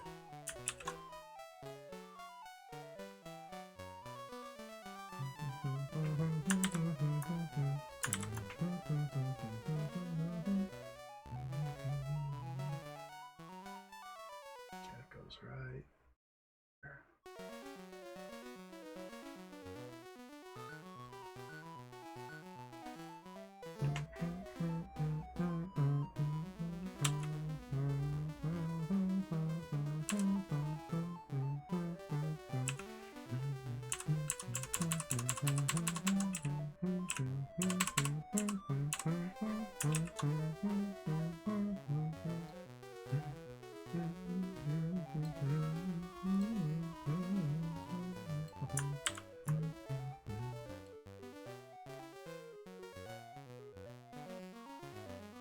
Is that a 6 wide mountain range? That is, okay.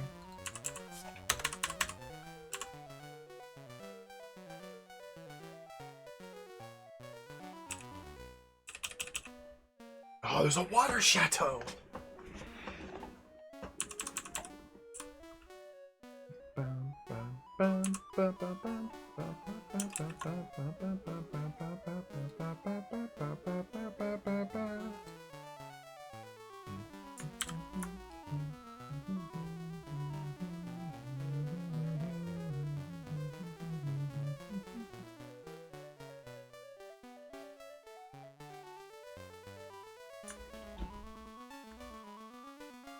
Oh, look at that. Look at that.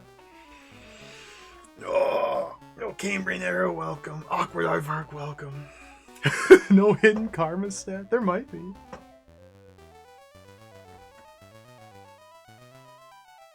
So we've laid eyes on... Dude.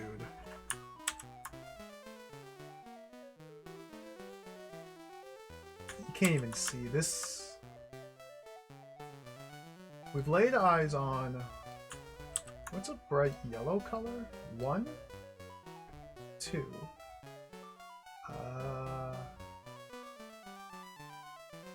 3, 4.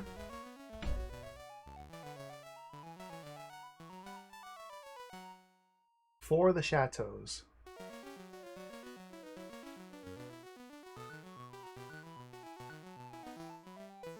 And there's 10 total. Oh, it's coming together. Let's continue down this direction here.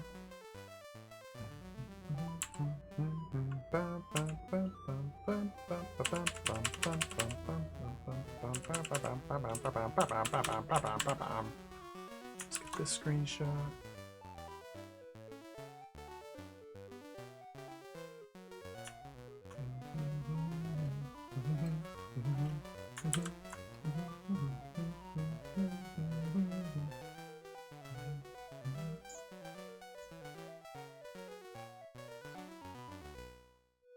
What the heck? What the heck? What am I looking at here? Got myself confused. Okay, let's sit in here. I might have duplicated a tile on accident.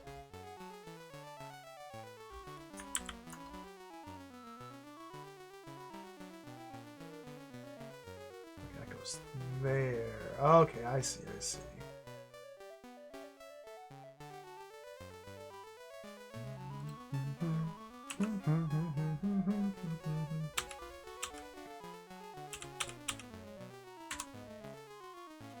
Do I see? I don't really see. I don't know what I see.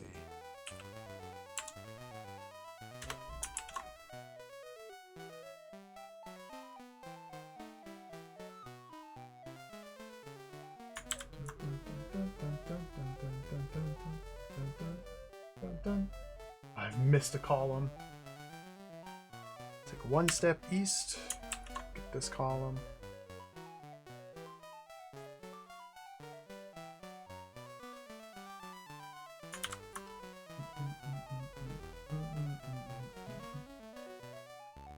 Beautiful.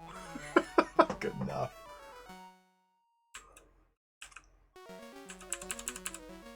I'll do the walls right there. That's the wall, brother.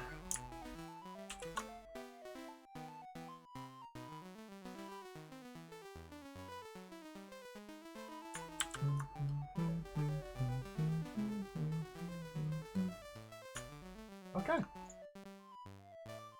Beautiful. So now we need to follow this water all the way beyond the first set of mountains, then take the isthmus south, continue exploring to the south. That's the wall. Run.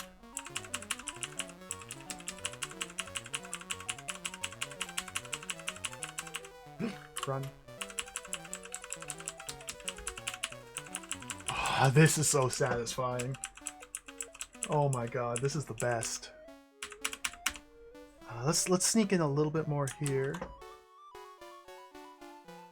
See, taking this just a giant mess of confusing nonsense in the form of a video game and slowly unraveling its mysteries.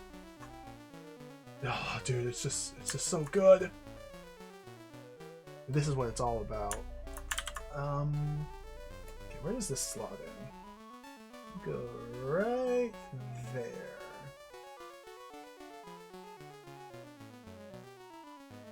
Oh. So now let's go 1, 2, 3. 1, 2, 3, 4, 5, 6, 7, 8, 9, 10, 11. 1, 2, 3. And this is due south of the snapshot I just took. Oh, there's another chateau.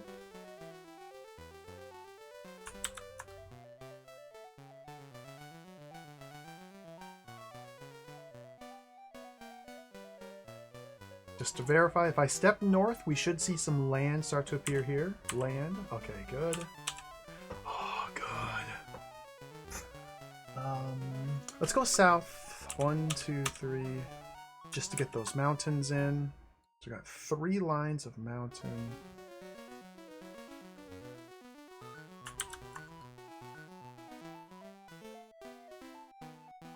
Beautiful.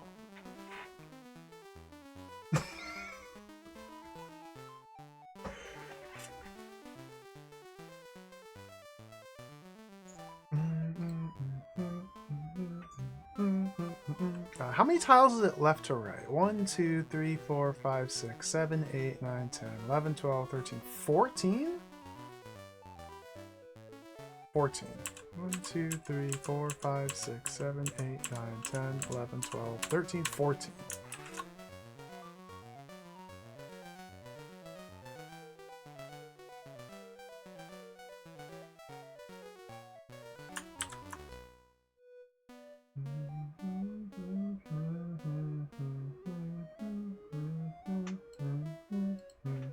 Okay, 14. 1, 2.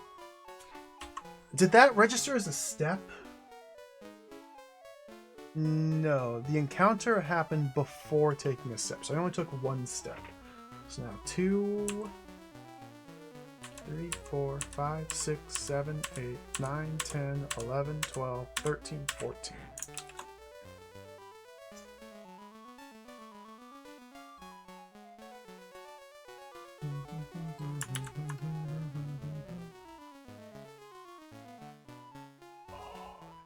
Let's go. 1, 2, 3, 4, 5, 6. Okay, it's still at 5, 6, 7, 8, 9, 10, 11, 12, 13, 14.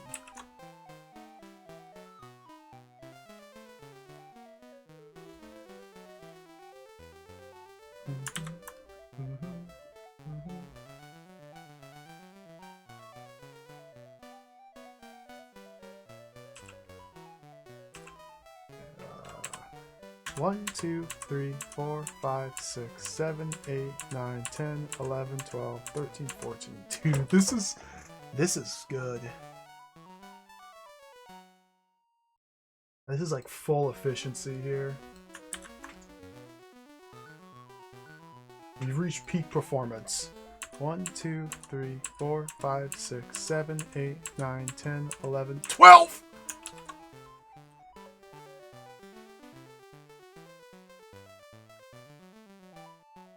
Oops.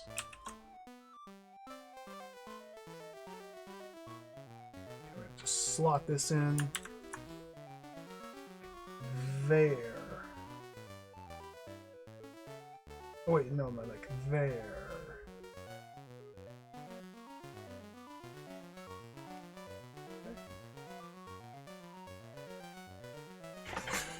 I'm doing well, Mortis. Thank you for asking. I have a big smile on my face as I watch this map to come together. Okay, let's move north from here.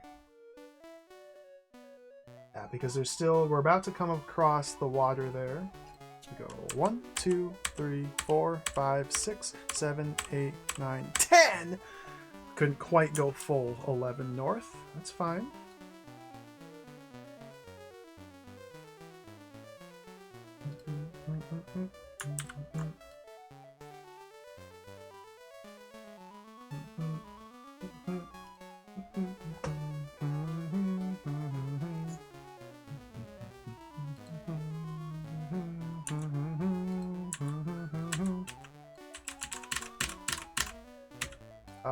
Has my team died finally? Did the game freeze? I seem to no longer be able to control the game.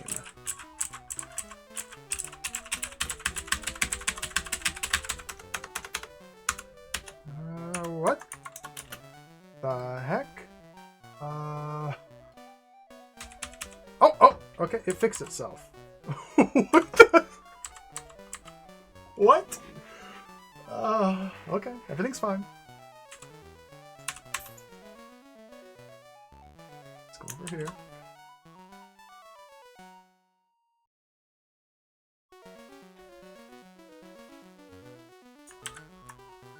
I just want to fill in these 3 columns of mountains. Just like right there.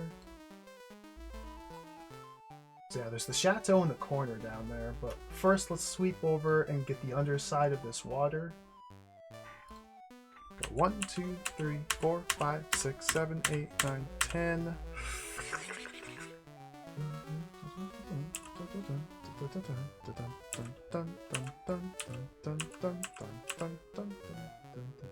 We need to actually I need this screenshot.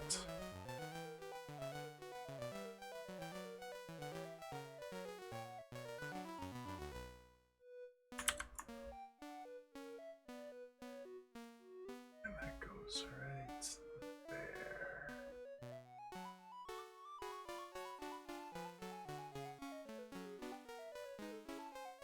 And there's a lot of hideous seams everywhere, but I just cannot be worried about that. Otherwise, this would take 10,000 times longer than it needs to. This is already overkill, but that's fine. 1, 2, 3, 4, 5, 6, 7, 8, 9, 10, 11, 12, 13, 14.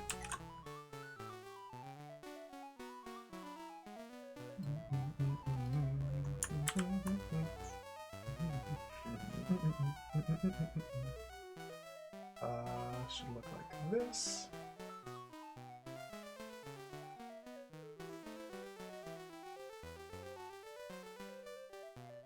Are you okay, Tharg? Are you okay? You seem to be very concerned about the well-being of other people. Are you doing fine?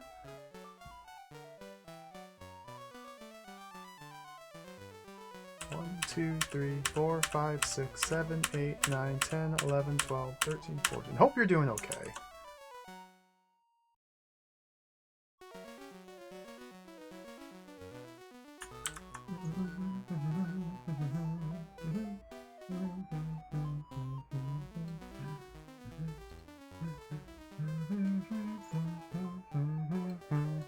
One, 2, 3, 4, 5, 6, 7, 8, 9, 10, 11, 12, 13, 14.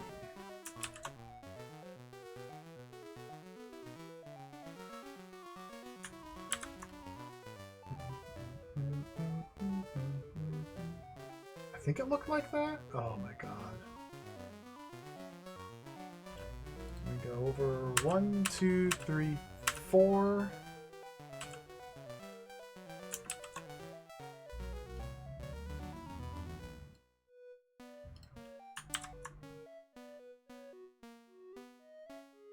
Slot that like right there.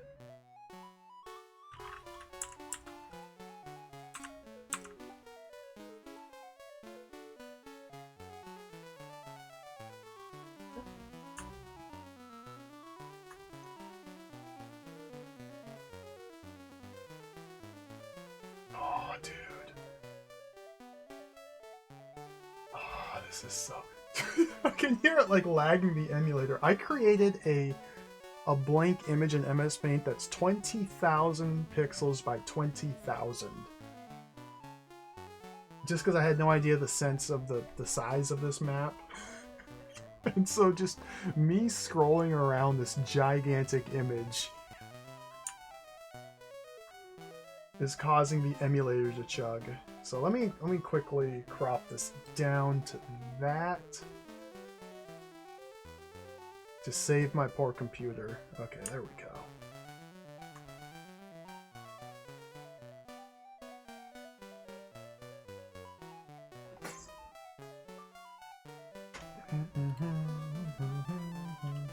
We need to check the mountains down here.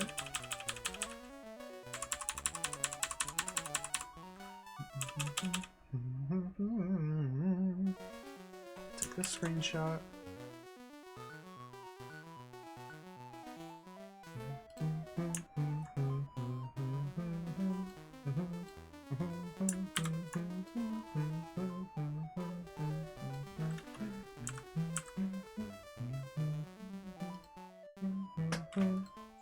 One, 2, 3, 4, 5, 6, 7, 8, 9, 10, 11, 12, 13, 14.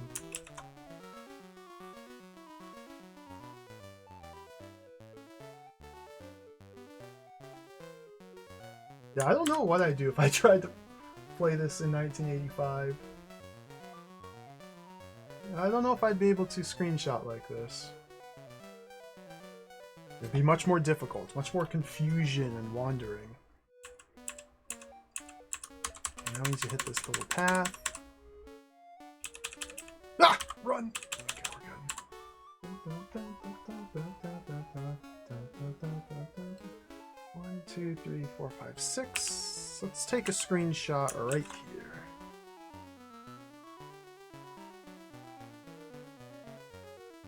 I probably would, J-Max, yeah. Just doing it on paper. Almost definitely, that's exactly what I would do. And it would be incredibly difficult and tedious, and not quite as satisfying. Or maybe it would be more satisfying in the end.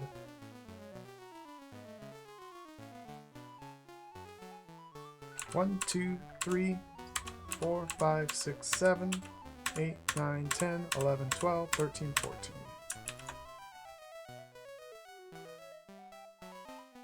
I used to love making screenshot maps of video games. It used to be a hobby of mine, like when I was a teenager. I am not kidding at all. I used to do this exact same process, but much more carefully, methodically, making sure not to have these straight seams everywhere. I used to love doing this. 1, 2, 3, 4. Okay, there's the chateau in the corner of the world, so we can... don't need to go any further.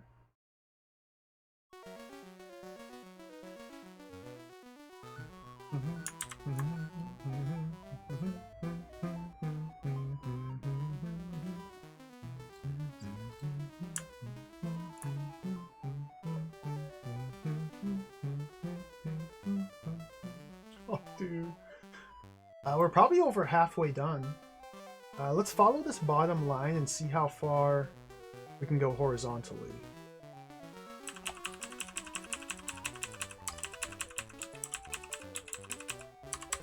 So we want to go till we hit the next chateau, which shouldn't be too far. Run.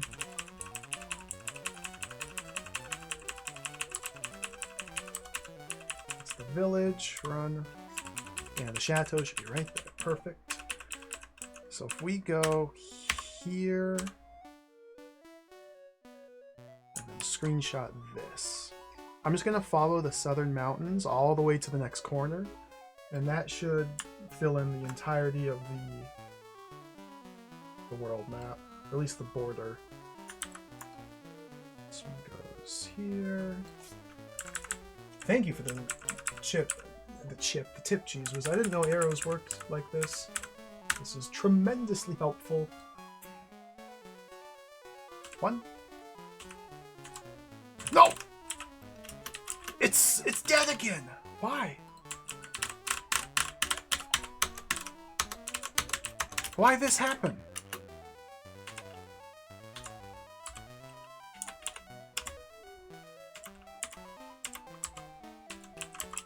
Not possible.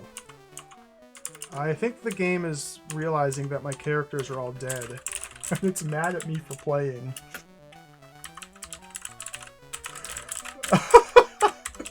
No! No! I just want to keep exploring. I can't be dead yet.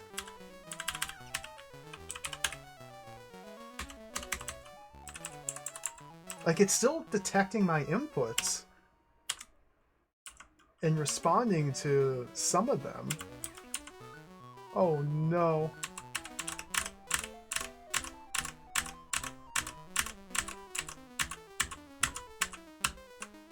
I can't type help to restore though. Like, I can't restore my game.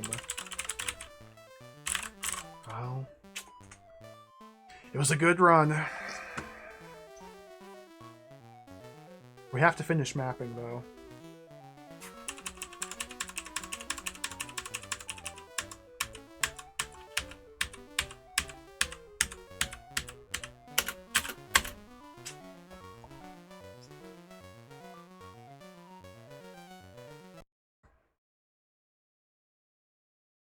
Well, let's see if my save game works. Look at this map.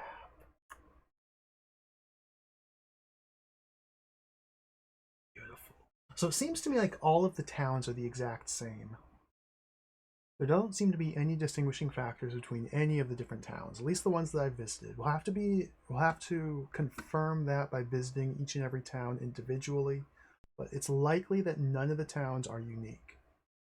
The chateaus, however, are unique.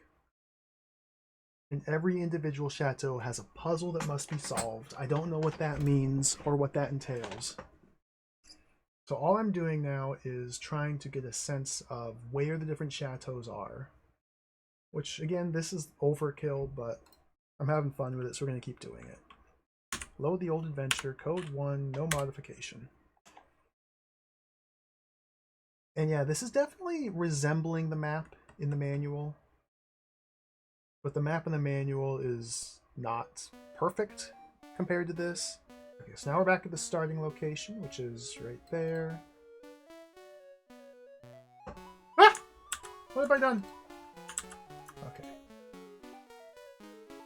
So we need to go east and then south. Hopefully we can get into the zombie state with this party as well. Run.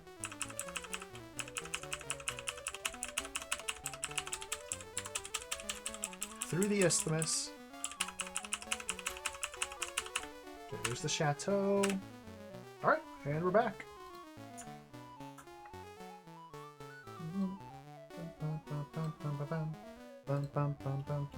This is exactly where I was standing when I died. So we go east 12. 1, 2, 3, 4, 5, 6, 7, 8, 9, 10, 11. East 14, but we're at 11. 12, 13, 14, go south. Okay.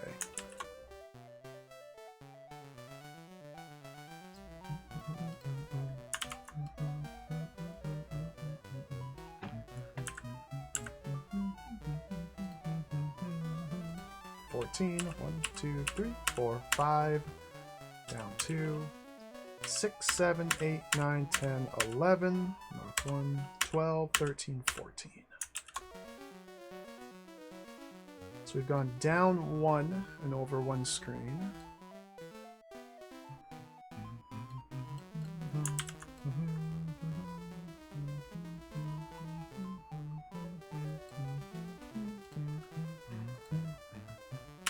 Two, three, 4. The Water Chateau. The Water Temple.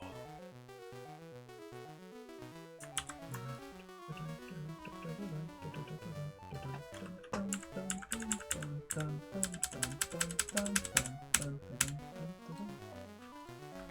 1, 2, 3, 4, 5.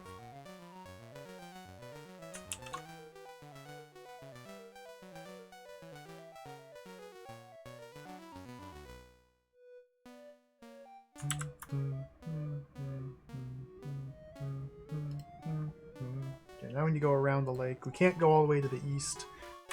Go around the lake. Oh. No, run!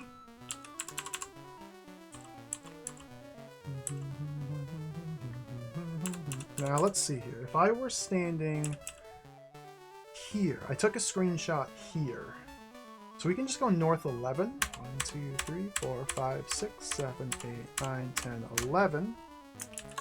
Paste this in. Looks like getting across the lake might necessitate a boat.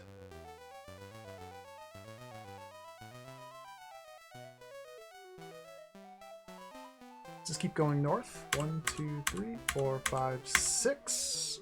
Over 1. 7, 8, 9, 10, 11. Over 1.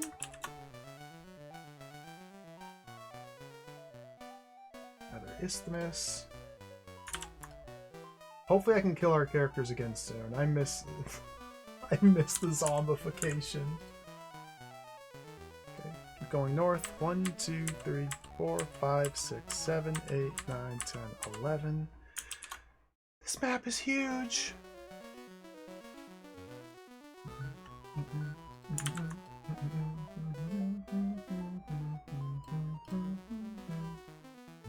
One, 2, 3, 4, 5, 6, 7. 7, 8, 9, 10, 10, 11.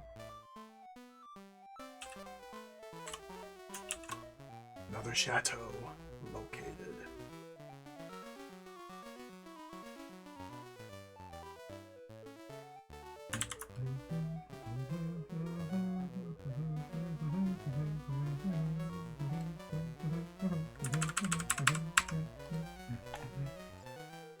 over 1, 2, 3, 4, 5, 6, 7, 8, and let's screenshot there. Bum, bum, bum, bum, bum, bum, bum, bum, bum, bum.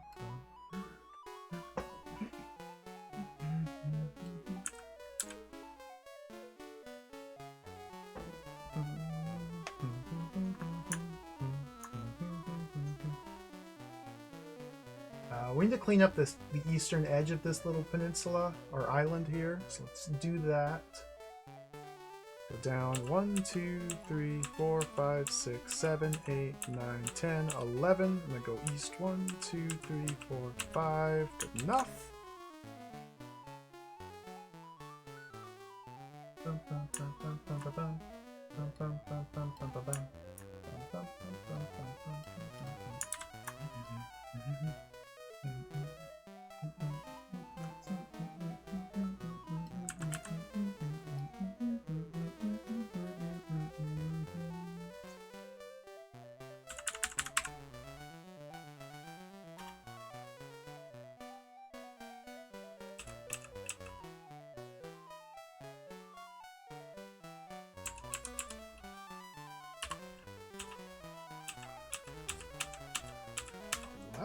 Should be a good one.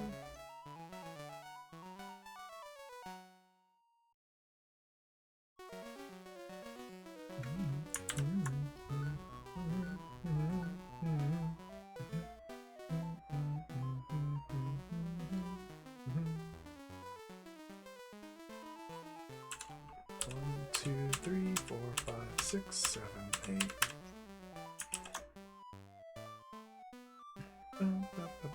I wonder why there's just mountains in the middle of the water.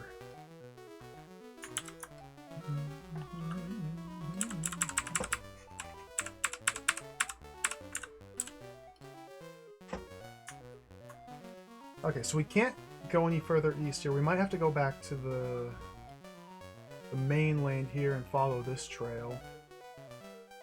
Let's go west from here. 1, 2, 3, 4, 5, 6, 7, 8, 9, 10, 11, 12, 13. Oh, I can't quite go 14. Let's go here.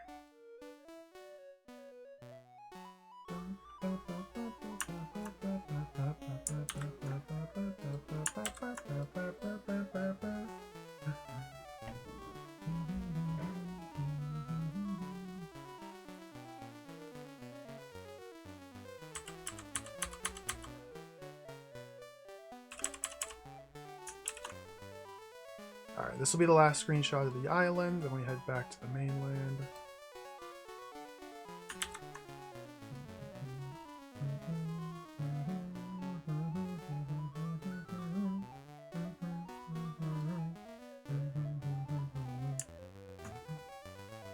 So yeah, this island here...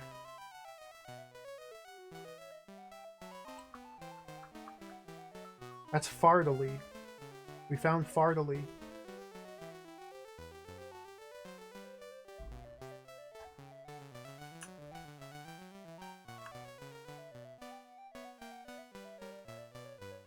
Look at this.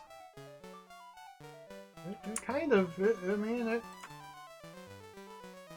it matches. Kind of. Pretty cool. Pretty neat. Shrink this back in. We're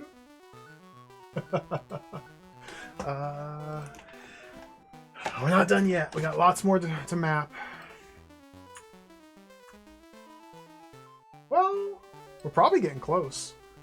We just need to get this chunk down here, across the isthmus, sweep north through here to tie that into the northern boundary, and see if we can get around the lake to the east. We're probably going to have to figure out how to get a boat and sail across the water, I suspect. But... Oh, everyone just died! Everyone's dead again. When did that happen? I guess while I was just standing there looking at my map, they consumed enough food to perish. Let's do...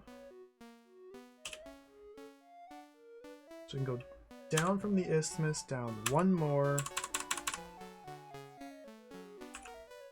And we want to be on that line?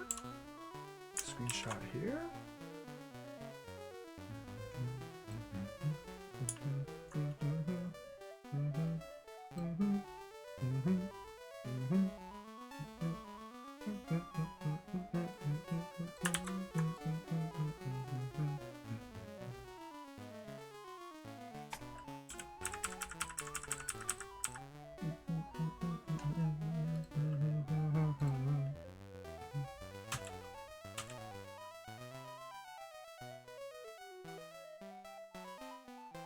Go north.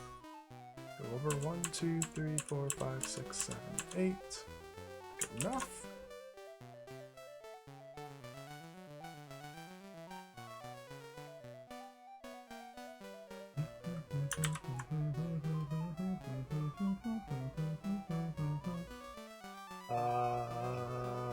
Where did I put this?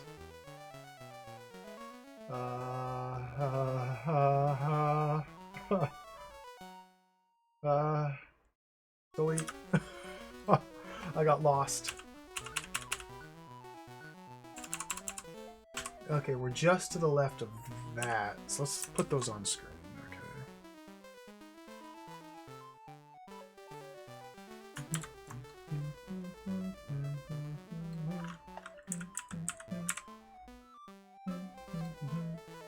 When you go east 1, 2, 3 to fill in these black tiles.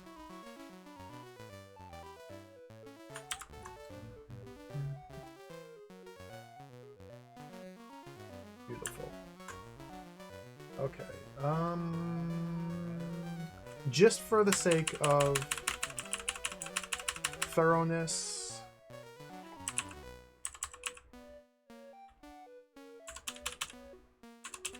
can I get both of those on screen?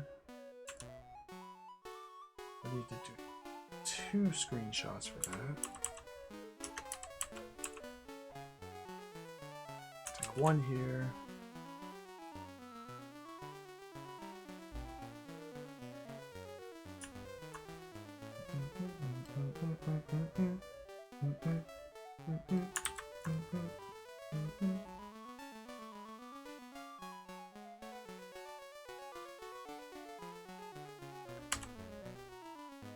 Oops. One here.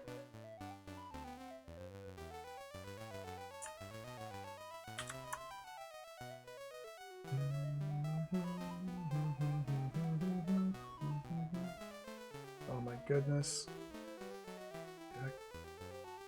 What am I looking at? Oh, that goes there. Okay.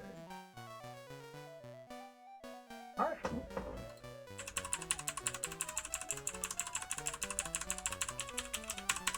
Chateau. North.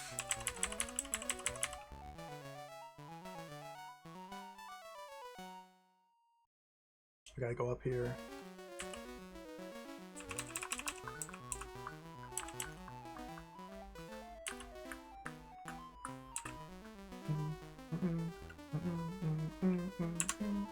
Take a screenshot here.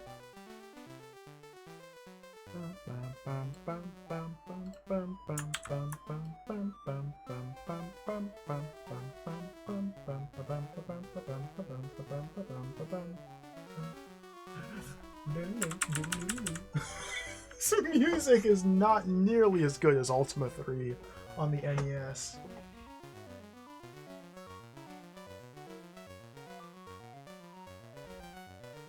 One, 2, 3, 4, 5, 6, 7, 8, 9, 10, 11. It's not nearly as good as Ultima 3 on the NES.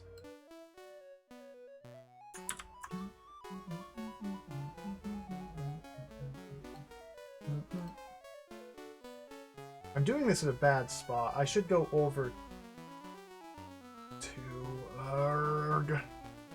just no, 1, 2, 3, 4, 5, 6, 7, 8, 9, 10, 11. Oh, Abs Nerdy, welcome. Everyone's dead. This is Mandragore for the Commodore 64. It's completely mystifying, inscrutable game.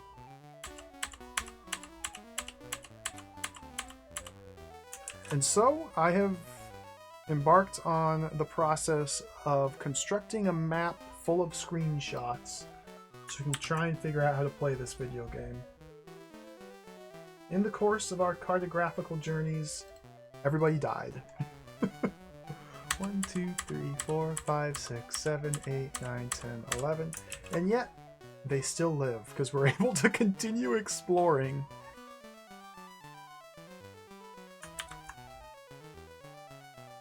The combat is, well, 11. Well, it's interesting.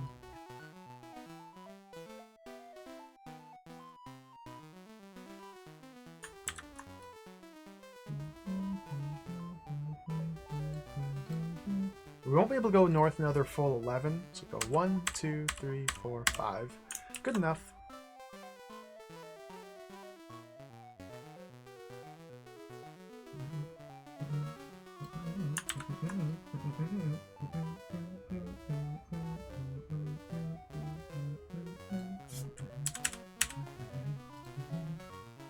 Okay, so we want to go down 1, 2, 3 and go east 14. 1, 2, 3, 4, 5, 6, 7, 8, 9, 10, 11, 12, 13, 14 and go up 3.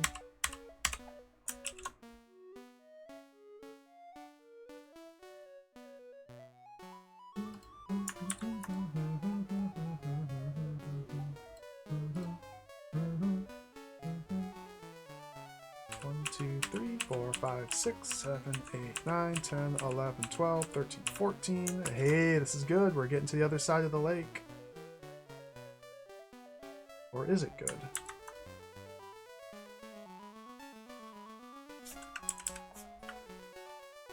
One, 2, 3, 4, 5, 6, 7, 8, 9, 10, 11, 12, 13, 14.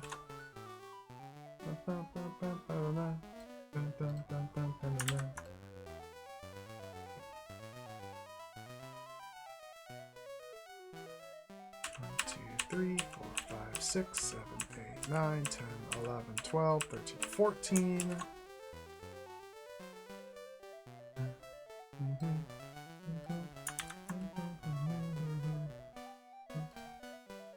Two, 3, 4, 5, 6, 7. That's as far as we can go.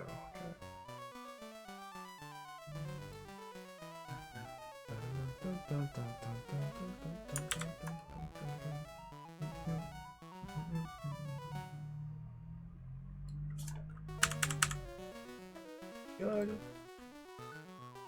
2, 3, 4, 5, 6, 7, 8, 9, 10, 11. Alright, take care, Deep Freeze. Thanks for watching.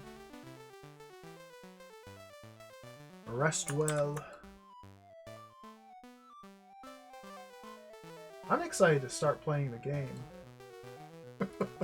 1, 2, 3, 4, 5, 6. Ah! Run. 6.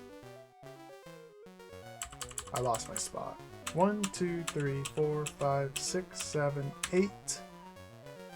Over 2. 9, 10, 11.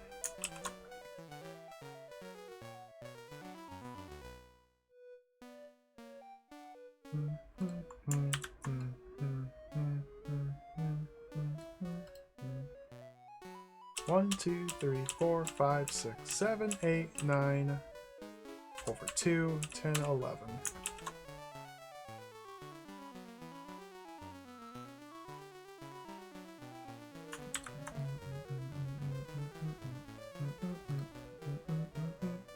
One, 2, 3, 4, 5, 6, 7, 8, 9, 10, 11. Go over 1, 2, 3.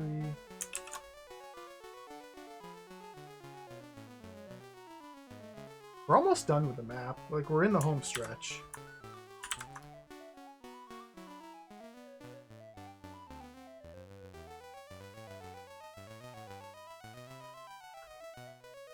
1, 2, 3, 4, 5, 6, 7, 8, 9, 10, 11.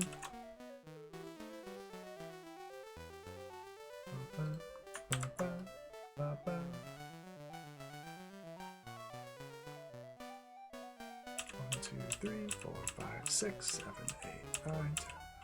Look at this chateau all the way out here in the middle of nowhere.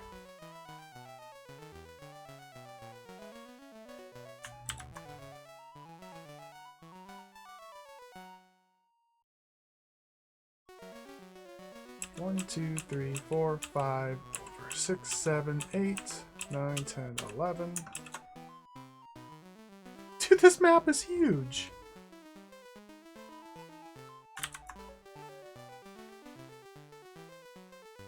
One, 2, 3, 4, 5, 6, 7. Oh, there's a town.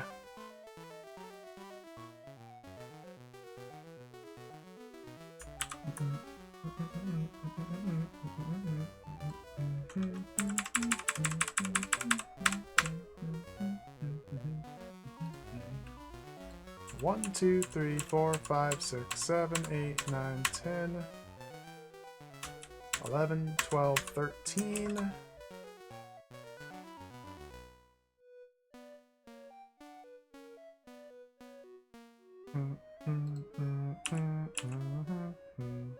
Uh-oh. I don't have any landmarks here. Ah. Ah. Ah. Ah. Well, we want to probably leave town in the picture.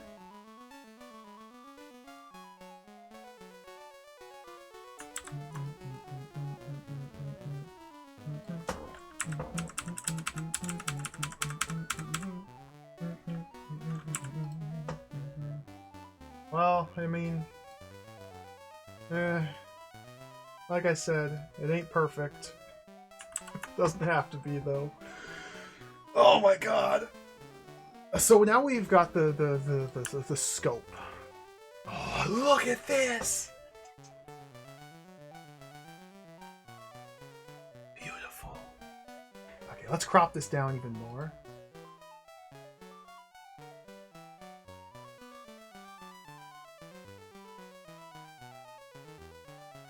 There we go. Hey, Chugger Jazz. You joke, but there are very specific things we're trying to find here. These chateaus. The tiny little brown castles. The goal of the game is to find and solve the puzzles within each of the 10 chateaus. And so this is how I'm trying to find them all. How many do we have so far? 1, 2, 3, 4, 5, 6, 7, 8, 9. There's only one more. There's only one more. We already found 9 of them. There's only one more. There's only one more to find. All right. That's good. That's really good. Okay, so let's continue filling in the map.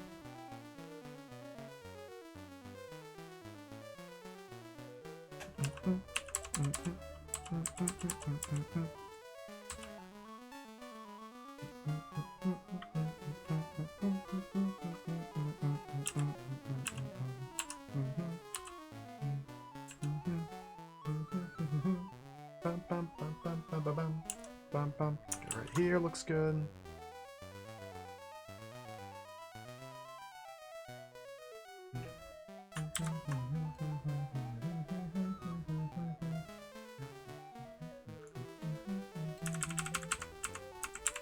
Not really, Smebble Bear.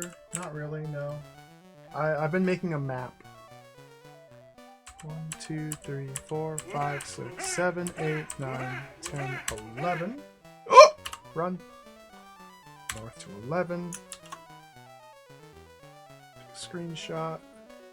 Oh, welcome Dino and Raiders. Thank you for the raid. Welcome everybody. Oh, perfect timing. Welcome Raiders. Thank you for the raid. How was the Dino stream today? Welcome everybody. I am a map at the moment. Welcome to the stream. There I am. Hello. Thank you for the raid. Welcome Raiders. We're playing Mandragore for the Commodore 64 today. This is an ancient and crusty RPG that's totally and completely incomprehensible. So I'm currently mapping the game. I'm currently mapping the game. This is what our map looks like. Look at this. Let me move this over. This is what I've been doing. This is an old RPG developed by Infogrames. It's a French-developed RPG, which seems to be a spin-off Ultima 3, but only in style, not in gameplay. It's a totally different playing game. We're playing as a band of heroes who are trying to save the world. That's the extent of the story. It's completely nonsensical. And I'm currently drawing a map. And by drawing, I mean copy and pasting screenshots. Where am I? We're almost done with the map here.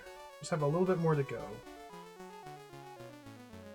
Okay, I just pasted this block in, so we go north 12 tiles, 11 tiles. 1, 2, 3, 4, 5, 6, 7, 8, 9, 10, 11. The goal of this game is to traverse the land and find the 10 chateaus that are scattered throughout the world and solve the puzzles within the chateaus. I have no idea what that means.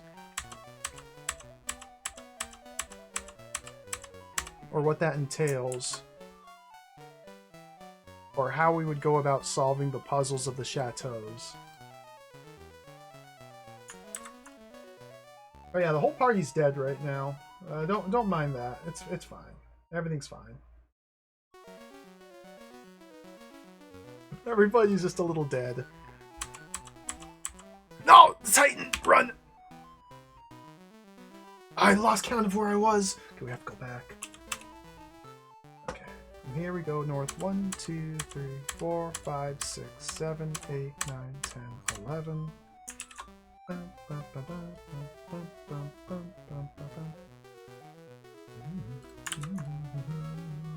I'm not really adding a whole lot of new space in with these different screenshots. I've got a lot of overlap. I should go over like 3.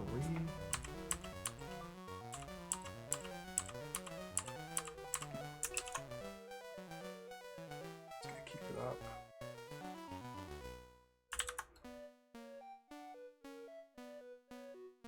Yeah, I like to play a lot of these old, forgotten, mysterious video games, and sometimes this is what you have to do. Sometimes when you play an old video game,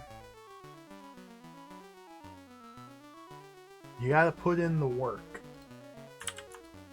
before you can start to play it. On this stream, this seems to happen quite frequently. Dude, I'm so off. Look at my tiling. Never mind. Don't worry about that.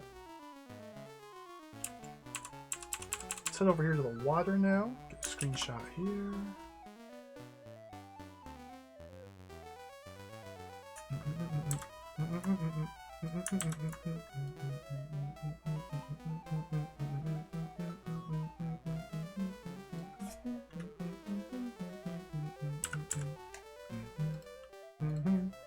One, 2, 3, 4, 5, over 6, 7, 8, 9, 10, 11.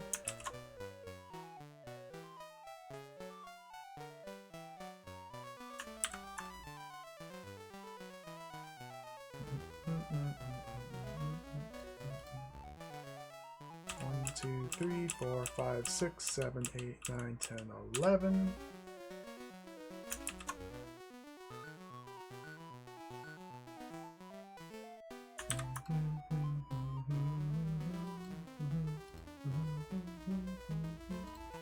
West 1, 2, 3, 4, 5, 6, 7, 8, 9, 10, 11, 12. Go all the way west.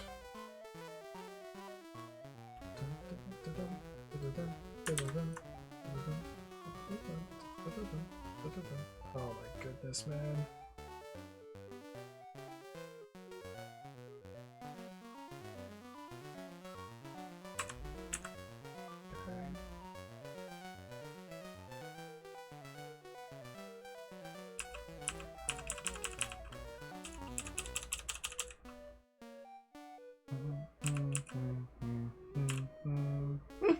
Run.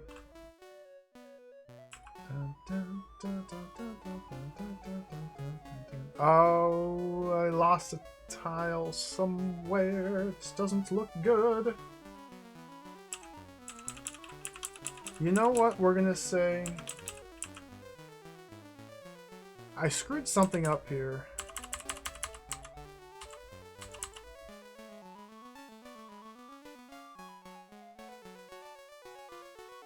I screwed something up here. I can see this formation right here. But up here doesn't match. So I screwed something up, but there's nothing important on this coastline, so we're just gonna say ignore it and move on. we're just gonna ignore it and move on.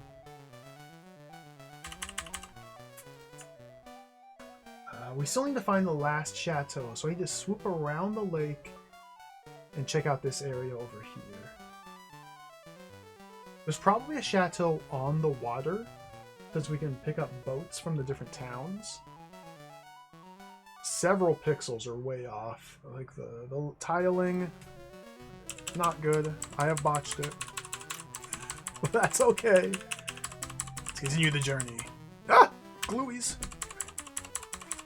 Yeah, it's future Bill's problem, exactly.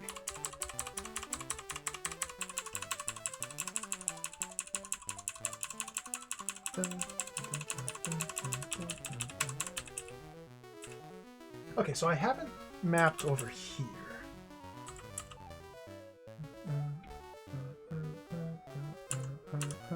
Let's take a screenshot here and slot this in.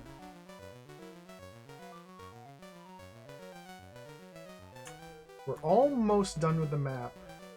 We are almost done with the map. There's just one last section I need to investigate. This goes right through here. Dun, dun, dun, dun, dun, dun, dun, dun, dun, dun, dun. 1, 2, 3, 4. Down 1, 2, 3, 4, 5.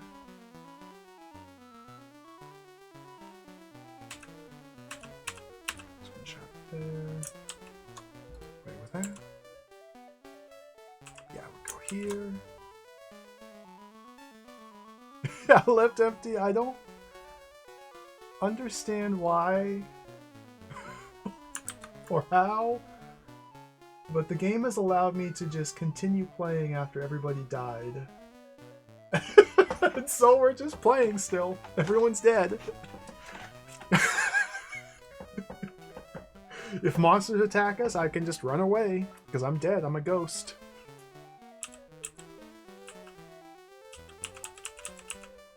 It's quite wonderful. Let's do... Oh, dude.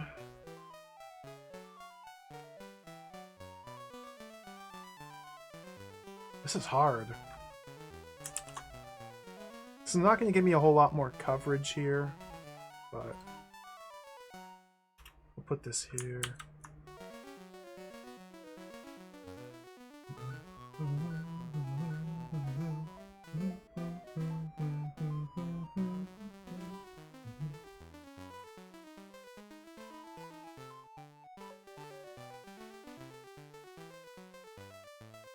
Okay.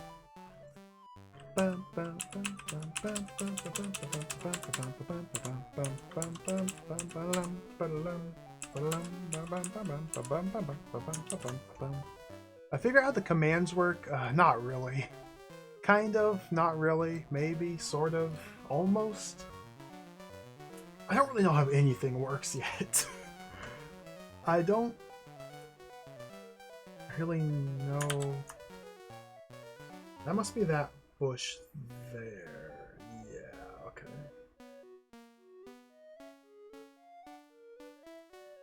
Looks good.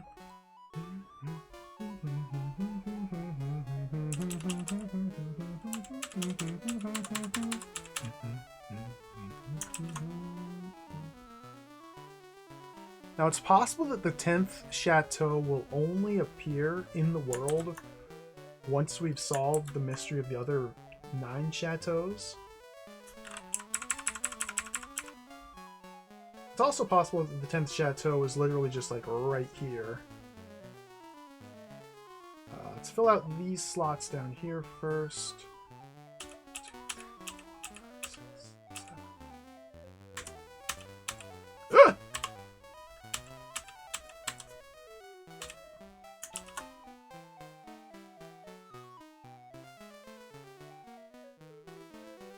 And somebody mentioned it earlier, but yes, the chateaus will need mapping as well.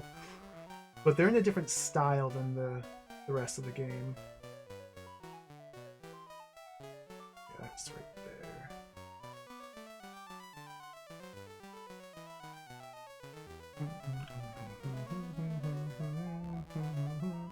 So we stand on this bush and then go due south.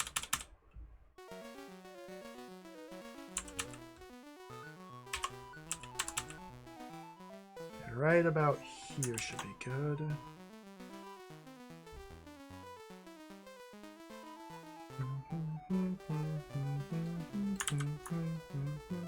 Oh, this is not a good screenshot.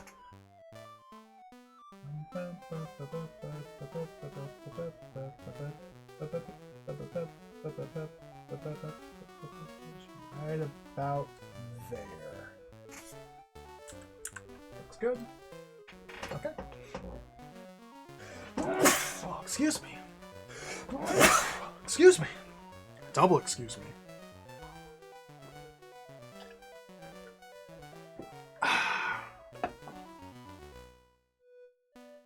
Up to the mountains.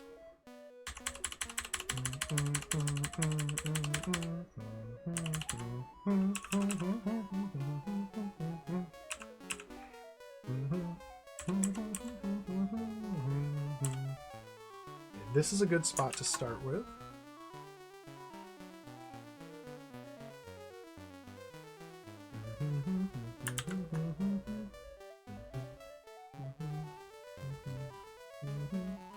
One, 2, 3, 4, 5, 6, 7, 8, 9, 10, 11.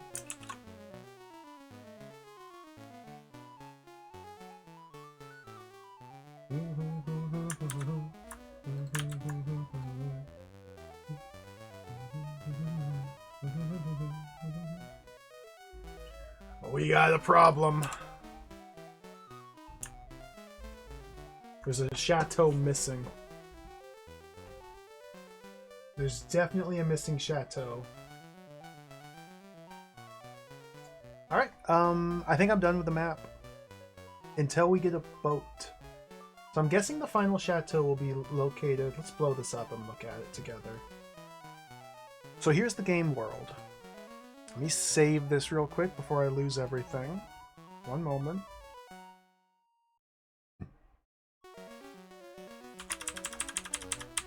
Mandragore. 23 megabytes. Oh dear. So you start the game right here. It's almost definitely in the lake, yeah. Almost definitely. So we have 1 chateau there. 2.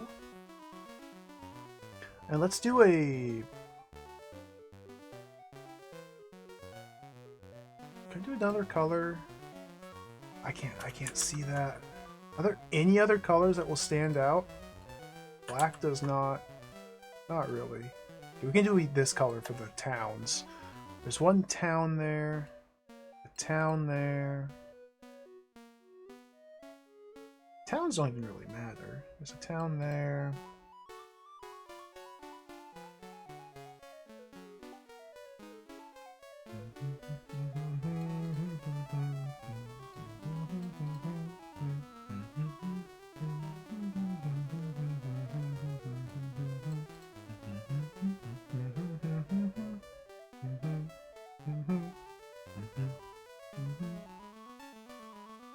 Okay, that looks good. So, 1, 2, 3, 4, 5, 6, 7, 8, 9. Yeah, there's one missing. Now, each of these towns does have a dock where you can visit the dock and pick up a boat somehow. I have no idea how to acquire a boat, but the manual says as well that you can sail into the water. So we're going to have to get a boat from one of these towns over here on the lake. And the final chateau is probably in here or up here. We don't have to worry about that just yet. Now we can actually start playing the game. We actually have a map now. So this is the entire world.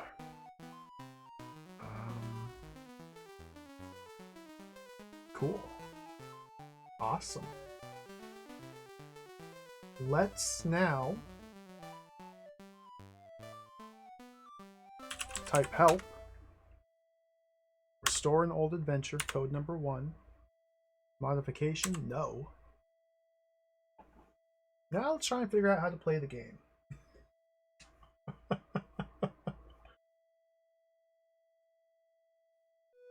Okay, so this is the very start. So our party consists of Beethro, Half, Boom, and Goof Off. Beethro is a My Orc Ranger. That's his stats there. His Constitution, Strength, Knowledge, Wisdom, Dexterity, and Appearance. The manual doesn't say what any of these stats do. Half is a Dwarven Thief. Boom is an Elven Wizard. And Goof Off is a My Orc Minstrel. So the first thing we want to do is head to the starting chateau.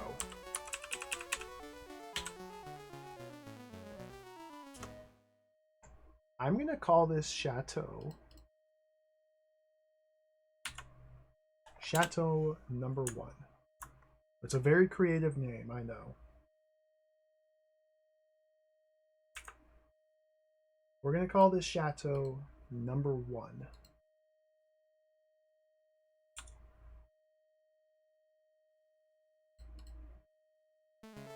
Here we are, Chateau 1. I think we're going to have to draw a map of these, because the chateaus are very confusing. Let's save here. Code 2. We have a save now at the start of the chateau. Oh, Sonneveld, welcome. Hashtag Team Disc. Fortunately, we can just save to the game disc. There's bars blocking the entrance, so we have to send Beethro to break the bars. Beethro failed. Okay, let's try again. Okay, he worked. Succeeded. We got 15 experience points. Now we can go north into the chateau. There's 2 tickles. Attack the tickles.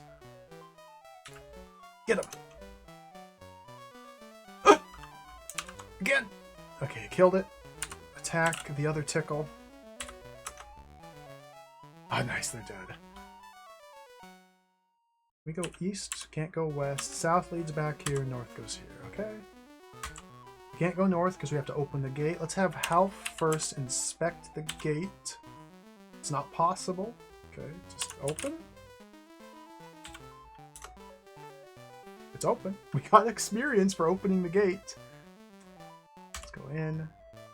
The Duo Nagui and the casket. The Duo Nagui, we can ask it Okay, kill it. Let's cast spells on it. I'm being attacked! Kill it! Kill it!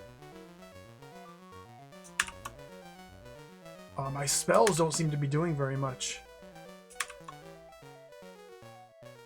Goof off, get in there. Okay, it's dead. Now there's casket and bars. Half needs to inspect the casket. Not possible. Okay, Half needs to take the casket. Alright, we got some treasure. We can look. Oh, to the east? That's... what? Okay, let's not go east. Oh! Something to the north. Can I look west? Oh, even though the bars are there, we can still look west. Okay. Let's go east. Taurus and Heracles. Let's ask Heracles a question. Not possible. Okay, let's ask Tauros a question. Frine! Ah! Heracles is attacking! Fight back! Fight back! Fight back!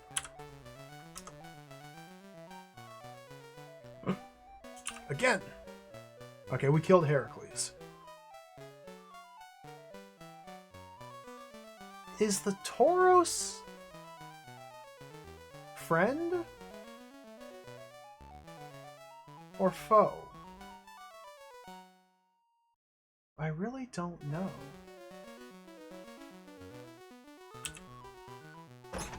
I'm here! Oh no. Okay, so this is why we're going to need to draw a map of this place, because, okay, from this room I'm standing in, I can go east to the Heracles Tauros room. From here, going south takes me back to where I was. If I go to the Heracles Tauros room and go west, I'm now in a totally different room. And there's a ram here. Let's ask the ram. TU. What does that mean?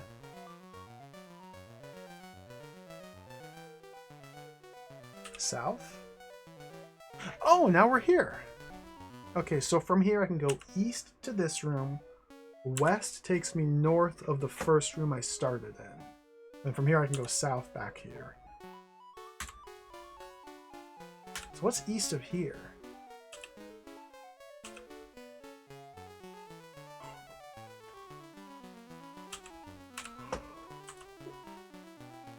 Oh, seaweed and Pisces.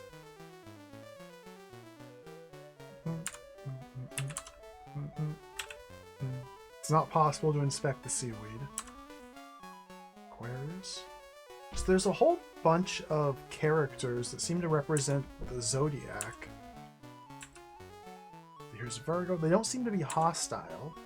Oh, but the Chimera definitely is hostile. We gotta fight. Fight, fight, fight, fight, fight, fight, fight, fight, fight, fight. Chimera. I'm being attacked! Hit it! Okay, it's dead.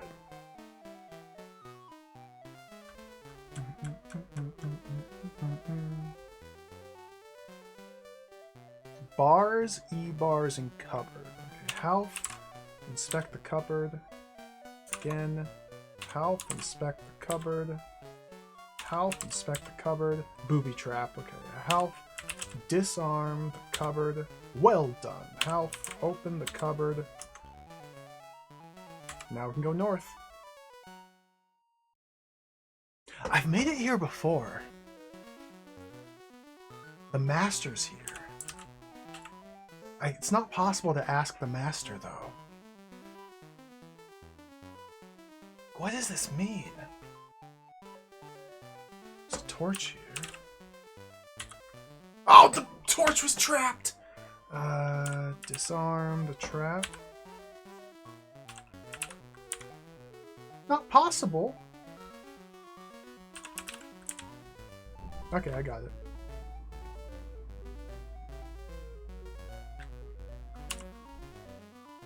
Did I light the torch?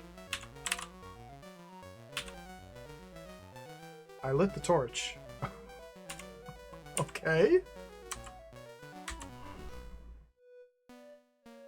What is this? Uh-oh. We need to break the bars to leave this room. The E-bars.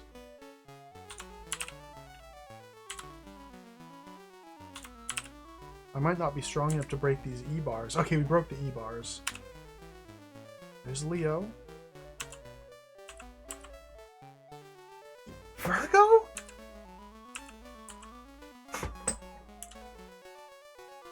Okay, the bar. I should be asking these. Diwa? I know what to do. Okay, so here's the problem. Nothing makes any sense. We need to type help. Restore our save game. Slot 2, no modification. I think I get it. Every individual zodiac constellation creature has a part of a clue. I think what we're meant to do is travel throughout all the different rooms of the chateau and speak to all of the signs of the zodiac, and they'll give us fragments of a clue, and then we can piece together the individual fragments to form a complete sentence telling us how to get past the master. I think. It's a whole lot of speculation there, but I think that might be what we're supposed to do.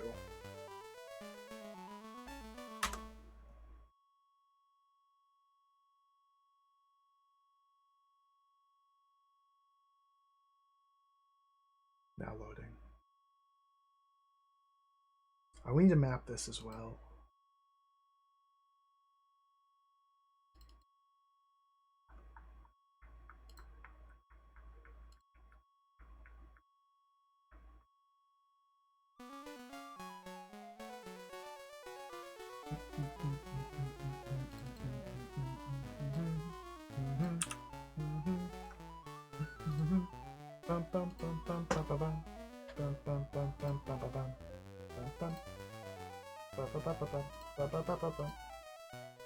So let me get my handy Trizbort out and do some more mapping. Goodbye. Put this right up here. Crop the white space out. Okay, so what I'm going to do now is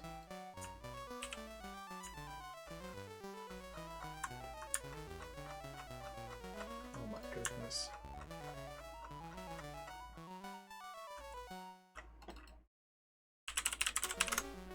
Entrance. Since the chateaus are broken into individual rooms, and then I can use this text adventure mapping program to map it. So let's break the bars again.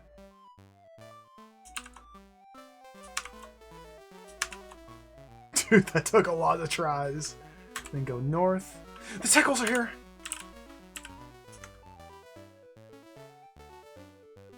Oh, none of my characters have weapons yet.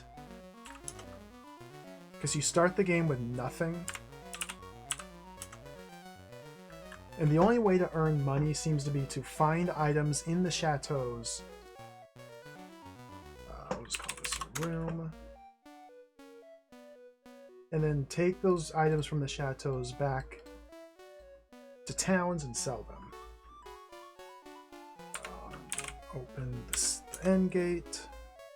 I failed to open the door. Come on. There we go.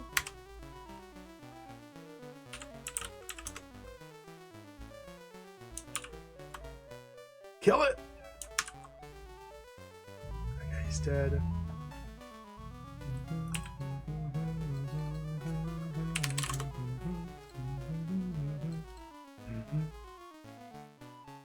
So there's a room to the east, room to the north, room to the east. This room has the casket in it. Let's make a note of that.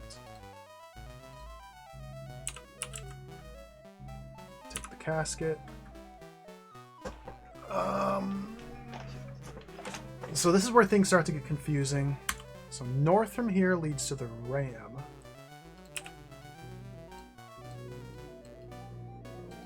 Let's call it a room. This room has the ram in it. So let's ask the ram. TU.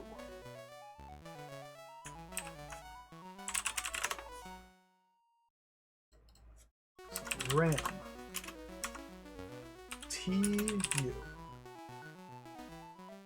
We'll leave the ram alive. There's no reason to kill the ram. There's a path that way, path this way. So the ram would be what? Tauros? I think some of the names of these zodiac creatures are translated and some... no, this is Tauros.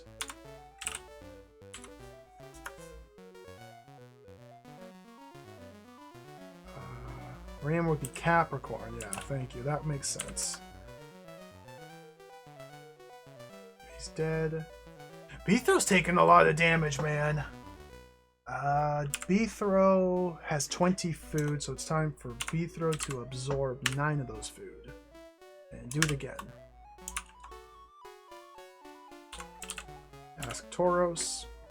Tauros is fine.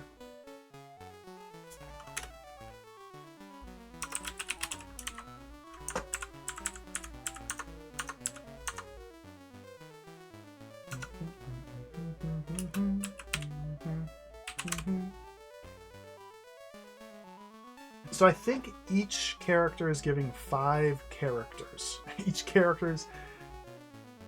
I think every creature we speak with gives you 5 different characters. T space Y-O-U. This guy's F-R-I-E-N. Very quickly...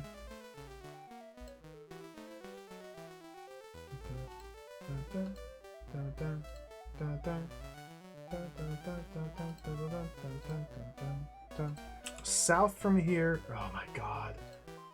South leads back here.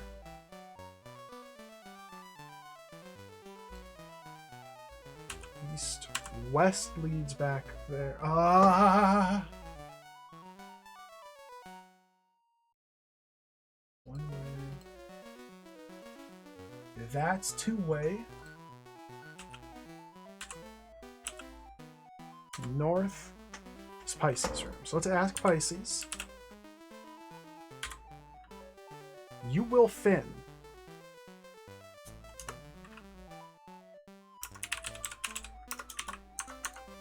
Okay. You will fin. Okay. I agree. I will.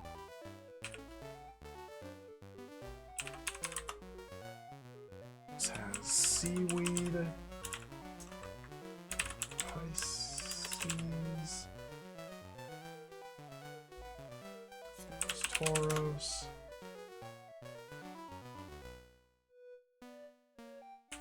Dun, dun, dun, dun, dun, dun, dun, dun, dun, dun, dun. Can we take the seaweed? Not possible. Okay, go west.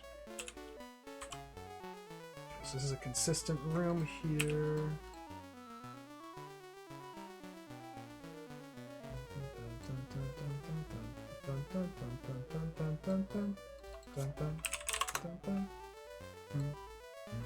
We can go north, west. We can go north from here. We can go east from there? But then west, where am I? Oh. Okay, going east from here takes me to a room that I must retreat to the south to get back. Where's north take me?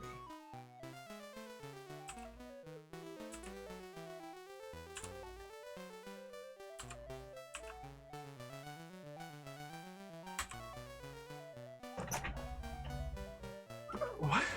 Okay, Aquarius. DS, yo. What? What?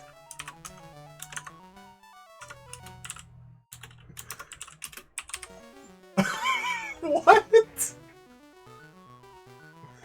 Okay. The DS, yo.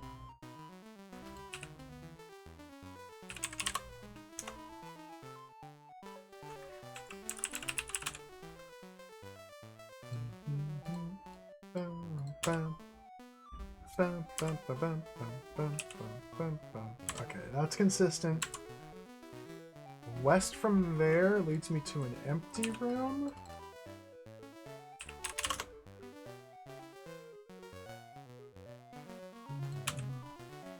Which is south of there. Okay, okay. It's nice when these rooms are lining up. Sometimes they do.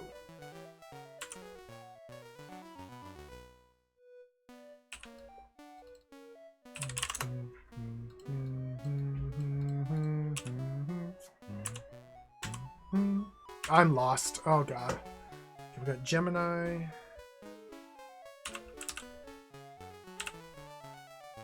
ND the.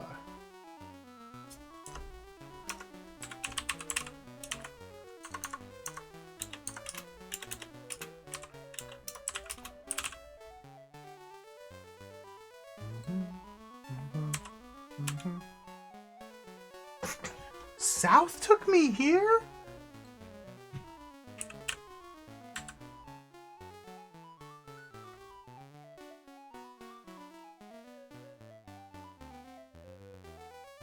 Ah, this is so confusing. Okay, go north. I forgot I can go east from here.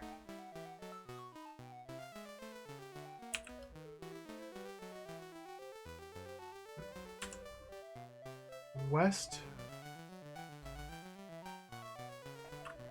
I'm so lost.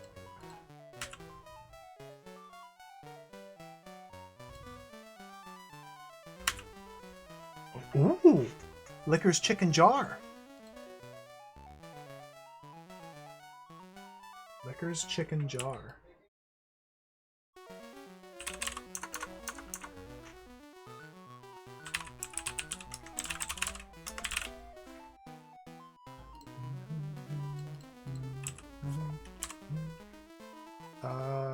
Beef throw takes chicken.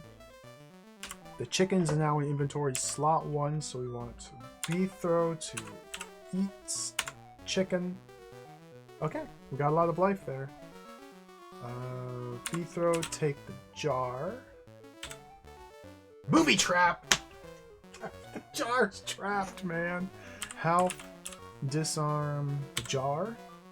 Half disarm the jar. Half disarm the jar. Half take the jar. What? Why are the Liquors freaking out? Alright, well, they're mine now.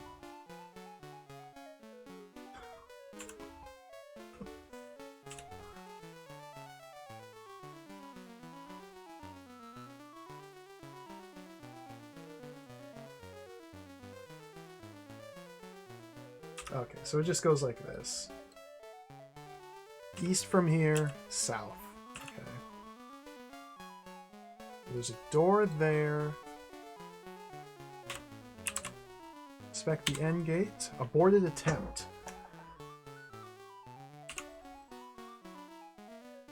Open the gate?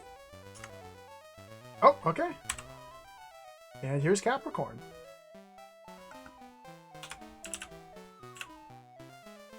P board. I agree. Capricorn. P board.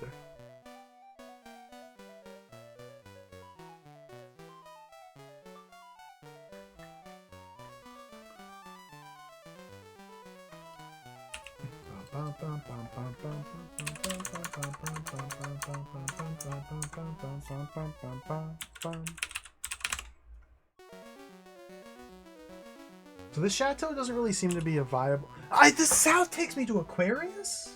Okay.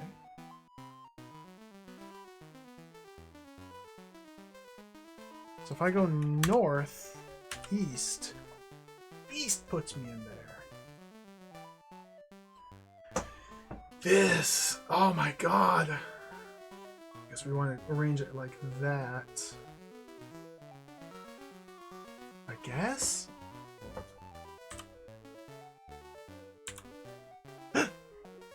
Sagittarius. Arlo.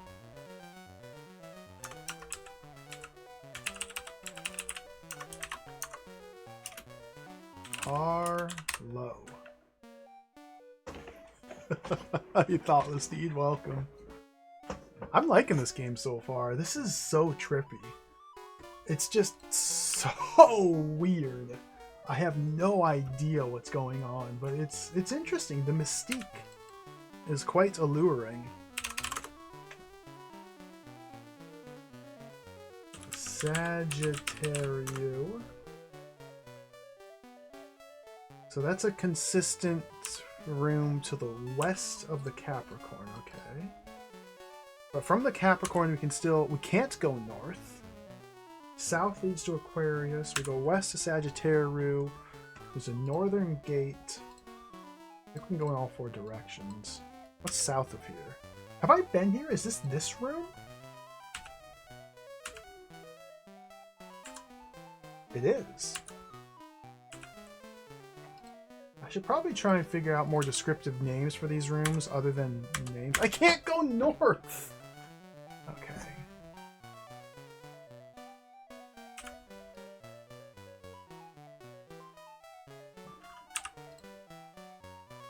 It's one way. Oh, we probably have to break the bars.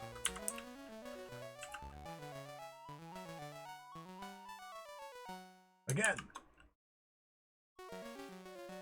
Again!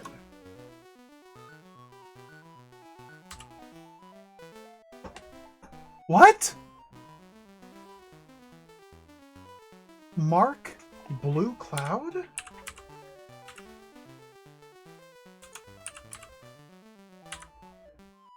What? Okay.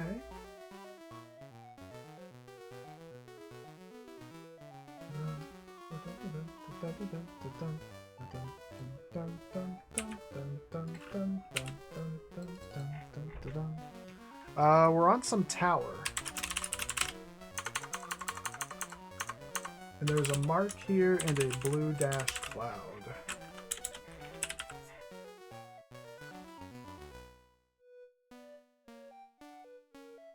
South? North?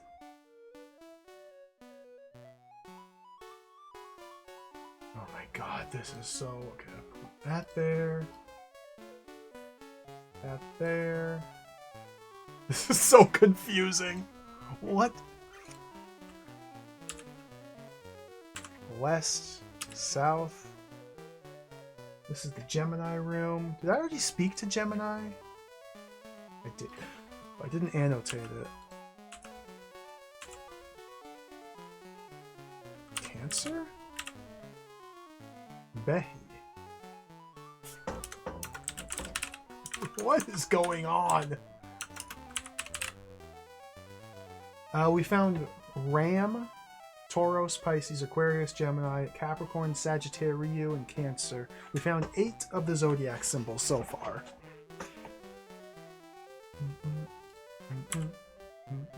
Leo. Or. Leo says or. Okay.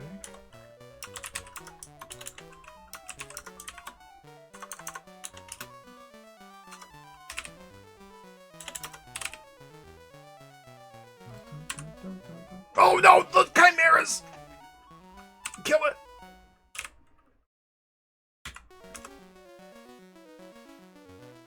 I'm being attacked. Kill it!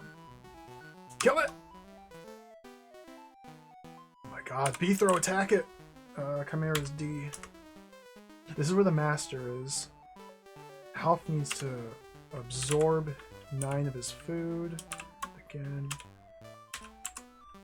I don't know where I am. Break the bars. I can't go west. I broke the bars, but I can't go in that direction. Okay, B throw. Break the E bars. I need to break the E bars. And now I can go E. Break the E bars. Oh, we're here now. We're here now. We're here now. Where's here?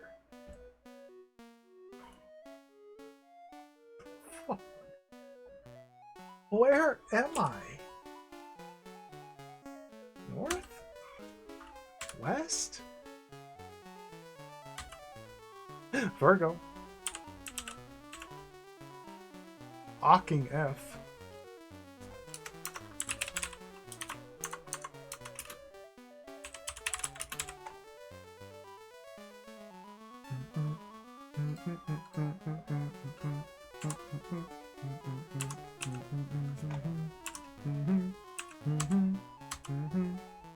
Libra. Diwa.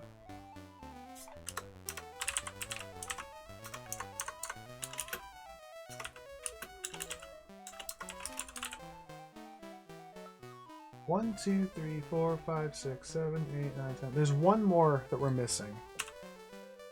There's Scorpio right there. Perfect. See you.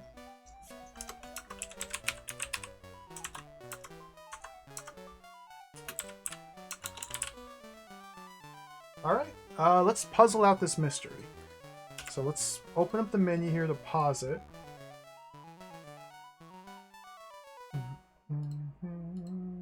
Oh, we got a thin red line. One moment here. Let's unthin red line it.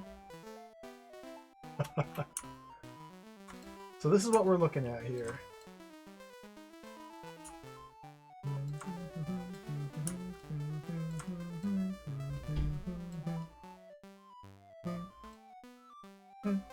So I don't really know the best way to go about this. Do we arrange these by date, maybe? Well, Aquarius is January, isn't it? Like, I don't know my zodiacs.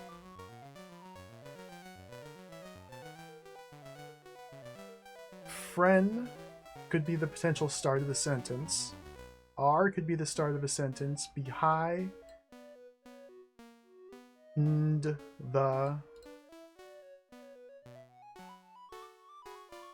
So we want to, I guess, just kind of pick at it. Behind the. That uses Gemini and Cancer. Cupboard. C-U-P board.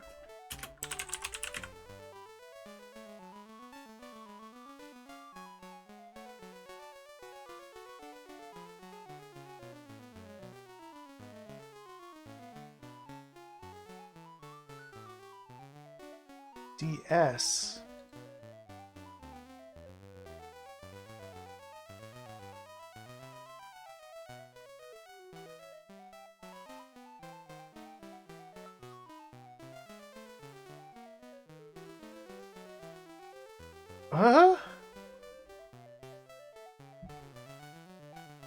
Behind the CUP board, behind the cup board.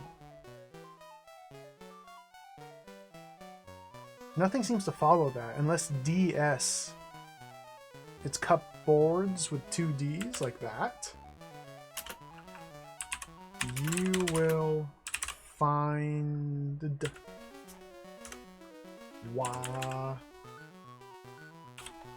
you friends YO you will find who are looking for. I didn't use all of them.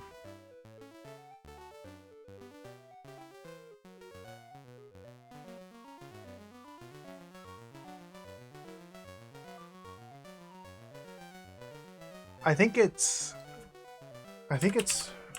friends. You will find why you are looking for behind the CUP board. Did that use all of them? I think that's literally it.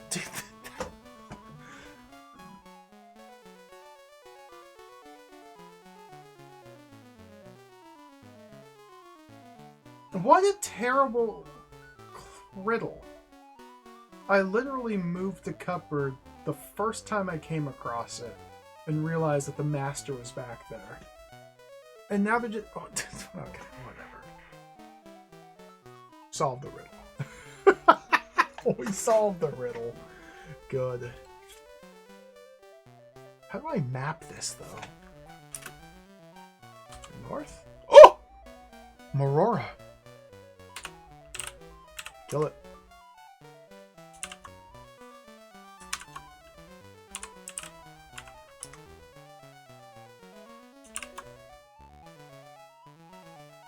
Okay, what do we do with stairs 1 and stairs 2? I can't take the stairs. I can't go north.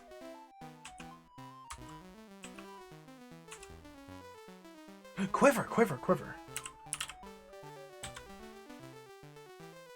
Nice.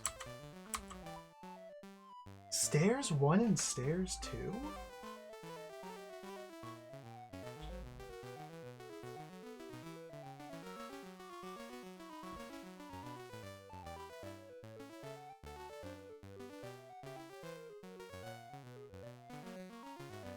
Sorry, I'm just bringing up the verb list here from the manual.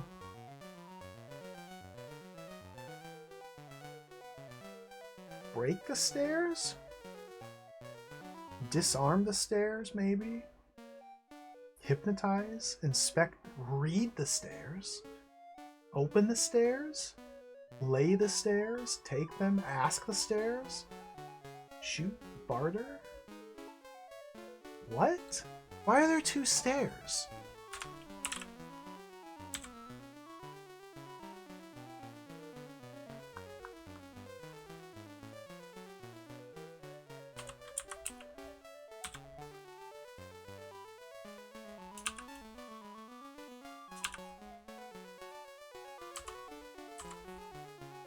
We have to break the stairs so we can travel north? What the heck? Okay, we broke the stairs. Now we can go north. And there's a Cyclops! Oh my god, fight it! Kill it! Okay, he's dead. More stairs. I'm almost dead. Who's got food? We still have 20 food on the other 2 characters, so we want 4 to absorb 9. Do it again. Do it again. Break the stairs.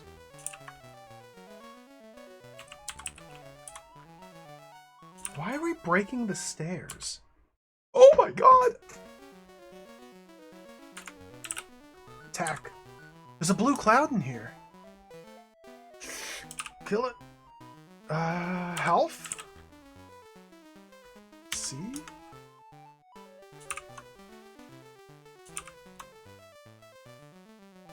Okay.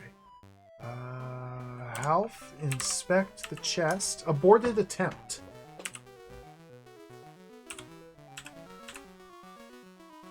Okay, we got the chest. Can I take the blue cloud? Not possible.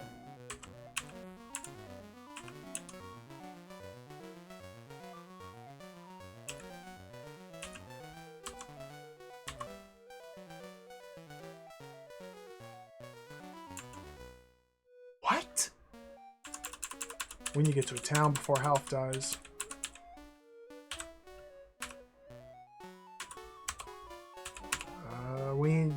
health to barter 9 food again and again. We need health to absorb 9 food. 9 food. Okay, health's better. Visit the buyer here. We can sell the chest and the casket. That's a lot of money right there. We have a quiver. Now we can pick up a bow. And maybe we can actually effectively use the bow.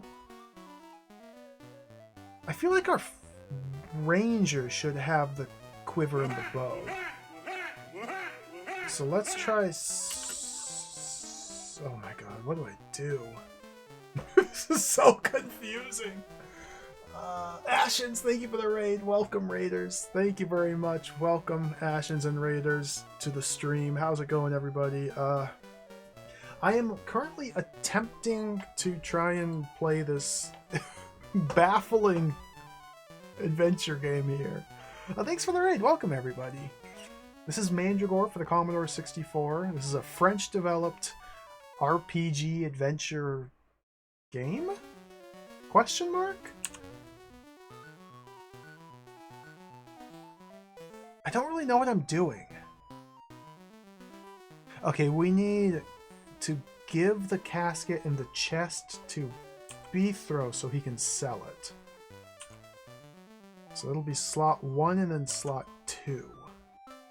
So we go 4, give slot 1 to 1, and then 4, give slot 2 to 1, and we say 1, sell slot 1. Oh, he sold the liquor!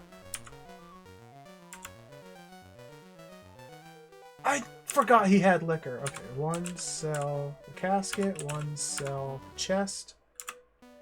Alright, Bethro now has 251 gold.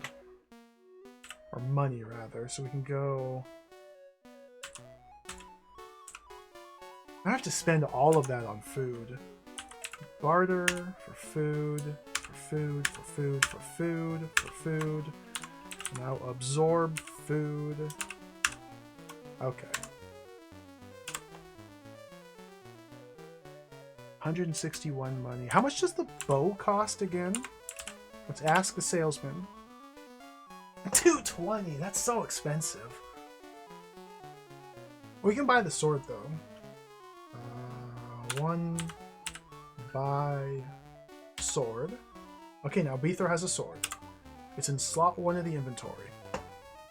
So maybe now we can be a bit more successful fighting monsters. I wish I could have got the bow, but I didn't earn enough money in that chateau. I need to... Half needs more food. And Goof Off needs more food as well. So, health, barter. Oh my god. Okay, I only have 14 money, so I can only barter for 7 food. Health, barter for 7.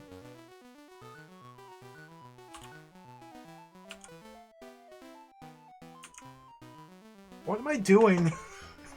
This is so confusing. Get out of here. Now let's save here. Let's save. Finn. Save on slot 3. Do we go back to the chateau? We have to go back to the chateau. Let's go back to the chateau.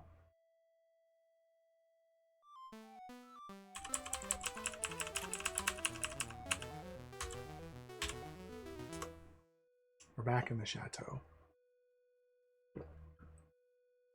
So the goal of this game, it's kind of presented as a top-down Ultima-style adventure RPG game. You explore this giant world map to find these different chateaus that are scattered throughout the land. And within each chateau, there's a puzzle that we have to solve. Beyond that, I don't really know what's happening. There's also scattered villages throughout the world that you can visit. The general gameplay loop seems to be visiting a chateau, acquiring treasure there by just stealing it, taking it back to town and selling it to earn money, and use that money to buy equipment, to buy food, to sustain your characters, and to survive further chateau excursions. Can I break these bars? Try again.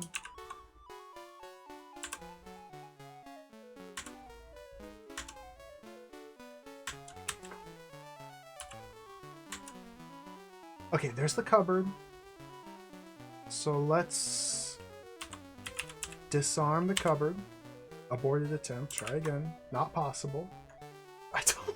I think when I try to disarm something and it says aborted attempt, I think that is equivalent to attempting to disarm a trap and failing and setting it off. So now we can open it because we already set off a trap. Aborted attempt, never mind. And here's the master.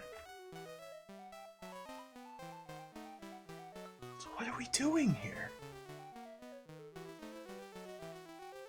Let's cast Look to the North. Not possible. Interesting.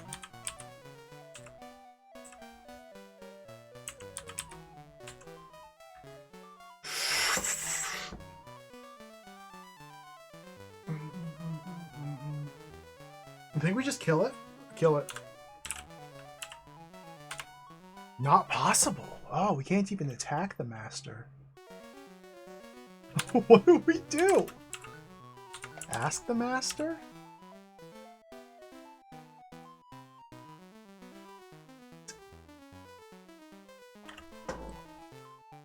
Oh, there's the master.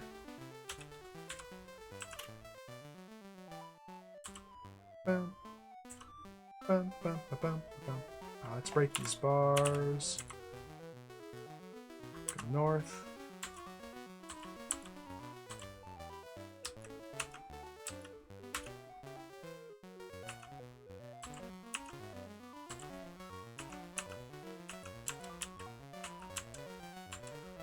Where am I? Where? Go north. Okay. The mark. There must be something we do with the mark here. Let me check my available list of verbs again.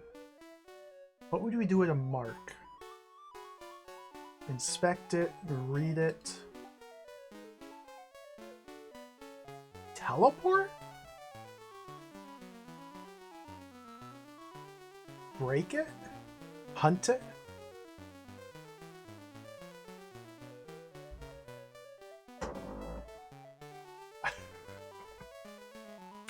Just take the mark. Not possible. Okay. Inspect the mark. Read the mark.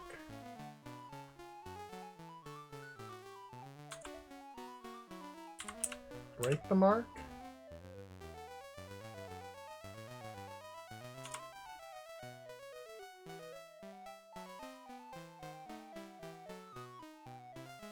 What?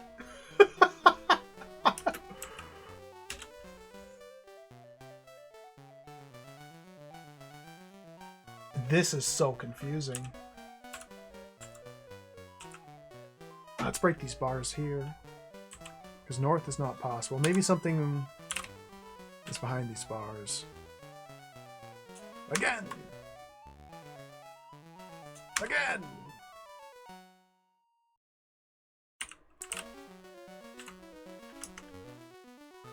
Oops. Break them. Beethro died.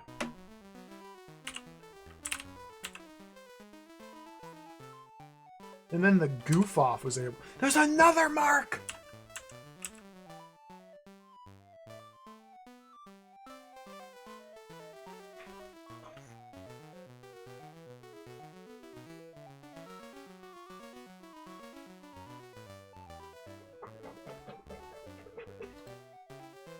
I don't know what's happening here. This is so confusing. Dude, this is so confusing.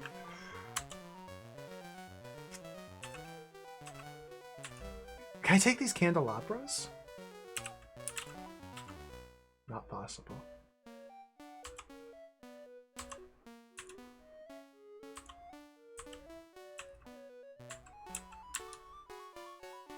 Can I take this Libra?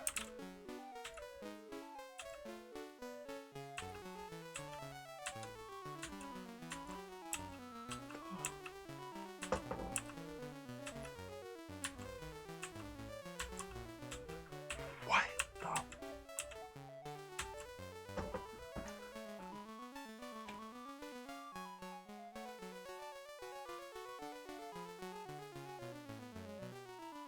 What? What? Help! Let's restore.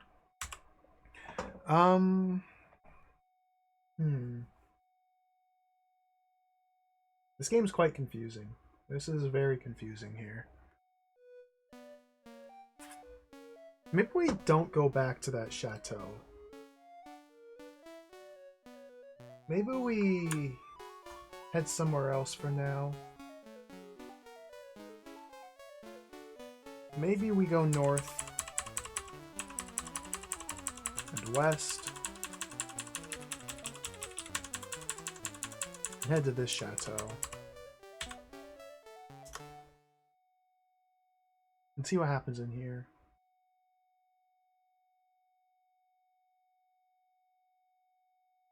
So I think what I should probably do is I think we need to scout the entrances of these chateaus. We need to find treasure. We need to figure out how to earn money. You don't earn money from killing enemies. You only get experience. You get experience for doing anything successfully, which includes fighting monsters. Oh, look at this! Opening doors, disarming traps, breaking bars. Anything you do gets you experience.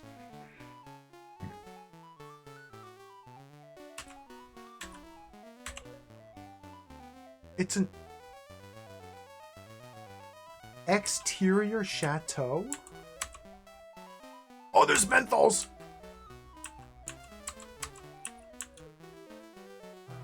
One attack, a sword.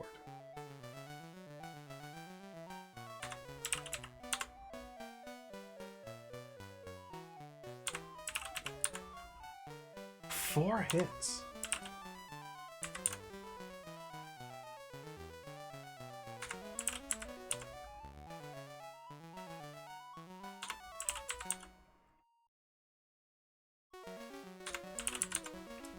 Oh my god. Was that worth it? I don't think that was. Eyes. Goof off.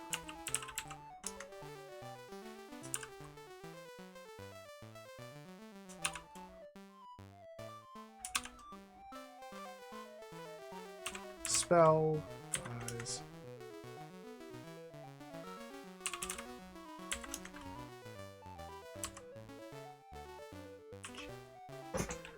Hydras?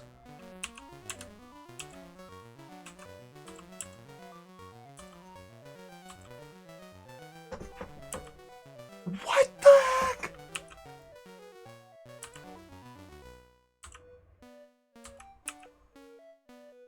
What's going... The moon's there. Tree. What is happening? Breach. Oh, there's tetanus.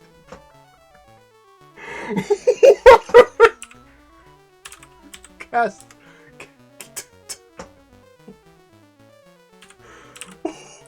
What? What is happening? Okay, we killed tetanus.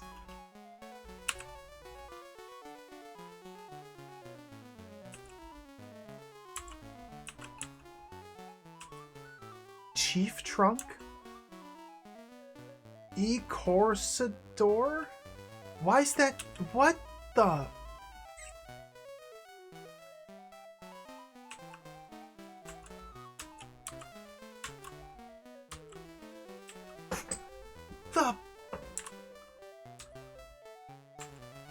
We gotta get out of here. Rabbits! Oh, can we hunt the rabbits? Wait.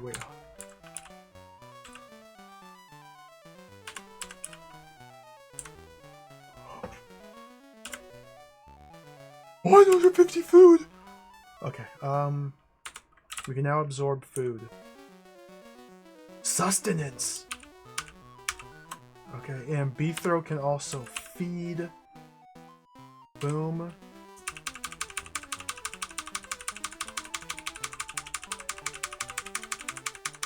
And Beethro can feed Goof Off.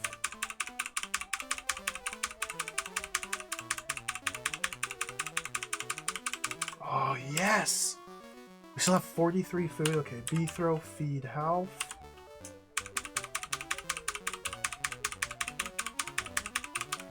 Okay, we're starting to rebuild a little bit. What's the Arbles? Can we take it? Booby trap! Dang it.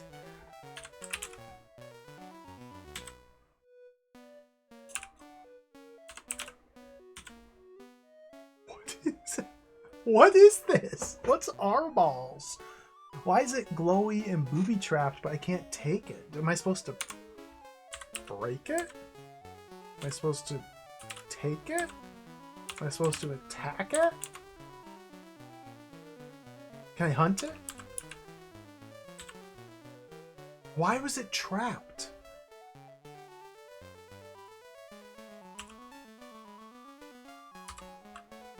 Dear.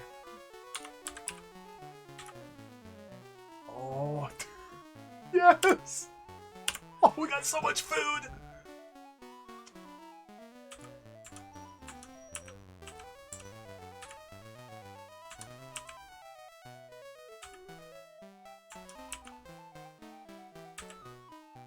Hydras.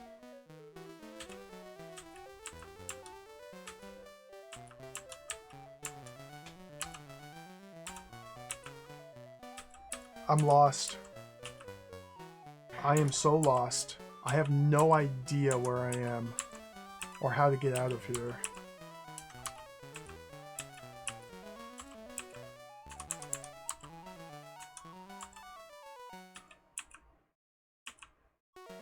Foil?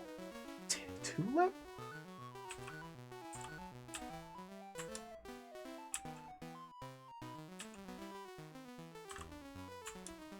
What?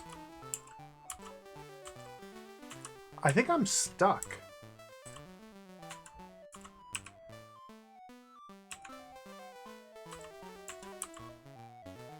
Okay, there's the moon and the tree. Okay, here's the ivy and the moon and the breach. Oh! Blackbird! It's a white blackbird. Okay, hunt it. Well done.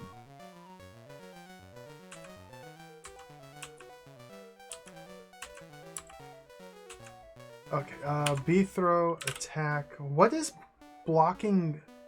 Is that the trunk? The trunk! Okay, I killed it. There's a human! Ask the human. I defend my goods.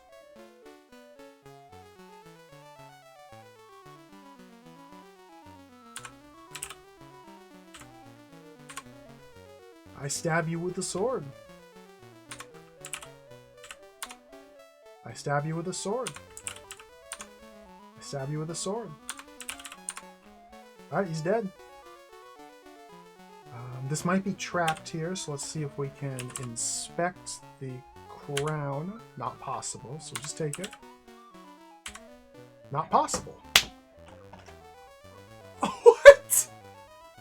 Why not? Help me take it on table. Just pick up. What?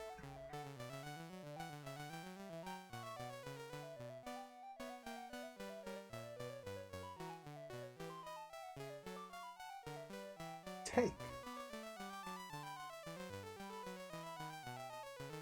I haven't used the disarm command yet.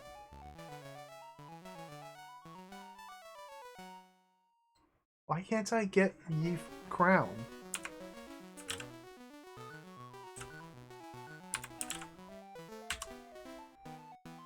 Alright. Ooh, fountain. Drink fountain. No, don't drink the... Okay, we can't drink the sword.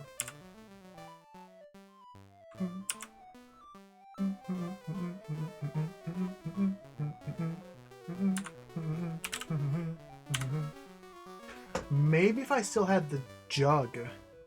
Did I sell the jug? Jar! Can I fill the jar with water? Is that... Am I capable of doing such a thing?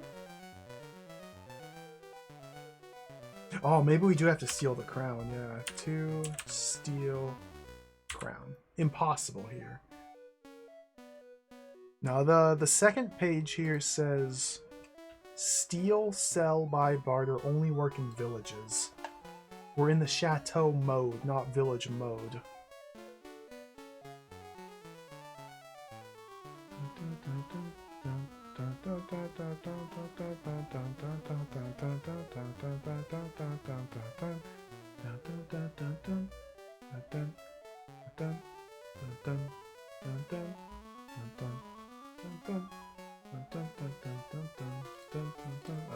I don't know.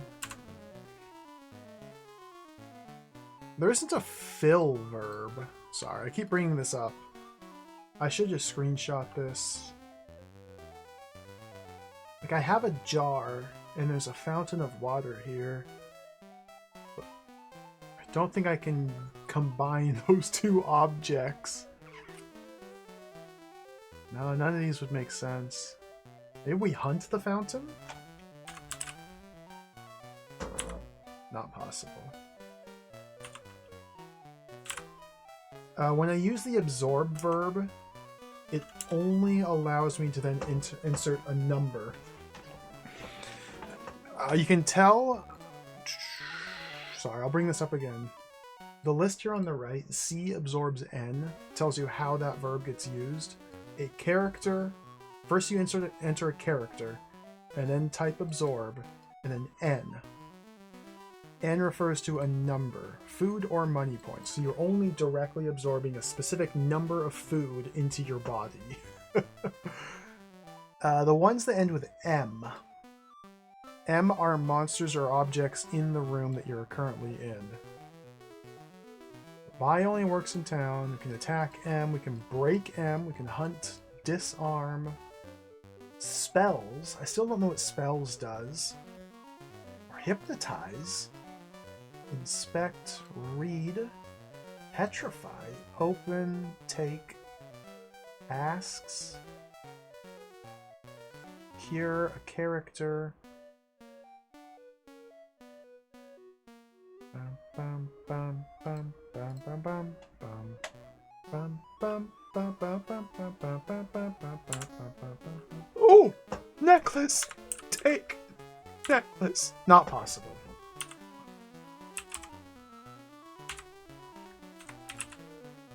Disarm the necklace? I just want the necklace!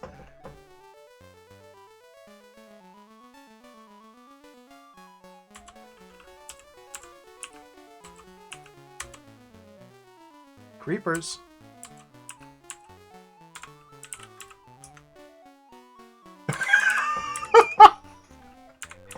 Sick.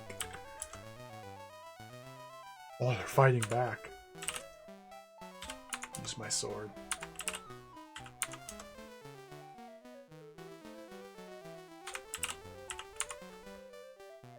Oh, these creepers are strong.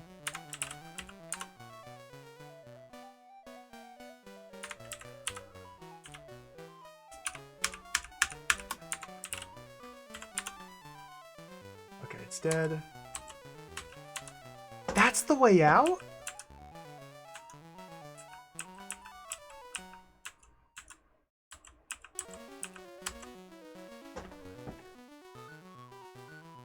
What?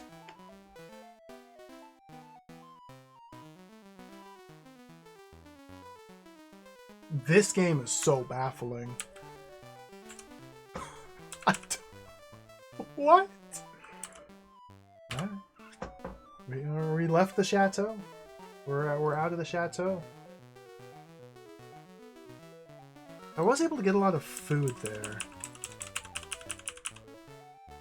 Harpy. Oh dear.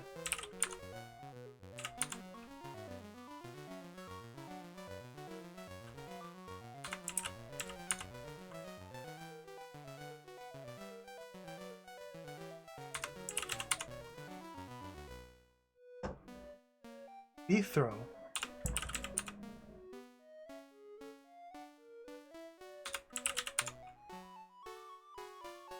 Dude, Bethro sucks with this sword.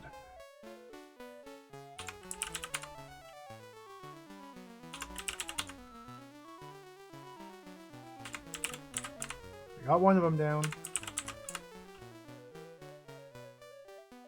This might be a situation where having the bow and arrow...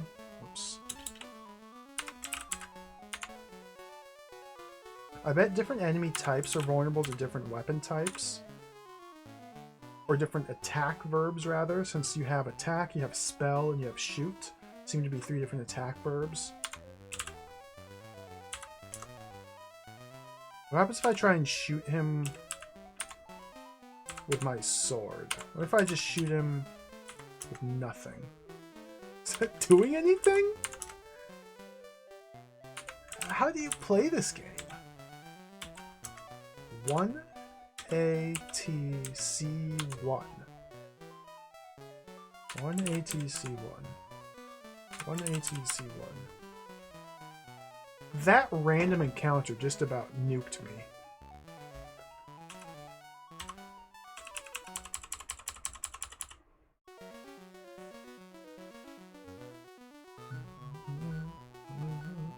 I'm just checking my map here to see where we can go. If we go east, north. Oh, there's rat packs. Just run, just run, just run.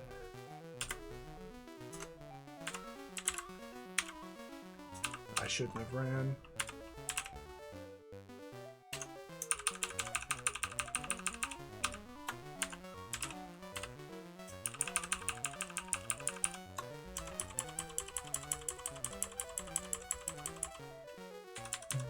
Oops, wrong way.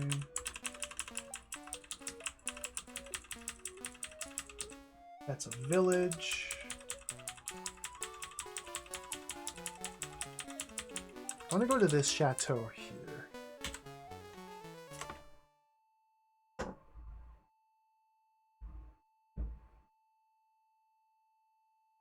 So there seem to be a fixed number of objects in the game. The items within the chateaus do not seem to respawn.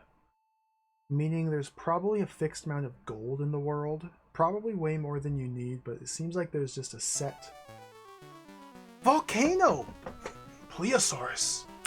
Can we ask the Plesiosaurus? Not possible. Okay, kill it.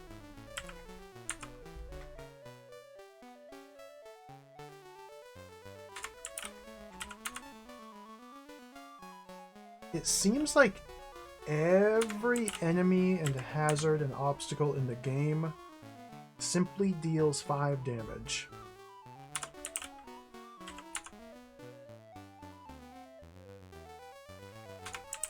Seems like everything in this game just does 5 damage. Oh my god, iguanas! Tyrannus! Let's get out of here. Okay, that place is bad. Let me update my map here. That's the volcano chateau. This is the forest chateau. This is the chateau. I'll call it the normal chateau.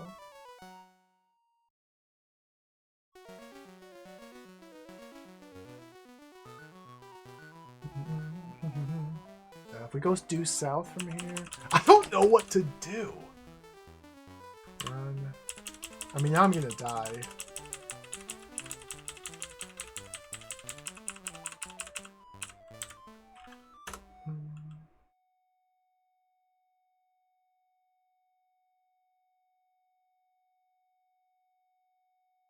It's loading.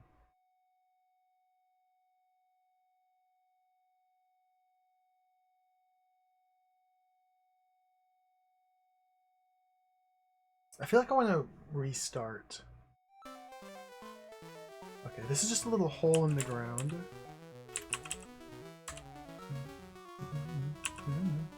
This is the ghost mansion. Oh god. Oh god. Oh, dude, this chateau, once you enter it, you can't leave. I can't go south, I can't go west, can't go east, can't go... I can only go in. So, there's no going back to the world map from here until you go through the chateau. So that's important to take a note of. Ghost, ghost, no escape. It's like, I'm not nearly strong enough to defeat these ghosts. I got a little bit of food.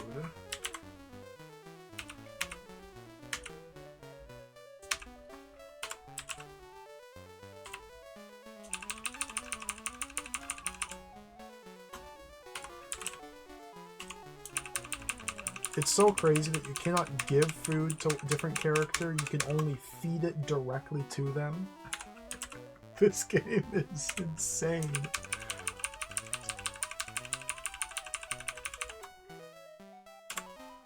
Out of food, okay. So now we want Boom to spell the ghosts. And these ghosts should be weak to magic.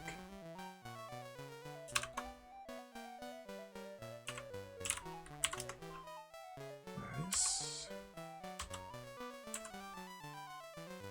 There's a witch. It's not possible to ask the witch, so we kill.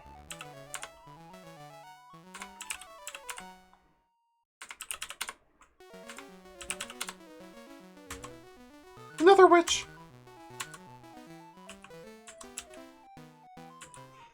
What the f- There's so many of them! Get out! I'm stuck. I'm stuck in this room. Oh, okay, we gotta kill the cats.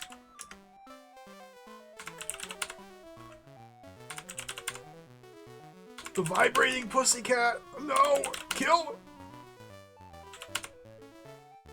Okay, one's down. Boom, boom. You got it.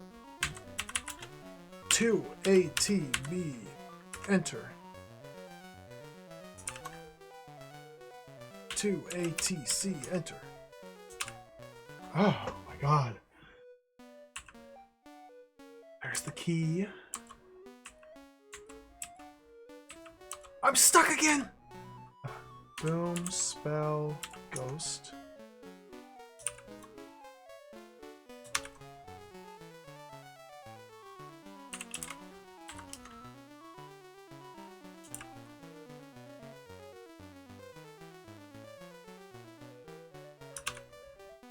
Doesn't look good. It's really not looking good. See, there's no sense in spelling these because I don't have a wand. I need to buy the wand from a town and I'd be able to spell them much more effectively. I don't even have a spell, or I don't even have a wand. And it still works. Oh, there's another cat! How do I get out of here? Can we pick up the key? Booby trap. Okay, health, disarm, gold key. Well done. But I can't take the key. I just want to pick up the key. I just want to pick up the key. I just want to take the key. It's not possible.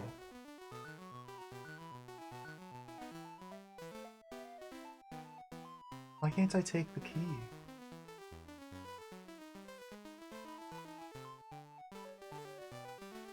Break the key? Hunt the key? Maybe we disarm the key. No, we disarm traps. Hypnotize the key? Inspect the key? Inspect told me it was trapped. Read the key? Open the key? Take. Just take it. Just open the key. Take the key. Why isn't it possible? What's... Break the key. attack the key. Why is there a key lying on the ground I can't do anything with?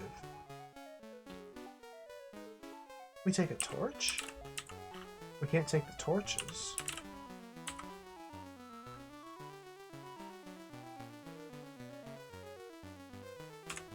My inventory's not full.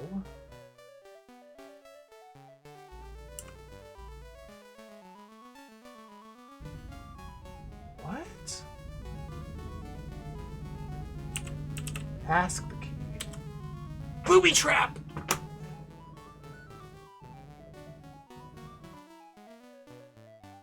I tried to ask the gold key and I took damage because it was booby trapped. I thought I disarmed the trap though. Didn't I disarm it? What? Didn't I disarm the booby trap? Health, absorb your food. Health, disarm the gold key. Well done. Doesn't that mean I successfully disarmed it? Can I do it again? Not possible. Okay, now take it. Not possible. Okay, now ask it. Not possible. What the f-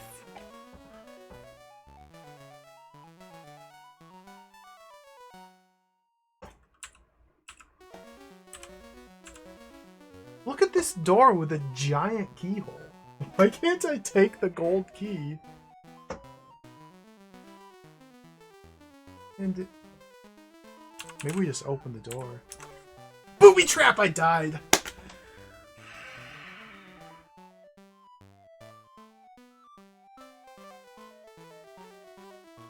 I'm dead. I was trapped.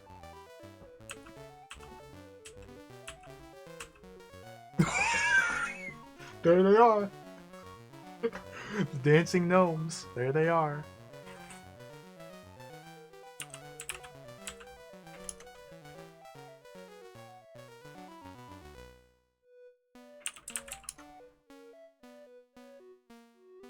Dun dun dun dun dun dun dun dun dun dun dun dun dun dun dun dun dun dun.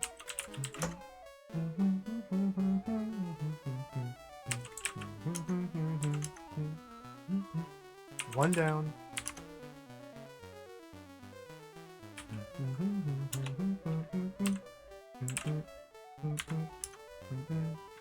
Beefro's dead.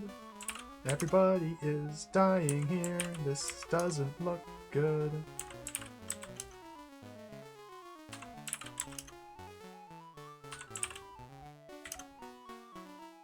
Oh, we might still win. Oh, not possible.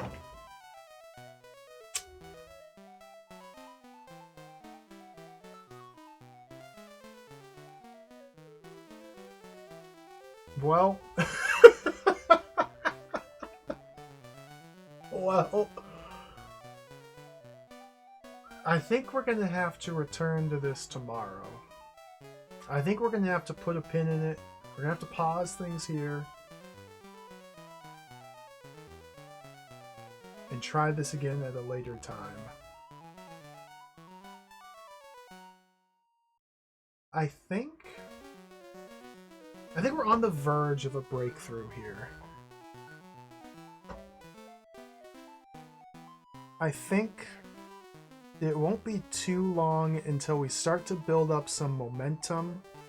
And I think once we get a little bit of a footing under us, a decent start, things will start to go a bit more smoothly.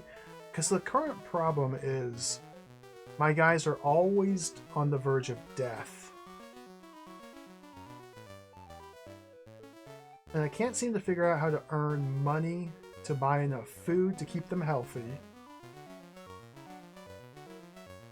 Nor can I seem to level my characters up to make them more effective in combat. You need 1,000 experience to reach the first level. And I leveled up one of my characters one attempt, but their stats didn't go up at all. So I'm not really sure what value levels have. I'm sure they have a value.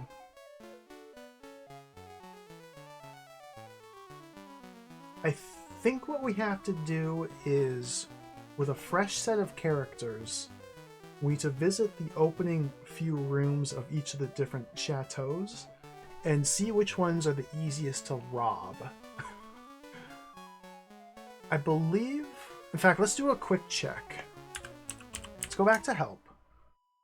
Let's do a quick look here. Code. We'll go back to slot 1. Don't modify it. Oh yeah, Wizardry came way before this. Wizardry was the first to do a lot of things, Mule, simply by virtue of them being so early. You got Wizardry and you got your Ultima. They beat most everyone to the table, and so therefore they innovated.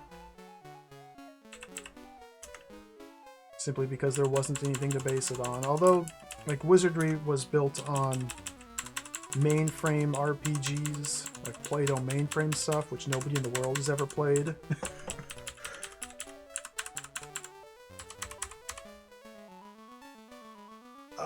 Just for escape. Let's check out this chateau here.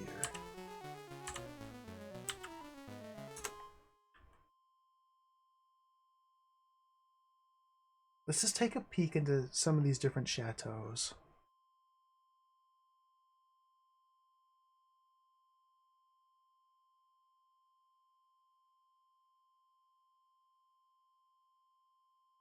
Yeah, visually this game definitely takes inspiration from Ultima, but takes it in its own completely strange direction. Musician. Woman. CDEF. Woman? I don't like numbers. Juggler? Juggle with numbers. Passerby? I don't have time. Woman? Sorry, I don't know. Man? We depend on figures. Book? Solution equals balance.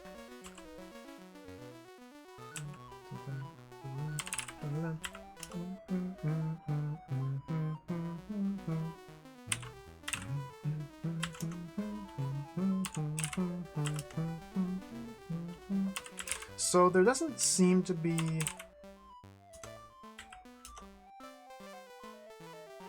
anything I can take here. You take the table.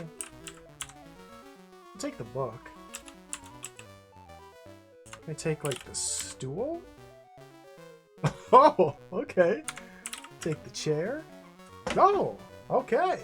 We're getting experience for picking up tables and chairs. Okay. Coffers, though. Booby trap. Booby trap. Well done.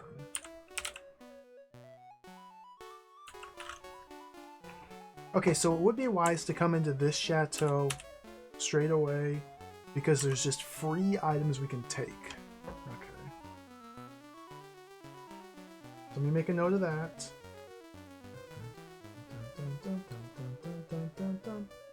We'll call this the Musician Chateau.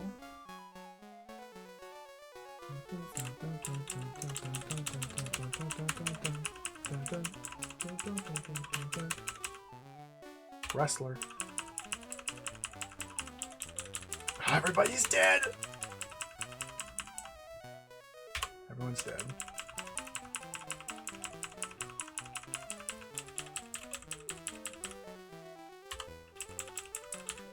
The ghost one's over there.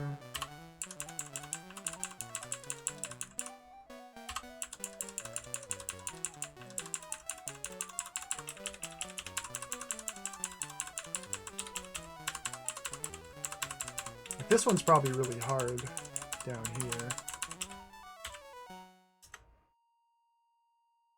I don't think I can explore a chateau with a dead party. We'll try it though. So yeah, I think the opening set of actions is going to be very important. And until I figure out how to get a character off the ground, we're going to be struggling and suffering. Yeah, this is the one with the bars and the ferry. Ferry. I can't ask the fairy because we're dead.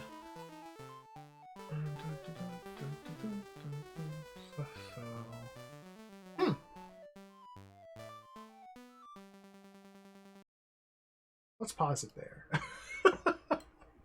Let's pause it for now. Here's our map that we got. I think. Oh, dude, look at this map. We have the normal chateau, the forest chateau, the musician chateau, the volcano chateau, the ghost no escape chateau, the fairy chateau down there. We still have yet to visit the island chateau, the water chateau, the mountain one over here, and there's a secret 10th one to find.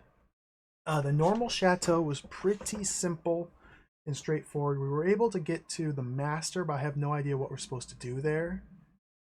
And maybe by exploring some of these other chateaus, the pieces will start to become a bit more clear about what we're meant to be doing in each chateau.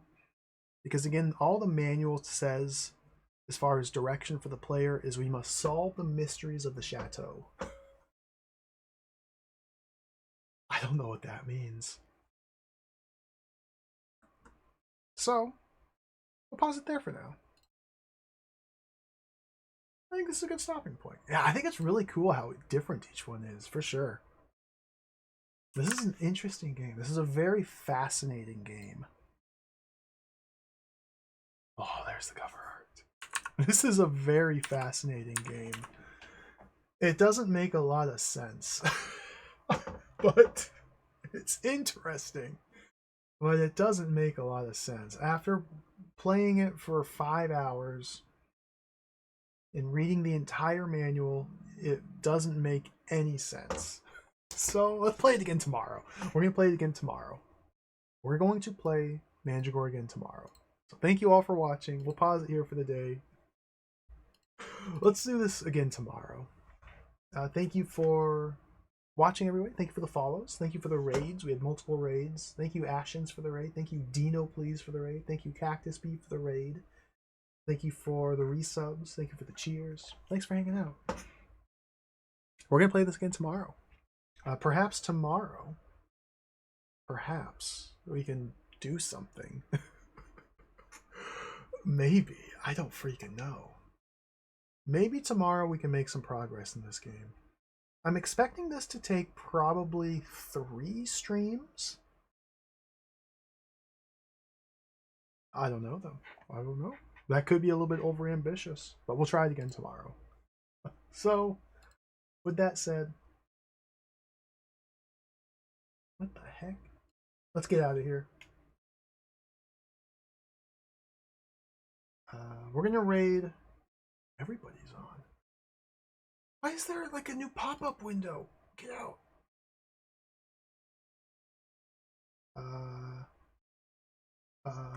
The Retro Pals just started their stream. I'll send you guys over there. They're doing a Mappy showcase. That'll be interesting. No, don't raid Mappy. Don't raid Mappy. Don't raid Mappy.